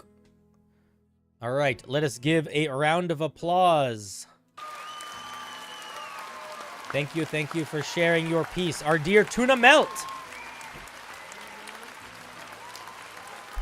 Every time I see your name, I genuinely think about how I haven't had a tuna melt since I was like a kid. And I'm like, God damn it, I should have a tuna melt. Tuna melts are good. And then I don't, because it's late at night. I just forget. Ugh. Okay. Anybody new on the wheel? Let's check. Sans. Hello, Sans. Kaboosh. You like tuna with literally no other food added to it? I like tuna in a lot of circumstances. It's not my favorite food, but I think I like tuna more than other people do. I don't ever think to eat it though. It's just a thing that I eat sometimes. Like, oh, tuna. All right, I'll have some tuna. It's like, oh, this tuna's pretty good. But I never think to eat it. Bagada bagada bagada bagada bagada bagada bagada bagada bagada bagada bagada bagada bagada bagada bagada Fluffcopter? Fluffcopter. No creature can escape carcinization, not even dragons. What does that mean? Adult Kragon. What the fuck are we looking at? What is this? What is this monster? First of all, the art is very good. Fluff. Very nice art. I like the shading. It looks like a dragon wearing lobster armor. Sort of. Maybe. Like a dragon took parts of a crab. All right, let's see what the fuck this is supposed to be. Adult Kragan. It's a crab dragon. All right. Bunch of hit points, bunch of armor, bunch of movement speeds, whatever. Only one saving throw. Con. I might give it another saving throw. Proficiency in stealth, perception, survival. Resistant to cold. Why cold resistance? I guess because it's underwater. Okay, let's get to weird stuff. Multi-directional movement. Attacks of opportunity made against the Kragan are at disadvantage while it's not flying. That's funny because it's scuttling. You're on Discord. All right. You're not in the waiting room.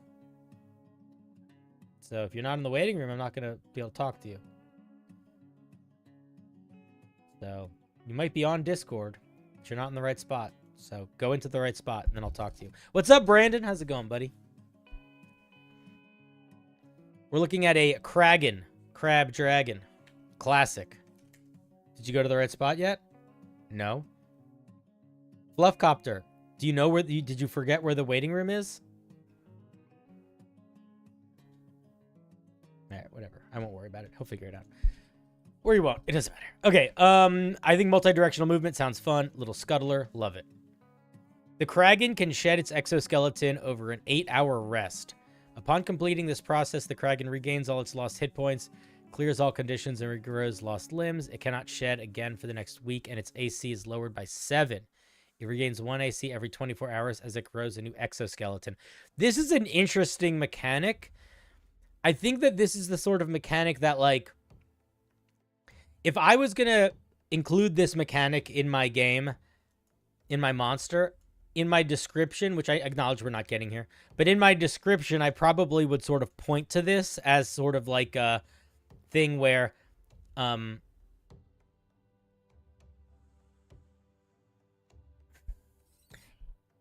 guess we're going to see in the rest of the monster, but I'm going to hope that this monster has mechanics in it for like losing limbs and stuff. And the idea is that this monster could run away if it's too injured, do this, and then come back later. And the goal would be for the players to try to, like, get it before it came back.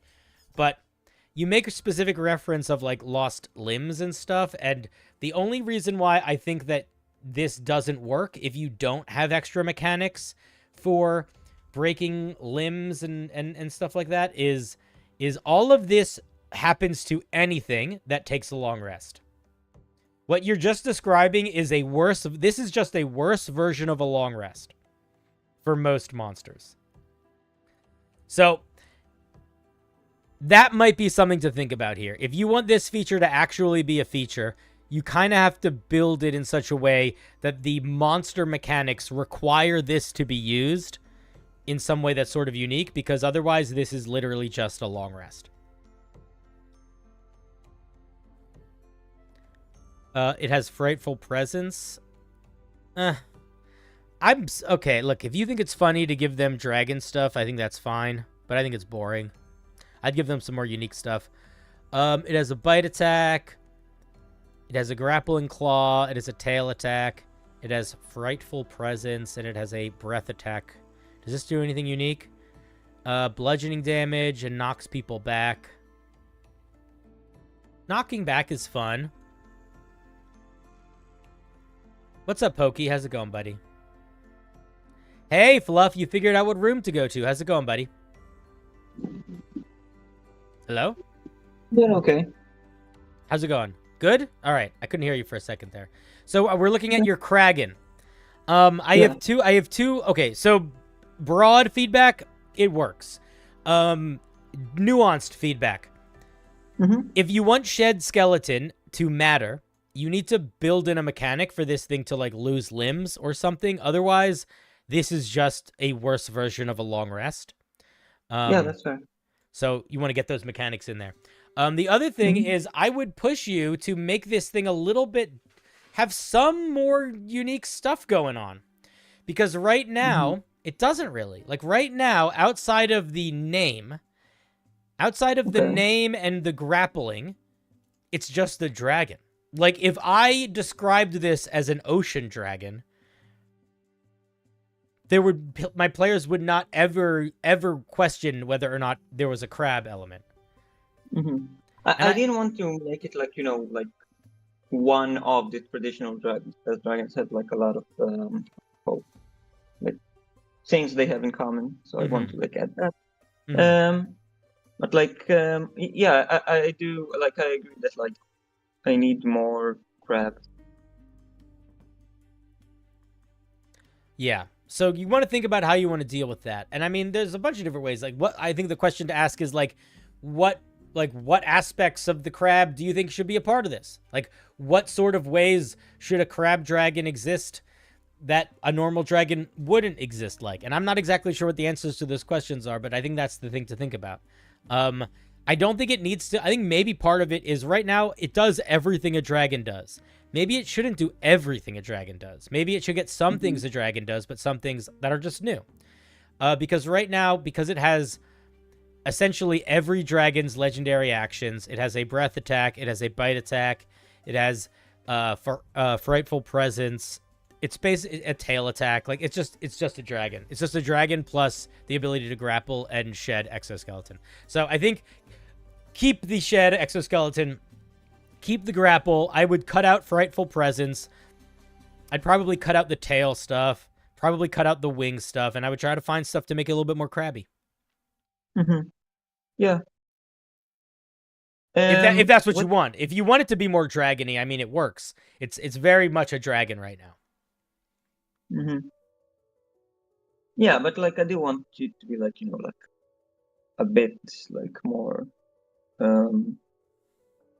more unique. I want to like to feel like a dragon, like it is a dragon. Like I want to like bring like a new flavor of it. So what do you think it needs to feel like a dragon? I think like obviously you need a breath attack. Like there's dragon without a breath attack, I think just doesn't feel right. Frightful presence, that is a thing that all dragons technically have. Maybe maybe there's an outlier and I just don't know of it. But like it's not super important for like what a dragon feels like, I guess. Tail attack can probably just be dropped. I'm not asking you what you need to drop. I'm asking you what you need for it to feel like a dragon. It needs breath attack. Definitely. Sure. Breath attack. Does it need to fly? Yeah. Okay, cool. It does fly slower than other dragons. Yeah, for sure. Okay, does it need... I gave it like a higher swim speed and borrow speed to compensate. Yeah. I think it having a slow fly speed is funny. So if you know, though, that the main things that it needs is... I also like this weakens the wing attack. The wing attack here deals piercing damage instead of bludgeoning damage. Because like it has like the claws on the end. Sure. And like I increased the damage, so like the wing attack now is less movement and more damage. I don't know, it's something. Listen, you don't need to defend changes. You know the little details, but no, it's fine, it's fine. But from my perspective, what I would say is, changing a couple dice and a couple numbers in the wing attack still is a wing attack. It still feels the same as a wing attack. And I think that the question that you have to ask yourself is, you can keep the wing attack. I'm not saying drop it, but what I'm saying is, what does this thing need to be a dragon, and what does it need to be a crab? I think what it needs to be a crab right now, it has some of that, right? It has I think the scuttling multi-directional movement's really fun. I think the grapple is fun. And if that's all it needs to be a crab, and you don't have other things that you think it needs to be a crab, I think you need to lean into those features. So, for example, if the two main things it needs to be a crab are the scuttling and the crunchy claws, what if instead of it having no opportunity attack things, what if it has a legendary action where it can move without opportunity attacks? What if it has a legendary action where it can do a special scuttle where it moves without opportunity attacks and rams somebody and hits them with its spikes on its sides and it deals some damage? What if the claws don't just grapple? What if they restrain? What if the claws restrain in such a way where every turn that a creature doesn't break out of that grapple, they continue to take damage? Like, there are things you could do to enhance the few crab features if you don't have more crab features that you want to put in there. That would, I think, would make them stand out a little bit more, you know? I think I can actually reflavor Frightful Presence, like tweak Frightful Presence to like an intimidating like crab stance. You know those like crab stances when they like lift their like claws up? They put their arms up. Yeah. Like if I can make that like a more, even like a directional Frightful Praise, like not like a presence, but like a directional thing. Maybe like in a cone that like frightens creatures. Yeah, I mean, yeah, it could basically be a version of like the fear spell. Yeah. Like replace Frightful Presence with something more crabby. Yeah. I mean, if you like it being the frightened condition, it could be that, but it doesn't need to be. There's a lot of things. Yeah, but like it feels more flavorful. Yeah, that's what I'm saying. Like, if you like it, keep it. If you like it, keep it.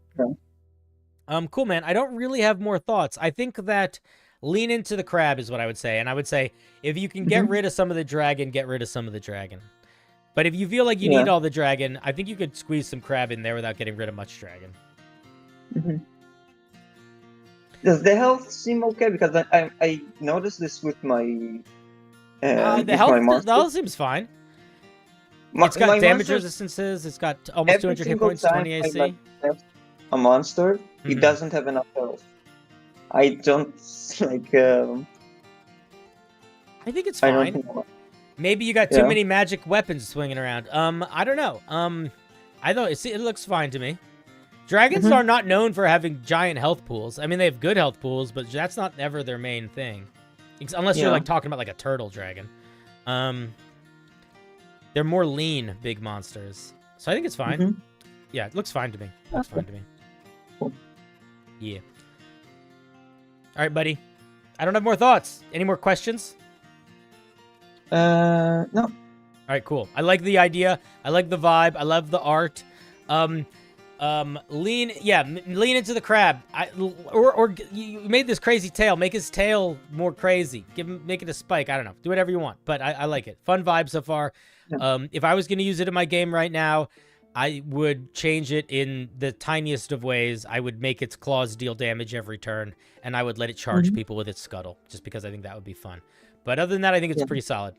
All right, buddy.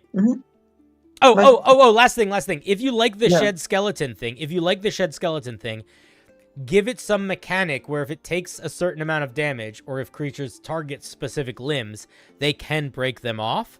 And you could even tie certain limbs to the scuttling mechanic, certain limbs to the claw mechanic. So, you know what I mean? And then give it some sort of like burst escape so that there's a logical reason for it to try to run away. Use shed exoskeleton, and then for people to hunt it down.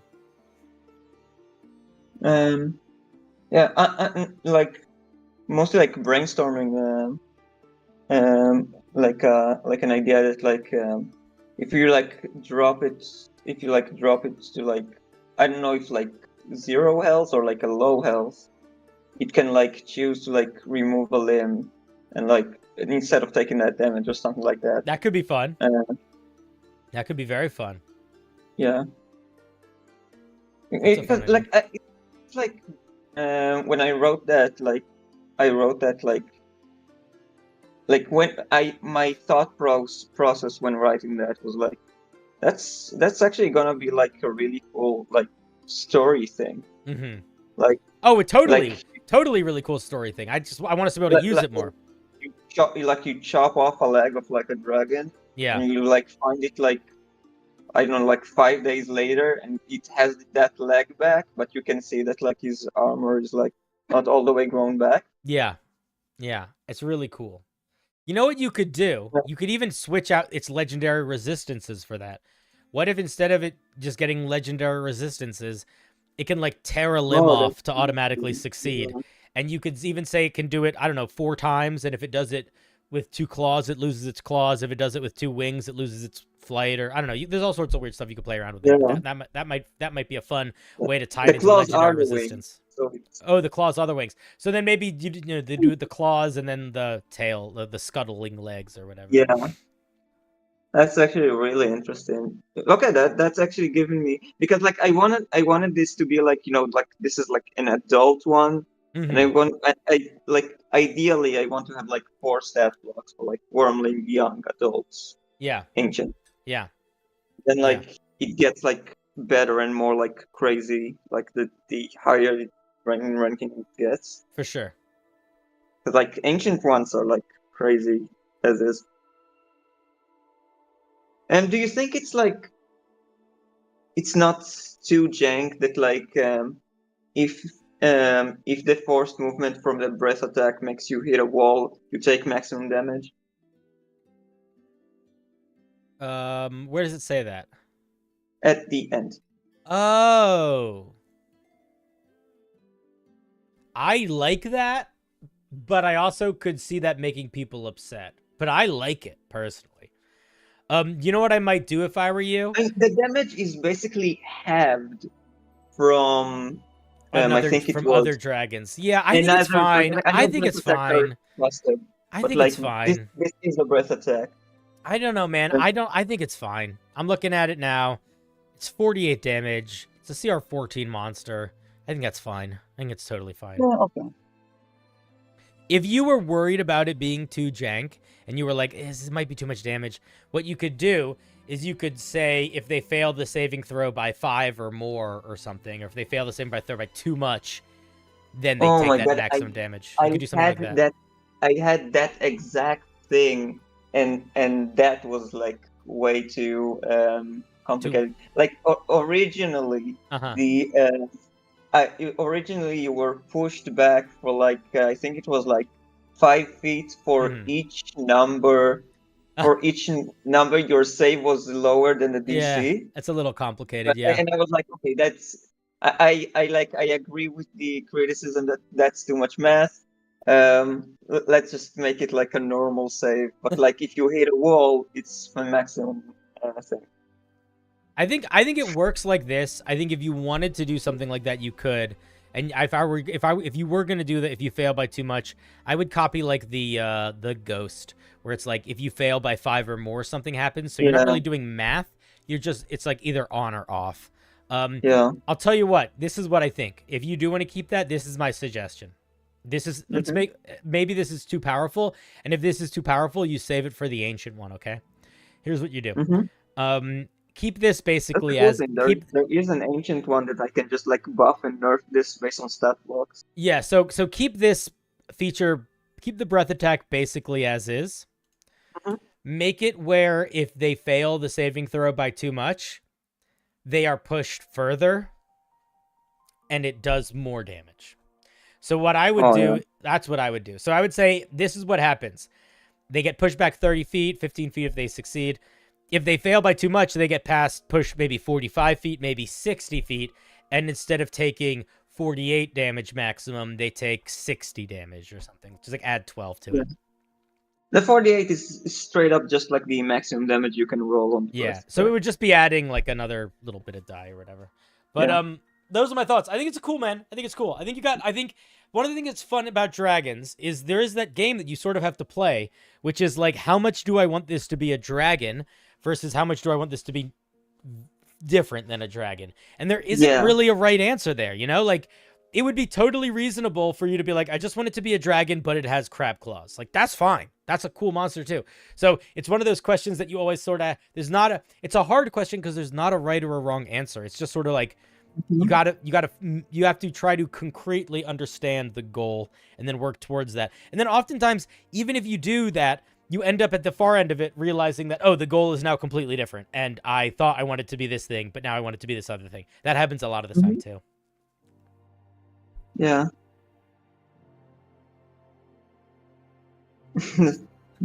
Oh, Data's being stupid. Dungeons too. Yeah.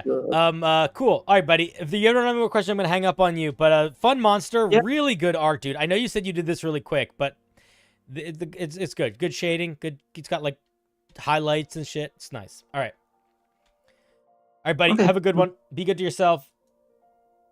Bye. Bye. I'm hanging up on you now. Bye. Nice monster. Oh, you hung up on me. The adult Kraken. It is such a weird thing with the dragons, where it's like, how much do you want this to feel like a dragon? It's an interesting question. All right, let's give Fluff a round of applause. Wait, where'd you go? There you go.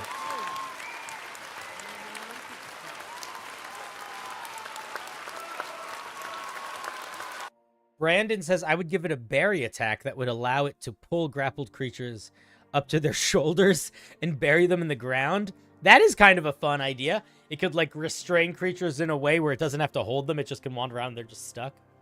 That's kind of fun. That might be something I would do as like a layer action. That sounds like a layer action to me. Doing some sort of like stomping and scuttling to like shake the ground in such a way that people start to sink into it. So that its little crab minions can walk up and start pecking your eyes out. All its babies.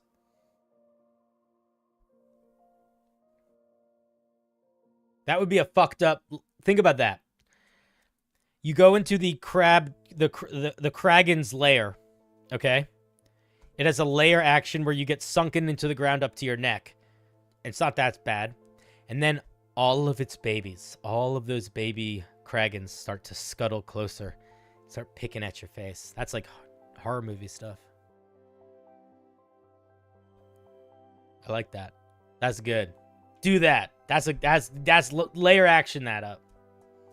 That's one of the things that makes dragons kind of fun, is that dragons are really similar in ways that it's kind of like, okay, on the stat block, most of them, the older ones anyway.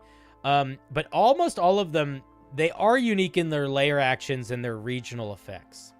So that, I know that's not something you were needing to deal with for this adult dragon, but if you are planning on making this like a bunch of different dragons and make it like a dragon family, you definitely want to spend at least a little bit of time coming up with some really evocative layer actions and some really fun regional effects. You're making a dragon barbarian? Cool. Is it going to be able to use a breath attack while raging or when it ends its rage, and is it going to get resistance to a damage type, and is it going to have other stupid fucking things that every dragon barbarian has? I'm just kidding, they're not stupid. I just read them a million times. It's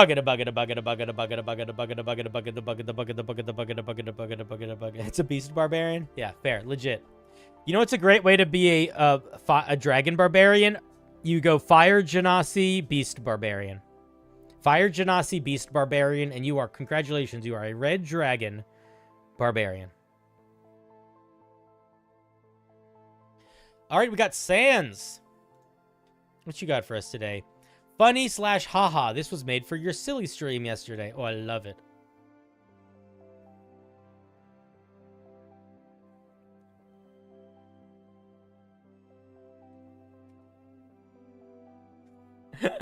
Giant of belt strength. A giant belt of strength.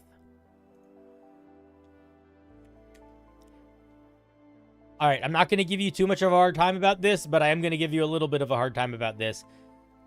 take the 4 seconds it will take to make sure your sentences are capitalized. It's not a lot of work, and it has a big impact on the way people read your writing. So just do that in the future. Even if it's just for this, man. Get into that habit. It's a good habit to have. It's a good habit to have. When being held, you gain plus... No. Stop it. Don't you fucking edit a thing while I'm writing, or I will stop reading your homebrew immediately. Thank you. When being held, you gain a plus 10 to strength score. All right, I want to ask you a question, and I would like you to answer me in the chat if you're here. Is English your first language? If English is not your first language, then I'm going to give you some feedback that is a little bit simple, but I think it's really valuable. Whenever you're writing homebrew, you're going to want, especially if it's not super long homebrew, you want to show it to somebody, if possible, that is a native English speaker. Use my Discord to do so, and literally say, hey guys, I am not a native English speaker. Can you help me Can you help me write this in a way that is going to fit better? Because there's some little grammatical things going on here that are very, very easy to miss if English is not your first language. If English is your first language, then my goodness gracious, start reading your sentences out loud, and you will notice that. When being held, you gain a plus 10 to strength score. To your strength score. Important. Also, this is too powerful. It has the two-handed requirement, and you must succeed on a DC 19 strength check to pick it up. Okay, so the joke is that it makes you very strong, but you have to hold it up. I understand. I understand.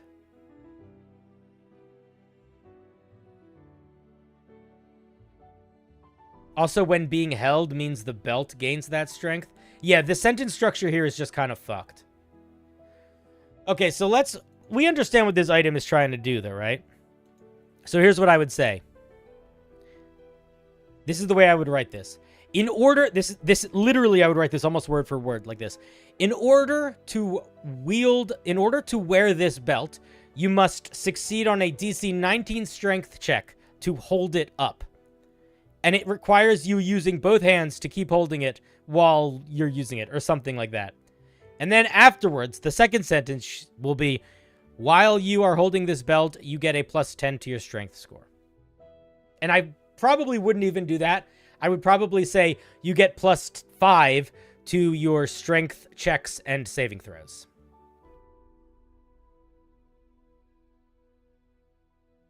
And that's what I would say. Because there is a lot that is not working here in the way this is written. The main feedback I have for you, and maybe this is because you wrote this really quickly. Maybe this is because it was just sort of maybe this is your first piece of homebrew. But there are plenty of magic items in D&D that give you bonuses to your ability scores. There's plenty of things in D&D that require you to make some sort of check in order to wield. And they require pretty precise language. And that doesn't mean it's complicated language. It just needs to be precise. How do you learn what that precise language is? You go look at those things. But when being held is incredibly passive voice. And it's poorly used passive voice. You wrote it in less than a minute purely as a joke? Cool. Then I don't think we need to spend any more time on it. Fun, goofy item. Next time, write it in more than 1 minute and use, take the time to make it look nice. All right, let us give Sans a round of applause. Thank you very much for sharing your goofy belt. We appreciate. Make sure in the future, try to get the language right, man. Even if you're writing something short, try to get the language right. It's worth it, you know? Something silly taken seriously is so much better than something silly done in 2 minutes. Take 3. Take 4. Take 5. Take 5, you got yourself a candy bar. That's pretty good. All right, thank you for sharing. Alrighty. Buggada buggada buggada buggada buggada buggada buggada buggada buggada buggada buggada buggada buggada buggada buggada buggada dung crafter. A simplistic but effective spell to get a caster temporarily out of danger or set up their next turn. Ooh. Curious. This spell is called Poof. Poof is a derogatory term in Australia. You should just be aware of that if you're going to use it. It's a reaction when you take when a creature you can see makes an attack roll against you. A momentary poof of smoke obscures you as it clears, and as it clears, you appear to have disappeared in thin air. Who sent me this? Crafter, man. Does that sentence sound good? Yeah, that's true. Does that sentence sound good? A momentary poof of smoke obscures you, and as it clears, you appear to have disappeared into thin air. That sentence sucks. You know it sucks. We don't need to talk about it. Fix it. How about this? A poof of a momentary... How about this? When a creature attempts to attack you, you disappear in a poof of smoke. Period. When the smoke clears... You don't even need to say when the smoke clears. Just say, holy shit, it's irrelevant. You don't need that at all. Cut that out. When a creature attempts to attack you, you disappear into a poof of smoke. You gain the invisible condition until the end of your next turn.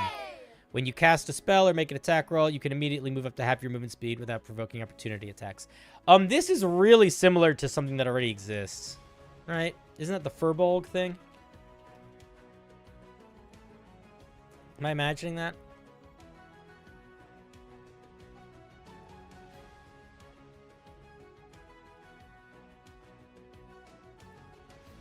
Oh, it's not exactly the same. This is a bonus action. Yours is a reaction. Yeah.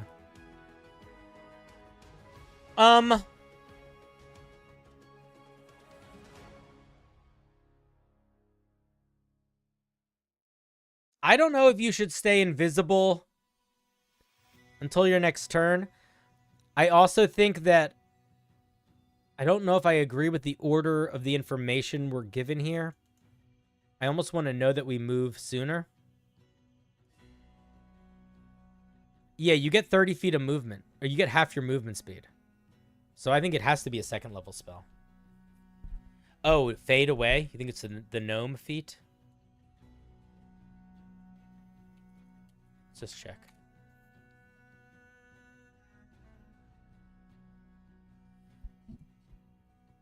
It's very similar to this. I would argue it's stronger than this feat, because this feat you're still taking damage. So, you know, take that or leave that. It's not UA. This is official, baby. Immediately after you take damage, you can use a reaction to magically become invisible until the end of your next turn, or you attack, deal damage, bop, bop, bop. Once you use this ability, you can't do so again until you finish a short or a long rest.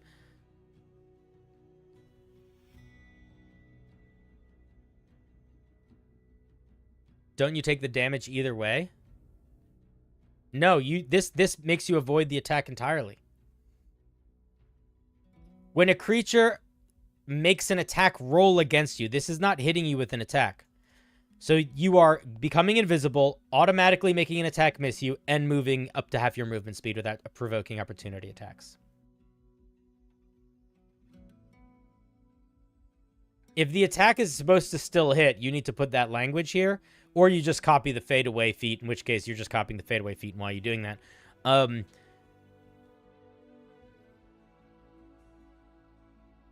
It definitely... No. Data, I disagree, man. You immediately move up to half your movement speed. You move before the attack happens. So what happens if the creature's out of movement and they have a reach of 5 feet? That's an auto miss. What if the creature doesn't know where you are at the end of that invisible 30 feet of movement? They only get disadvantage on the attack roll against you if they know where you are. If they don't know where you are, they're just shooting fucking blind. They might have disadvantage on the attack, but it won't matter because if they're shooting to the wrong square, it's still going to miss. So this is a lot of things for a second level spell. I would argue too many.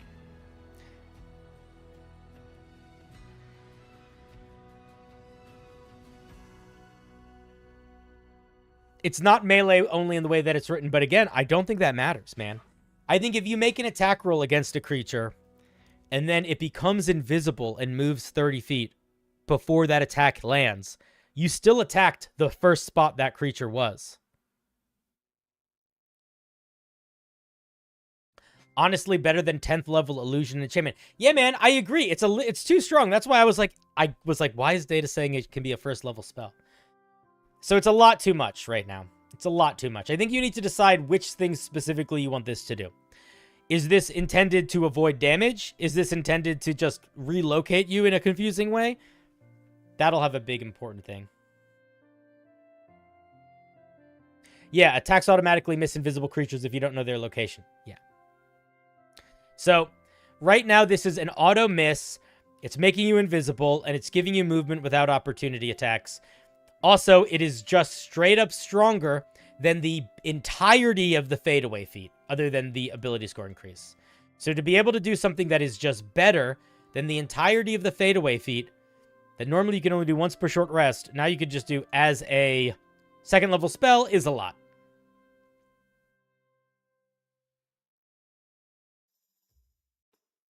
Is it on par with Counterspell? It's a different thing. It's not worth comparing.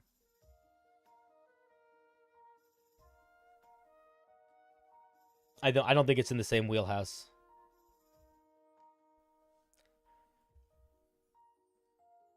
If you mean in terms of from power, maybe, but like, I don't know. I think the better way to make this work is to not figure out making it a stronger level spell. I think the better way to make this work is to cut some of this stuff out, or, and I don't mean to be a dick, be like, oh shit, that's really similar to Fade Away. Maybe I should make it more different. That's kind of where my head goes.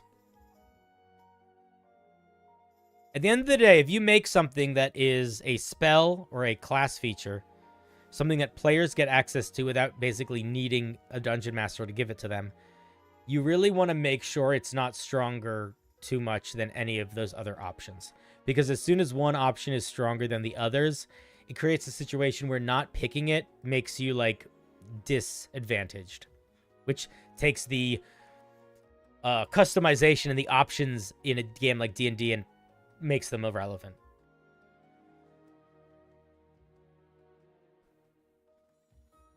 So yeah, them be my thoughts. All right, Crafter, I hope that's helpful. Fun idea for a spell. You either got to tone it back or figure out how to power balance it for being some higher level something. Danke Shane for sharing. Thank you much. Let's give Crafter a round of applause.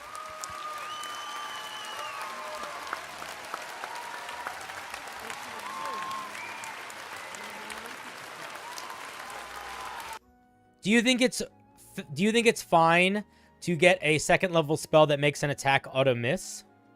Because I don't. I disagree with that.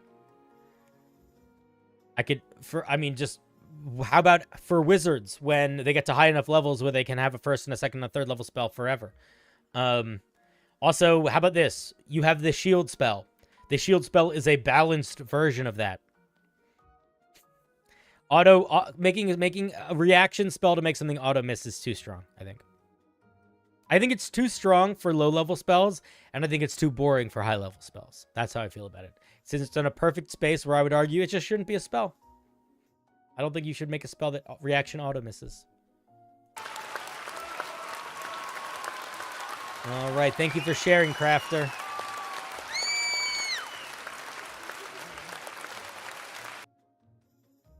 Kaboosh.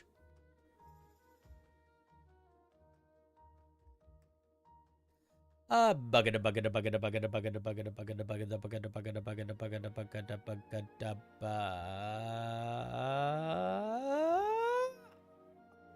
Data bank. Data, did you want to join me on a call? If I am here, we'll do something else instead. All right, well, you're here. What do you want to do? What are you sending me?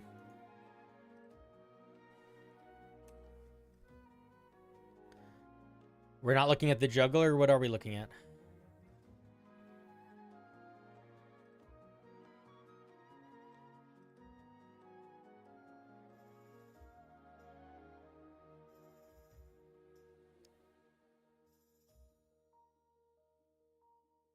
Hello, hello. What's up, buddy? Data? Your microphone might not be set up. I can't hear you. It's not, dude, you can, if you're on Discord, you can see that it's not green. That means that it's not working. Muting and unmuting won't do it.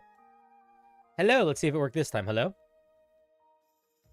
Did it work? It did, it did. I don't know why it does that. Yeah. Oh. It's working now. Yeah, I don't know what's up with that. And it was... It's stupid. Anyway, yeah, just scroll on to the next page. I wanted to talk about this. I made like a little update. I don't... Eye for detail and fast hands, or something else? Eye for detail specifically. Fast hands only has like one paragraph, but eye for detail for the Inquisitive Rogue. If you just want to read it in full real quick, because... So is this is this an alternative feature, or is this something new?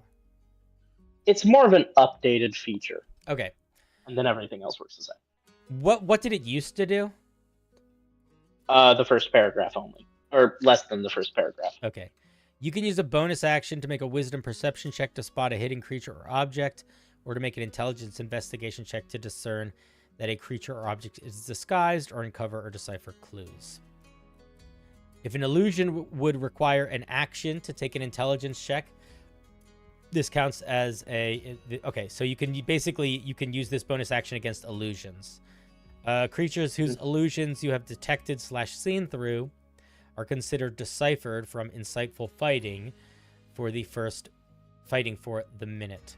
Hidden creatures spotted with wisdom perception checks are considered deciphered for insightful fighting until the end of your next turn. Is deciphered the language that the subclass uses? That's what insightful fighting uses as a term. It's considered deciphered. That's so weird. I don't know if I like that, but I accept it. I never liked insightful fighting because each rogue normally gets like a unique bonus action, but for the Inquisitor usually just gets bonus action. You get to get sneak attack against this person. So I tried to make it so, since they like to detect people who are under illusion, and since they already had a bonus action, make a perception check, I decided to just kind of reform it into, because the original was just called Eye for Detail. I decided to, make it into a way and keep insightful fighting, because as much as I don't like it, there's nothing wrong with how it works. Yeah. Thoughts on it? Does it just kind of work? So, is it good, bad, otherwise? No. It's fine. I'm just trying to wrap my head around it. So if I was going to talk about this in layman's terms and not read it as is, would it basically be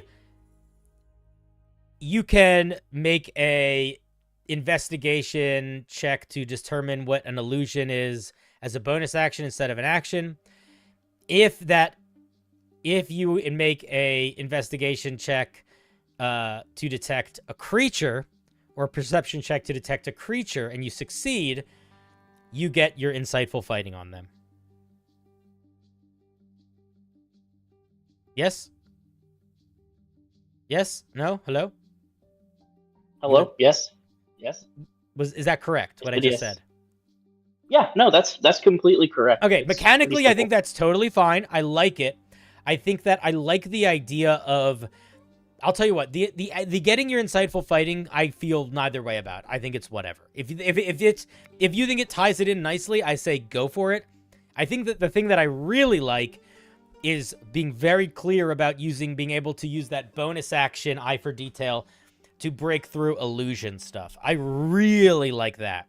I think that is really good. I don't know how much that will... You can't guarantee how much an illusion is going to come up in a game, but I think that that is going to feel good in combat. Like, I think especially if on those times where you are fighting a monster that's using that kind of stuff, I think that's going to feel really, really good. So I like it, man. I think it's solid. I also think that the Inquisitive Rogue, let's be honest, they've got some really good features, but they're also pretty fucking boring sometimes. So yeah, they're pretty boring. And at 13th level, they also get the ability to just use an action to detect a shape changer or they get supervision. Illusion. So they get supervision. So, and that also works for deciphering people, which is kind of neat. Yeah.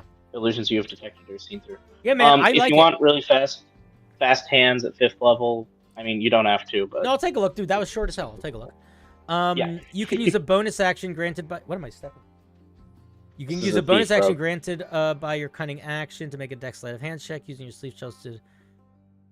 okay, so is the first part the same, sort of? Or is it different? First part's the same, and then the bolded is different. At 5th level, you can use your bonus action to use or activate a magic item that would require an action. I'm going to tell you right now that I think that's probably fine. I think if it feels like it's not fine, just make it happen at like 7th level or some bullshit like that. But I think it's probably fine. I will also tell you that this is literally just a homebrew rule that I use for any thief rogue that plays in any of my games. It is just straight up a thing that I did it. This is a thing that I did accidentally. And then I realized it was accidental. And then I also realized it made everyone that I played with actually like thief rogues, and it never felt overpowered. And it's kind of ridiculous because at 13th level they get the ability to ignore restrictions on magic items, so it fits. Yeah, it feels really like it's already there. Yeah, it fits really well. I think it's great. Someone asked in chat. I used it already. Someone asked in chat. Hidden creatures are only deciphered for 1 turn because they're probably not going to be hiding after you shoot them your next turn. Yeah, I think that's reasonable. Yeah. Well, also because this is sort of a splat book of simple fixes. It being only 1 turn also makes sense if they would attempt to hide the next. Like, it prevents needing to have language for assuming they might go hide again. Like, you know what I mean? Like, because I don't think it would make sense for you to like spot them, and then for you just to magically know where they are. Or magically get it if they were like doing other hidey things. Yeah, man, I think it's good. I think both of these are good. Sometimes, you know, I think you've seen this on stream before. Sometimes people will send me like a fix of a subclass, and I'm like, I don't think that subclass needs a fix, and I think this is just overpowered, and I don't like it. And I think that it's really hard to find where that needs a fix is like earned. I think both of these are fine spots for it. The other thing that I think is that neither one of these is insane. There's an argument, I guess, that fast hands is like a massive power boost, but I actually think it's just the way they should be played. I think that they are pretty weak if you don't let them do cool weird shit like this. So yeah, I think both of these are cool. Yeah, I and you know, this is the splat book, so it's going to be fixing all of the old things, adding a bunch of new things. I'm sure I'll have more in the future. Can I ask you a question? Like just a personal question? Do you have feelings about the fact of working on like a fixing it up book with the new edition sort of on the horizon? Has that changed your passion on it at all, or no? It hasn't, because none of the stuff that I want fixed usually ends up being what I want done. Like, they're making good changes, they're making interesting changes, but 9 times out of 10, like, sure, as somebody pointed out, you know, in the next edition, they will be able to use bonus actions for magic items. But that's like 1 out of a million things. I have a million tiny little changes or tiny little moves that I'd like to make. Rather than just this. I think it's such an interesting thing to think about. Yeah. If you feel then that's good. That's cool. I would be a little bit sad if you were like, yeah, I was doing this project for a while and now I'm like just trying to rush through it because I feel like it's like I'm glad that your mindset is like, there's things that they're not going to fix that I want to change. So I went good. back to actually some of my original like slapbook design, and none of it's really changed. I'm pretty proud of all of it. It was some of the first stuff you reviewed, and I really have to say thank you for helping us review so much. We love you very much. I was going to continue this conversation with you, but you've entered into the compliment stage, and I'm going to hang up on you now. But you are great, and I do love our little back and forth. Bye. Go fuck yourself. That was Data. Data knows the secret to make me hang up on you is to start giving me compliments. Let's give Data a round of applause.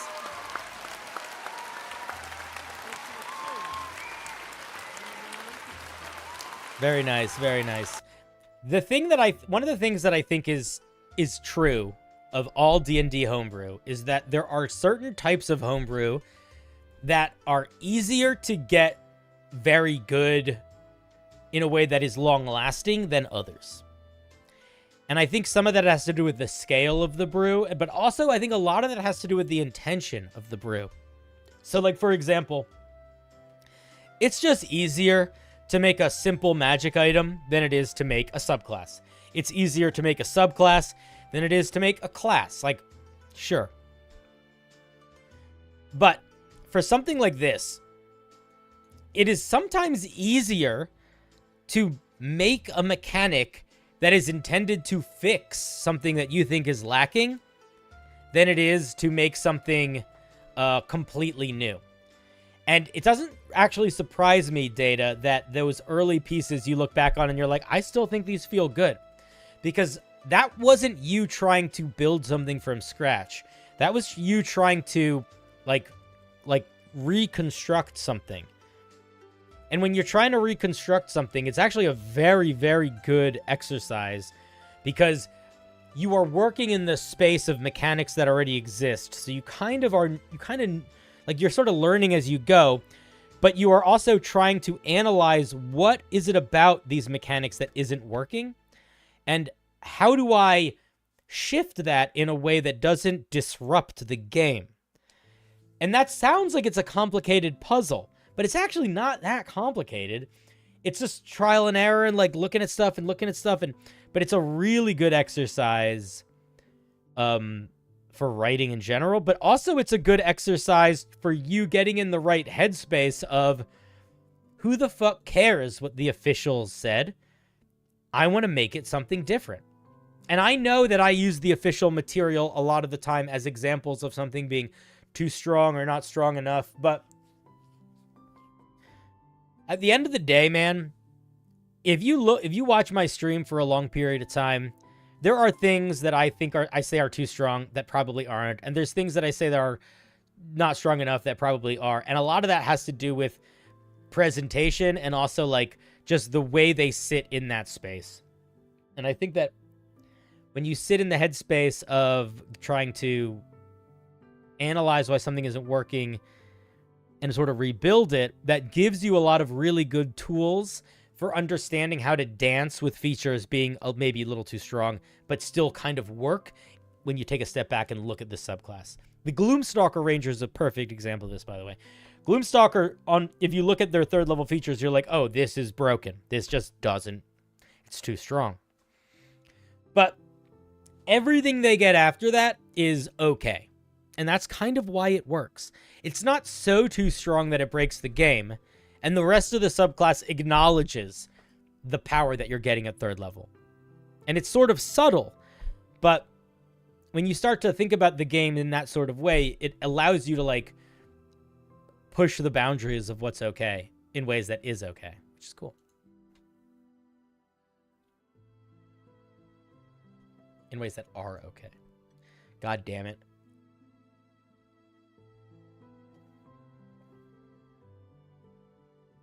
The flavor can also be the difference between a feature you give feeling like the perfect feature and a feature you give feeling like it really shouldn't be there.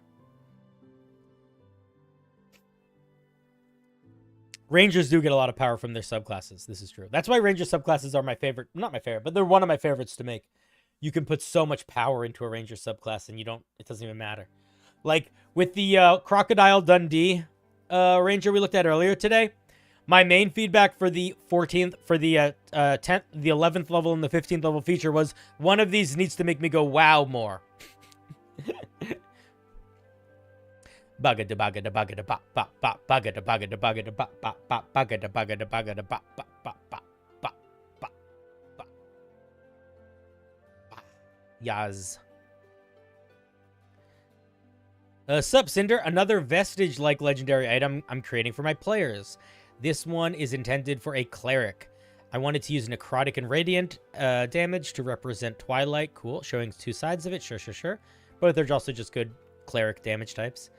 The player is intending... The player this is intended for really wanted that last feature. So I would like to keep that in and balance it if necessary. Okay, so there's going to be some feature at the end that's crazy overpowered. Other than that, the main goal is to make sure the temporal state is balanced. Blessed is intended to be near artifact level. All right, I'm not reading. I can't finish. I don't know what you're saying at the end. I'm just gonna look at your item. I love you. We're just looking at your item now. This is a big fucking item. All right, let me grab you. Hello, how's it going, buddy? Hello. You might need to leave the chat and come back in. Sometimes Discord does this thing where it doesn't pick up other people for me. Okay, talk for a sec. Oh, no, it's working. I just heard you. All right, perfect. How you welcome. I'm doing good. Okay, so tell me a little bit of the vibe of this item before I start reading it. Yeah, the vibe is actually like really simple. He's a Twilight cleric, basically. Sure, so I love Twilight clerics. Yeah, he's strong as fuck. Yeah. But that's the vibe I want to improve upon. So portraying Twilight to, radiant and necrotic, and use that to kind of improve on the vibe of it. Cool. I guess. Sort of the duality of Twilight as sort of like this weird light and dark combo. Yeah, exactly. Okay. This silver shield... What's a shield? This silver shield is blessed with the Twilight Guardian Rizaravin. Perfect. I'm halfway there. It looks like it's split in two, depicting the two sides of Twilight. On one side, the color of the horizon just before sunrises are shown. On one of this, let me read that sentence again. On one side, the colors of the horizon just before sunrise are shown, adorned with a peridot gem. The other side shows the colors of the horizon right after sunset and is adorned with moonstone. Cool. If you ever decide you want to push this into like more of a public item, which it doesn't sound like you need to, but if you ever did, I would try to figure out how to get these sentences where you're describing the two sides of it into being one sentence. And I'm not sure exactly the right way to do that, but because this description is good, it's fine, it's solid. I think if it stays like this, it's fine. If I gave this to my player, it would be perfect. They don't need it to be anything other than this.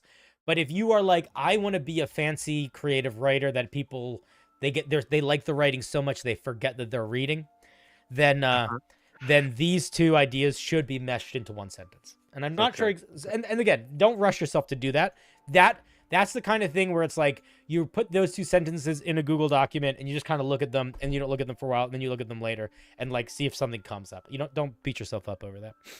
Yeah. I mean, it's too wordy right now. I can recognize that as well.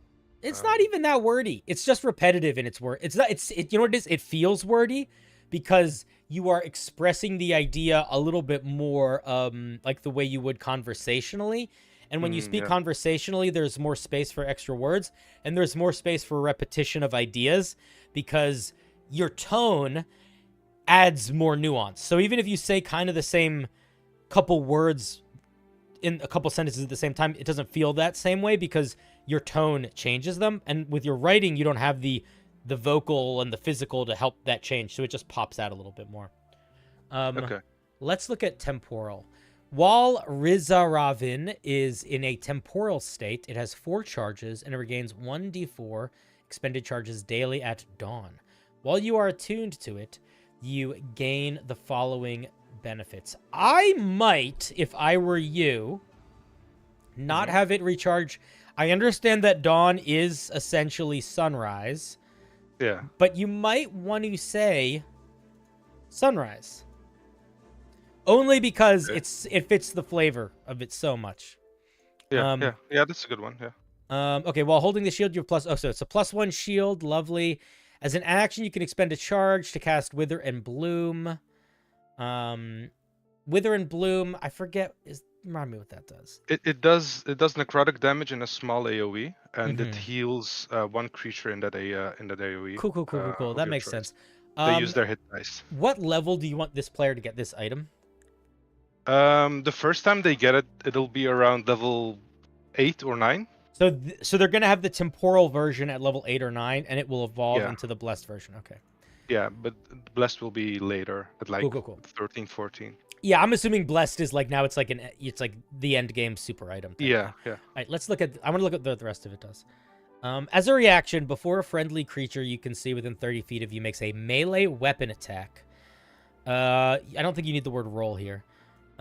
You can expend 1 charge and bless their weapon, enshrouding it in energy.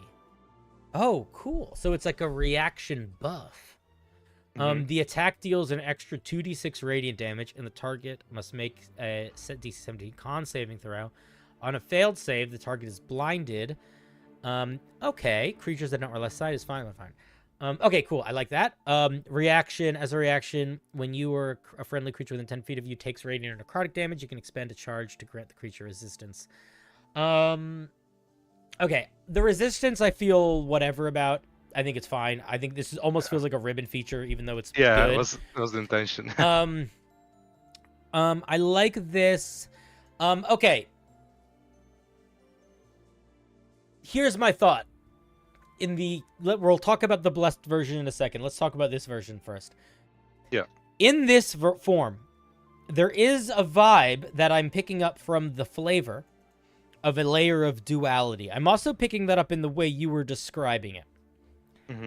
Are you intending for this Wither and Bloom and this reaction, or this reaction and this reaction to represent any element of duality?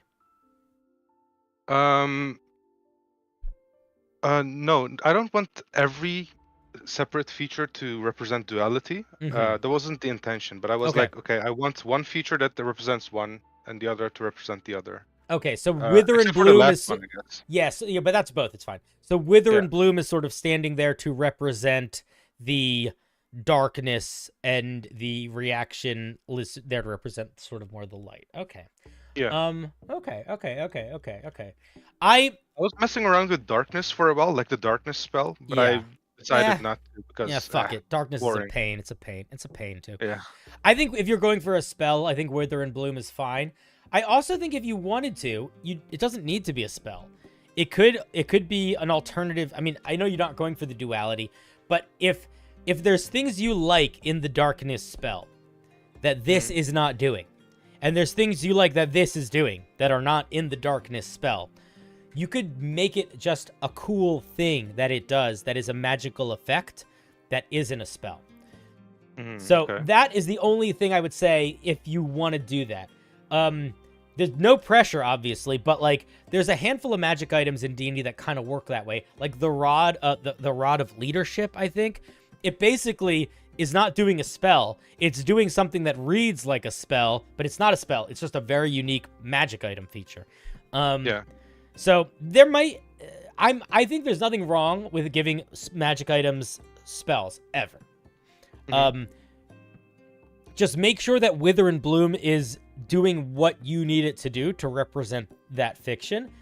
And if part of you was like, darkness would have been good too, maybe fuck it, mix them together, see what happens, you know? Like, it's not the end, it's not gonna, it's a legendary item. It's an item that this player is gonna be having the whole campaign after they get it. Who the fuck cares if it has one thing that's a little bit badass? Like, it's fine, you know what I mean? So I would play around with that a little bit. But other than that, I honestly think this whole feature is fine. It has 4 charges. It's a charge to use any of the features.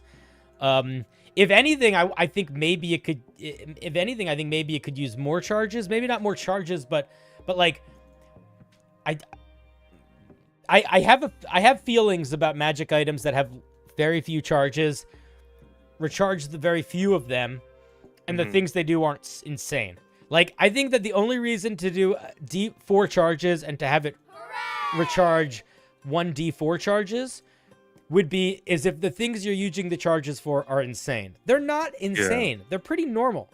So I think you could just have it recharge all the charges at dawn. And I think that would probably be fine. Yeah.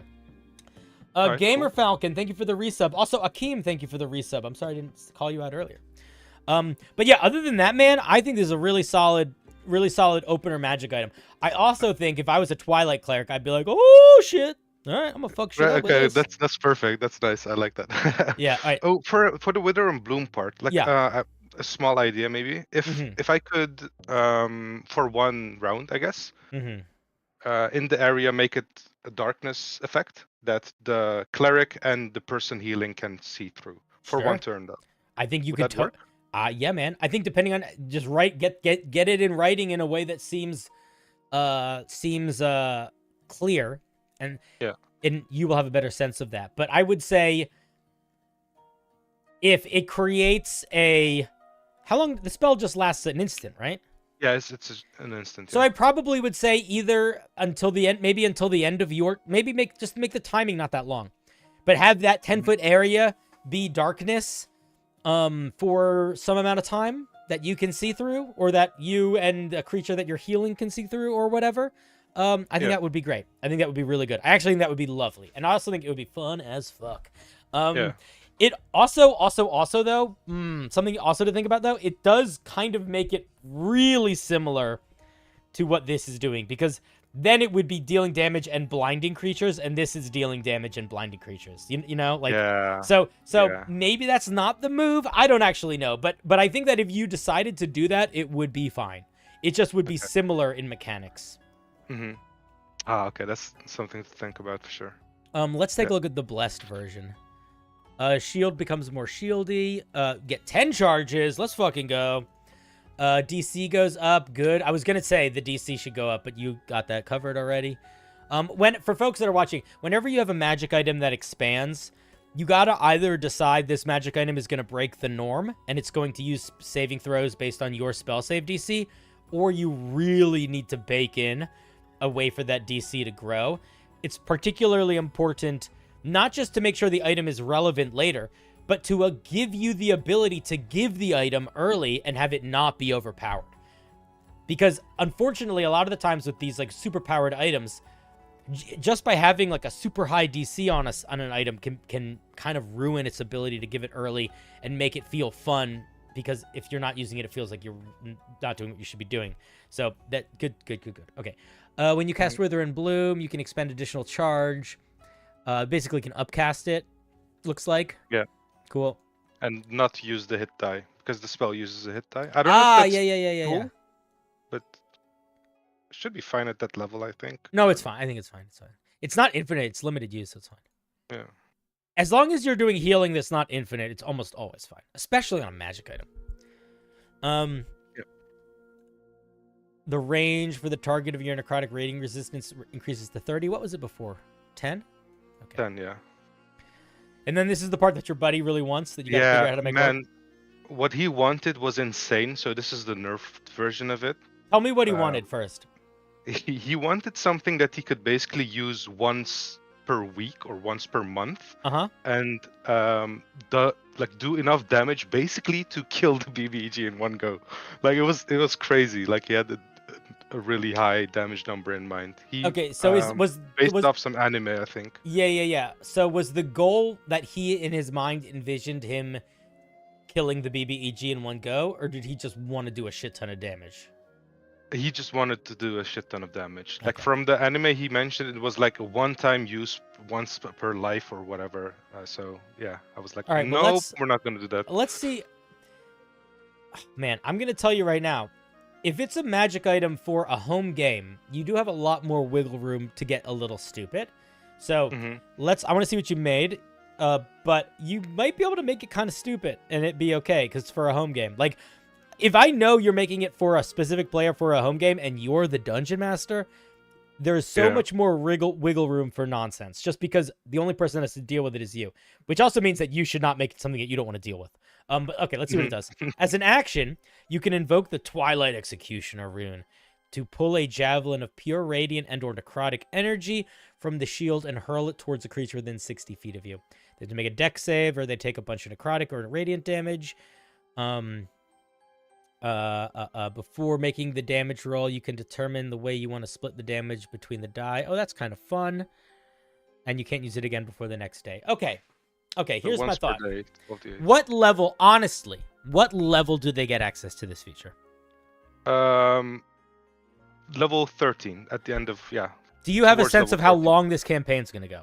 And let's not say months, let's say levels. Do you think this campaign's going to go to level 20 or level 17? Like, is that the plan? No, like level 15, maybe 16. Okay. How many sessions? This is such an annoying question. It's so nonsense, but how many sessions do you think you're going to have access to it in this form? Estimate. You don't have to be precise. Estimate. Maybe 10. Okay, maybe if they have 10, if they have, okay, let's be generous. Let's say they're going to have 20 sessions with this feature, okay?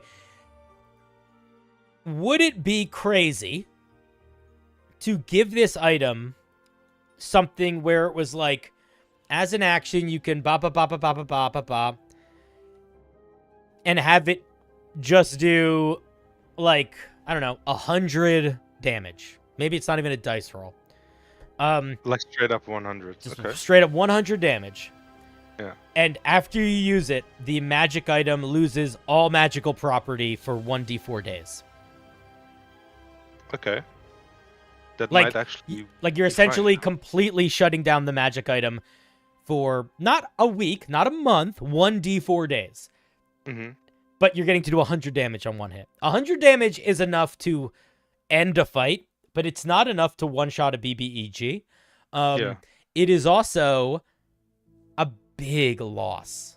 You're losing the AC. You're losing all the other... it's not nothing to use this feature. Like, it's almost a trap. Like, I would argue that using that feature is not the opportune thing to do.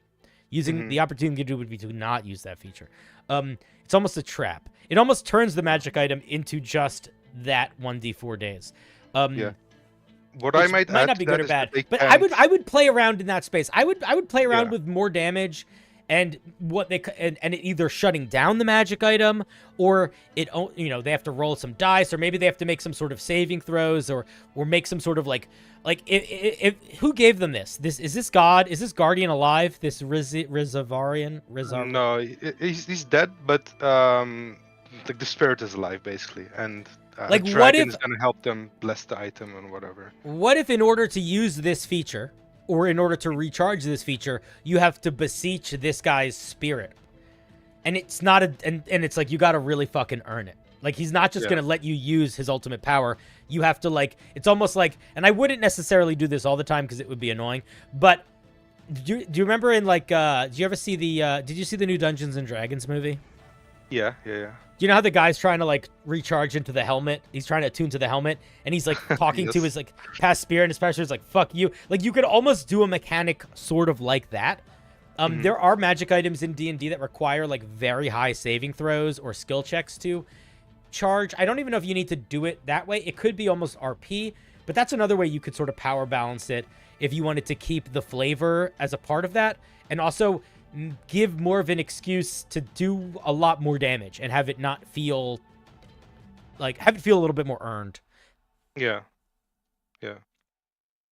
I like that. Yeah. What I might add to that though, it's 100 damage, no save, no nothing, right? Just point and you're fucked. I mean, you could make it 100 damage. That was just an arbitrary number I picked because that sounds like a lot. You know, that's rolling max damage on 10d10. That's better than the Warlock's Capstone 14th level feature. No, that's good. I might add that you can't break your attunement to the item in that 1d4 days either. Maybe, just to make it more of a cost. Yeah, that could also work for sure. Somebody said 100 damage is basically power word kill. It's a little different. 100 damage is not going to auto kill you. it might drop you to 0. It might auto-kill you depending on what you are. But Power Word Kill auto-kill something if they are below 100 hit points. So this would still just be dealing damage. It might kill something, but it would also just be dealing damage. It also would be affected by things like resistance to damage, or you know, there's a lot of ways monsters can mitigate damage. Yeah, I threw the number 100 out there. It doesn't need that. I think 50 would also be reasonable. Like I don't think 100 is fine for the level they're getting this at. Yeah, you said they're getting it like it's end game shit. End game shit is when it's time to like blah, blah, blah. And the other thing is like if worst comes to worst and you're like fuck, I'm worried that this is gonna ruin my final encounter. Don't worry about it. There's now an extra young red dragon that they have to fight before the final boss, you know? And either they're going to use those resources against that guy, or by the time they get to the guy, that feels less hectic, you know? Yeah. No, I like it. Yeah, cool. Yeah, Dice says the way that it would work is if you had 50 max hit points, it would auto-kill you. I think monsters it would auto-kill before, but yeah. As a player, if you're doing player character rules. Cool, man. I think that this is, like... It's pretty fucking solid. I was really concerned what you were going to talk about for this last one because you were like, I don't know how to make this work. But it's fine. It's totally fine. It's all fine. Okay. Thank you. Yeah, man. Thanks. Any final questions, thoughts, aspirations? No, that was it. Thank you so much. See you, buddy. Bye. See ya. Bye-bye. Douche. Oh, guys, I am tired, but I acknowledge that we want more. So we're going to compromise. Well, first we got to do a round of applause for Yazakon. We're not compromising on that. The compromise that we're going to make, though... Normally, if I was tired, I would be like, that's the end. I'm done. But we're going to compromise. We're going to do one more spin. Okay? Does that sound reasonable? One more spin? I don't have it in me to do 4 more. I don't. I'll be given bad feedback by the end. I would much rather not look at your piece now with more of an opportunity to look at it with the energy later. You know, like it'll be kind of a... Part of why I don't like do the super late night wheel is it feels shitty for me to have looking at one of your piece when I'm like, I'm rushing, I'm tired. You know what I mean? So I think I have it in me to not rush through one more piece. Do you guys want different music for this wheel? Do you need like more intense music? We could probably make that happen. Here, let's find something.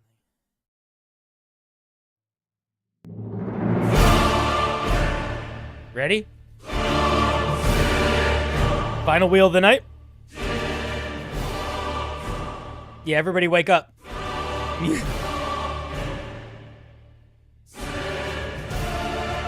Here we go. Final spin of the night. Will it be dice? Will it be lore? Will it be cross? Or will it be Quispy? Let's go, guys. Prepare yourselves. We roll in 3, 2, 1. Roll! Let's see who it is. And the final review of the night is going to be Quispy. Quispy. Lorg, Cross, and Dice. You are truly glorious champions, and it actually makes me sad that I'm not going to be looking at your homebrew tonight. Straight up. I wish I had the energy and the power to do that. But I love you, and you're goddamn champions. Okay? Don't be too sad. Be regular sad. Okay, can you do that? Just be regular sad?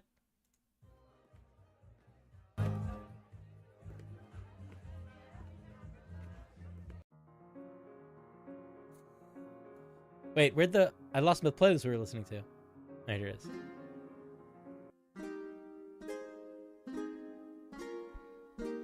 Yeah, just be regular. Just be regular sad, not too sad. Because I feel bad. If I start thinking about the wheel too much with my emotions, I start to not like it. But I don't have a better system. This is what Quispy says. Wait, let me lower this volume a little bit. What does Quispy say? Quispy says, I started creating a lot of homebrew items to work on my homebrew writing skills recently. This is one of them. All right, let's take a look. It looks like you were going to write more, like you started to finish. There's more of a sentence there, but it's like only half a word. So my guess is that there was more to say, but your idea you hit enter too early or something.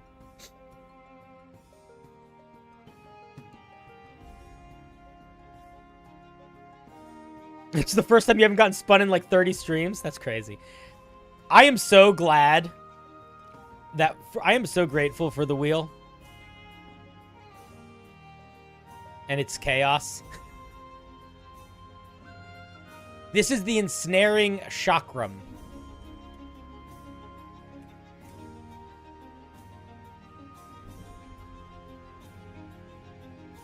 I'm gonna start. Okay, I'm gonna start trying to do. Okay, wait, I'll pause for it. Music's getting too intense. I'm gonna start. I started to do it already, but I am starting to move more towards like challenge related streams and themed related streams. And I think that I like that more than just big open wheel all the time. But in theory, so long as I'm able to maintain doing that, there should be more opportunities to submit stuff to homebrew wheels in general. They're just going to be a little bit themed. So like, for example, this week we did a magic item, a silly magic item one. But even folks that didn't submit silly magic items, we still read them. So other weeks we'll probably do subclasses or bards or spooky stuff or water stuff or whatever. So, you know, and I'm also, I accept theme ideas in the suggestion channel. I have a suggestion box in my Discord if you ever want to leave a suggestion. Yeah, silly magic items was a good theme. But I like the themed. I think doing themed streams makes the wheel feel better for me because I think the open-ended wheel all the time makes me go crazy. I actually think that it makes me become sort of a like a man in a hole. Which is fun. I know you guys like it, but I can't do it forever.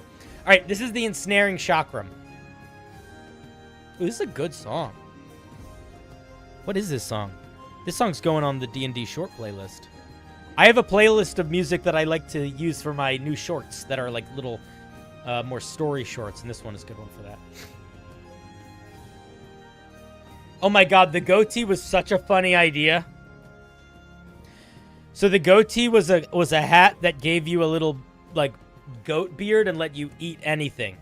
And I think we talked about it for a while. The song is called The Fellowship.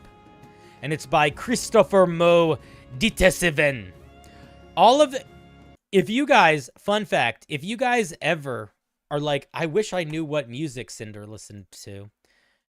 All of the music I take for my stream is from the website Epidemic Sounds. That's the website if you want to take a look. And if you feel inclined, you can go through this website, find songs you like, and suggest I add them to playlists. Because this is the sound library that I use. So if you ever, like for example, I have like my wistful ending music playlist. About half of that is music people suggested. My opening playlist has 2 songs on it that people suggested. So, you know, if you ever want to go on that journey, this website, Epidemic Sound. It's actually a very fun website to use in general. Okay. Let's see what's going on here. But you can find all the music that I make on that. I don't know if I can share playlists. If I can, I will. Because I could just share my playlists, too. I never actually looked into that. I don't think it's like Spotify, though. I'm not sure if playlists are public. Or they can be made to be public.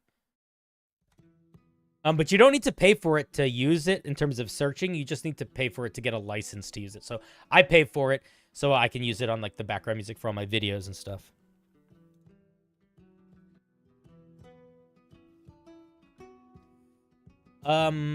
This circular steel blade has vines etched into one side and uses the statistics of a hand axe. Interesting. It has 10 charges, which you can use in the following ways. It almost makes it sound like it's like a buzzsaw. Circular steel blade. I'm trying to envision this. Does anyone else feel like this sounds like a buzzsaw, or is that just me?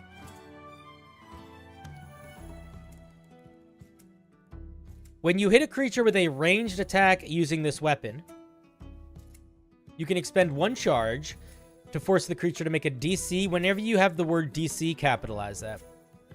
Make a DC 14 dex saving throw or become restrained by ensnaring vines for 1 minute. On its turn, say on the creature... I would name the creature here. On the creature's next turn. Or you say it here. On its next turn, the creature can use its action to make a DC... Again, man. It's the difference between looking polished and looking amateur. Little bullshit, like capitalizing letters. It's shocking how much of a difference it makes. On its turn, a creature can use its action to make a DC 14 athletics check, freeing itself from the vines. This is a very strong form of restrain. A restrain that requires an action to break free is always stronger than a restrain that you can passively break free from. As an action, you can expend 1 or more charges to press the chakram into the ground to cause vines to sprout from the ground within a radius of 5 feet per charge expended.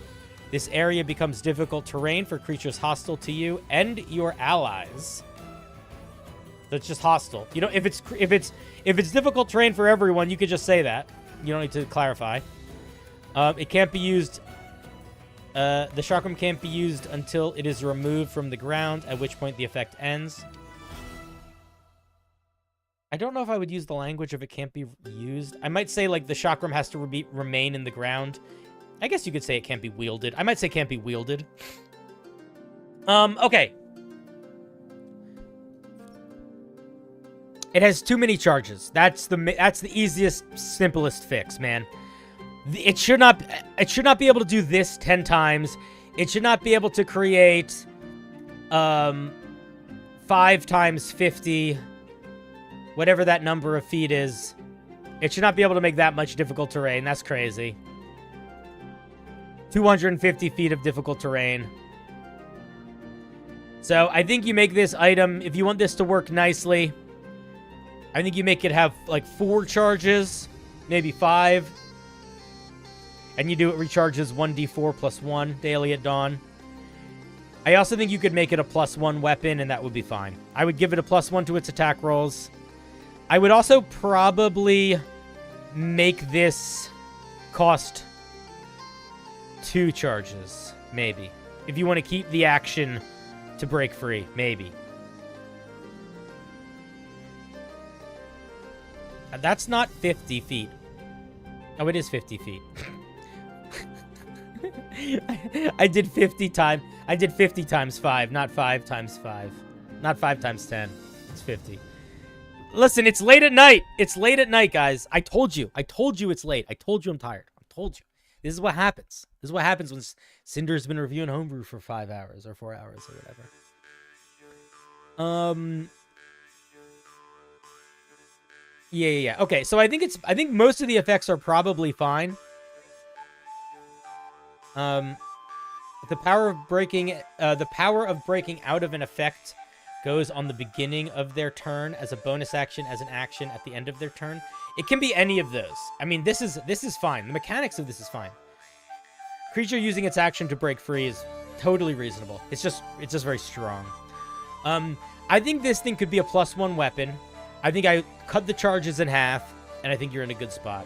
I also think that probably you should be able to throw the weapon to activate this ability. I want to be able to throw the weapon and for the difficult terrain to sprout out of the area where it lands. I think that would be cool.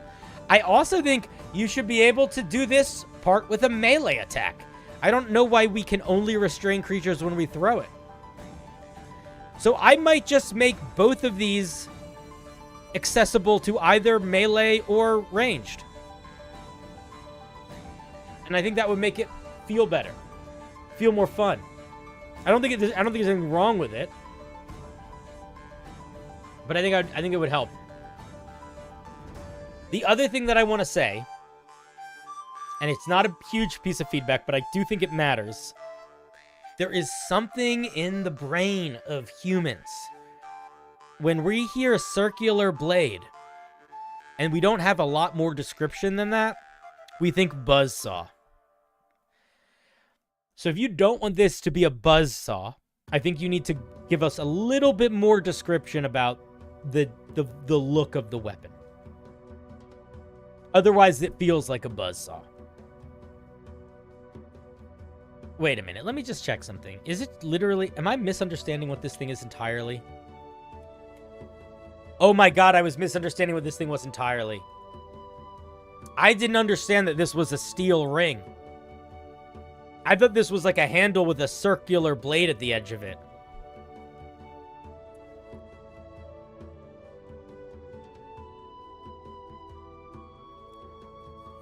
Oh, okay. Then can I give you some separate feedback that's different?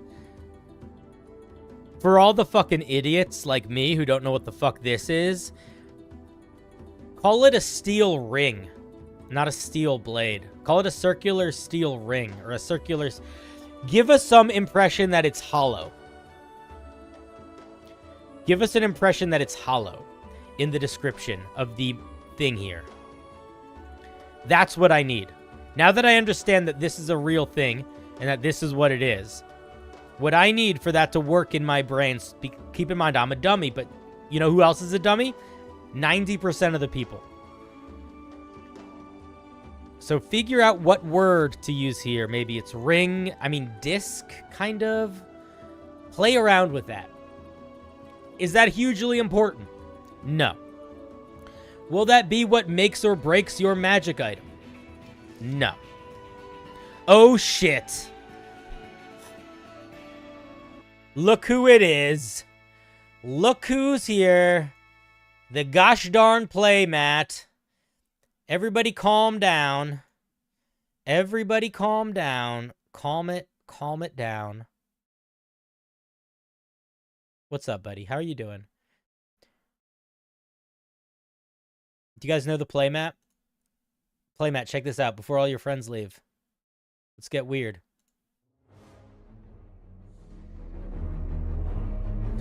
Many moons ago, when the world was young, when I had more hair, and the playmat had less stress, he and I played in some one-shots together. They were really fun. But this world we live in is not always one of fun.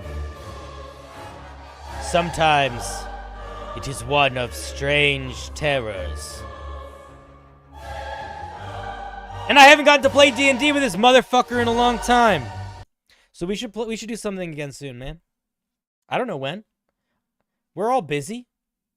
But anyway, hi, I hope you're good. We're reviewing homebrew magic items and stuff. Good to see you. Welcome to the show. What were you guys doing on stream? Did I shout you out yet? Probably not. I think I forgot to. Let me do that. If any of you, first of all, I think most of my people probably know who you are. But if you don't, the Playmat is one of those people that runs more active D&D than I do.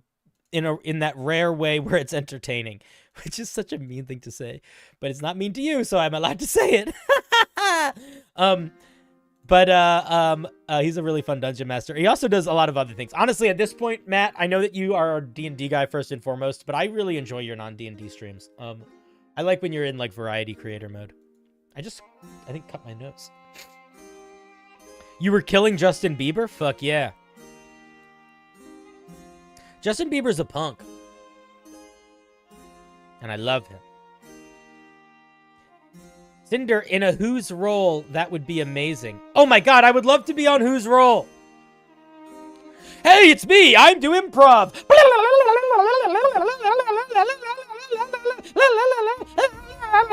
You know? I can do stuff without camera angles too. I don't need to do stupid camera angles. The problem with my existence is I spend way too much time not doing RP, but like just talking game mechanics. So a lot of people are, you know, if you don't like, if I'm not directly asking you, hey, can I play D&D in your game? Most people don't realize that that's a thing that I want to do. I have to be better at asking and opening. Whose Role Is It Anyway is a show that the Playmat runs that is like an improv D&D game It's kind of on drugs. Sometimes it feels like sometimes it's kind of on drugs. It's a little on drugs. It's on drugs. It's on drugs. It's improv D&D on drugs. Okay, guys. Quispy. Final thoughts for this piece. Everything here pretty much works. Cut down the charges. Make this not be limited to melee. Make this not limited to range. Give this range option. And then for all the Neanderthals like me, who don't understand what the fuck a chakram is, just know that when I read Circular Steel Blade, I think Buzzsaw. Decide to engage with that or to not.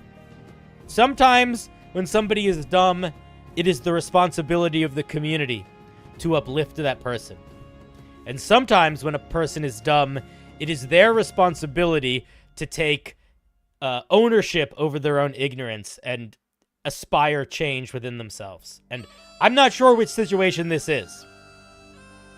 I can't say. I don't know. I don't know who's at fault here. Society or me. It's usually me. Anyway, Quispy, I don't have more thoughts. It's a fun magic item. I think that if I had a naturey fighter or a ranger, they would fucking love this. Honestly, I think a naturey fighter would probably like this more than a ranger, just because rangers kind of get access to this sorts of stuff anyway. It would also be fun on a rogue. Yeah, fun item. Alrighty, guys. Well. Here we are. We've made it this far. And now we're tired. So. It is time. The time has come. The time has come. Folks, let us say a big thank you to absolutely everybody. To absolutely everybody that participated in the stream today. We got a lot of really good feedback in the chat from people. You guys are the best. Now, we are going to be ending stream, but do not fret, because we shall be back sooner than later. And as we end, let us say a big thank you again to not just everyone that participated, but to everyone that is everyone. You're all lovely. Listen, the world is so fucked. If we can spend a little bit of time taking D&D Homebrew way too seriously than anyone ever really should, and kind of enjoying that together, I think we're in a good spot, you know? So have a great weekend. I shall see you guys next week. Feed your pets. I love you. Goodbye. Do you think of me?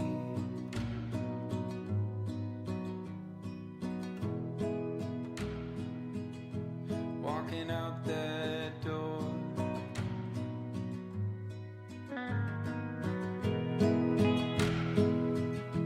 Never hearing me talk to myself in the morning anymore. Would it all just turn and turn and turn and turn and turn and turn? You don't think about it.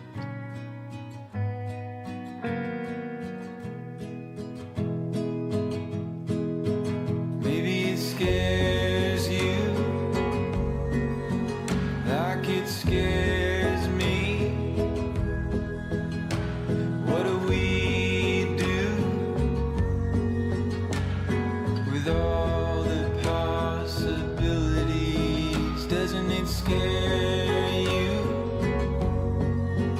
like it scares me? What do we do with all the possibilities? We don't think about it.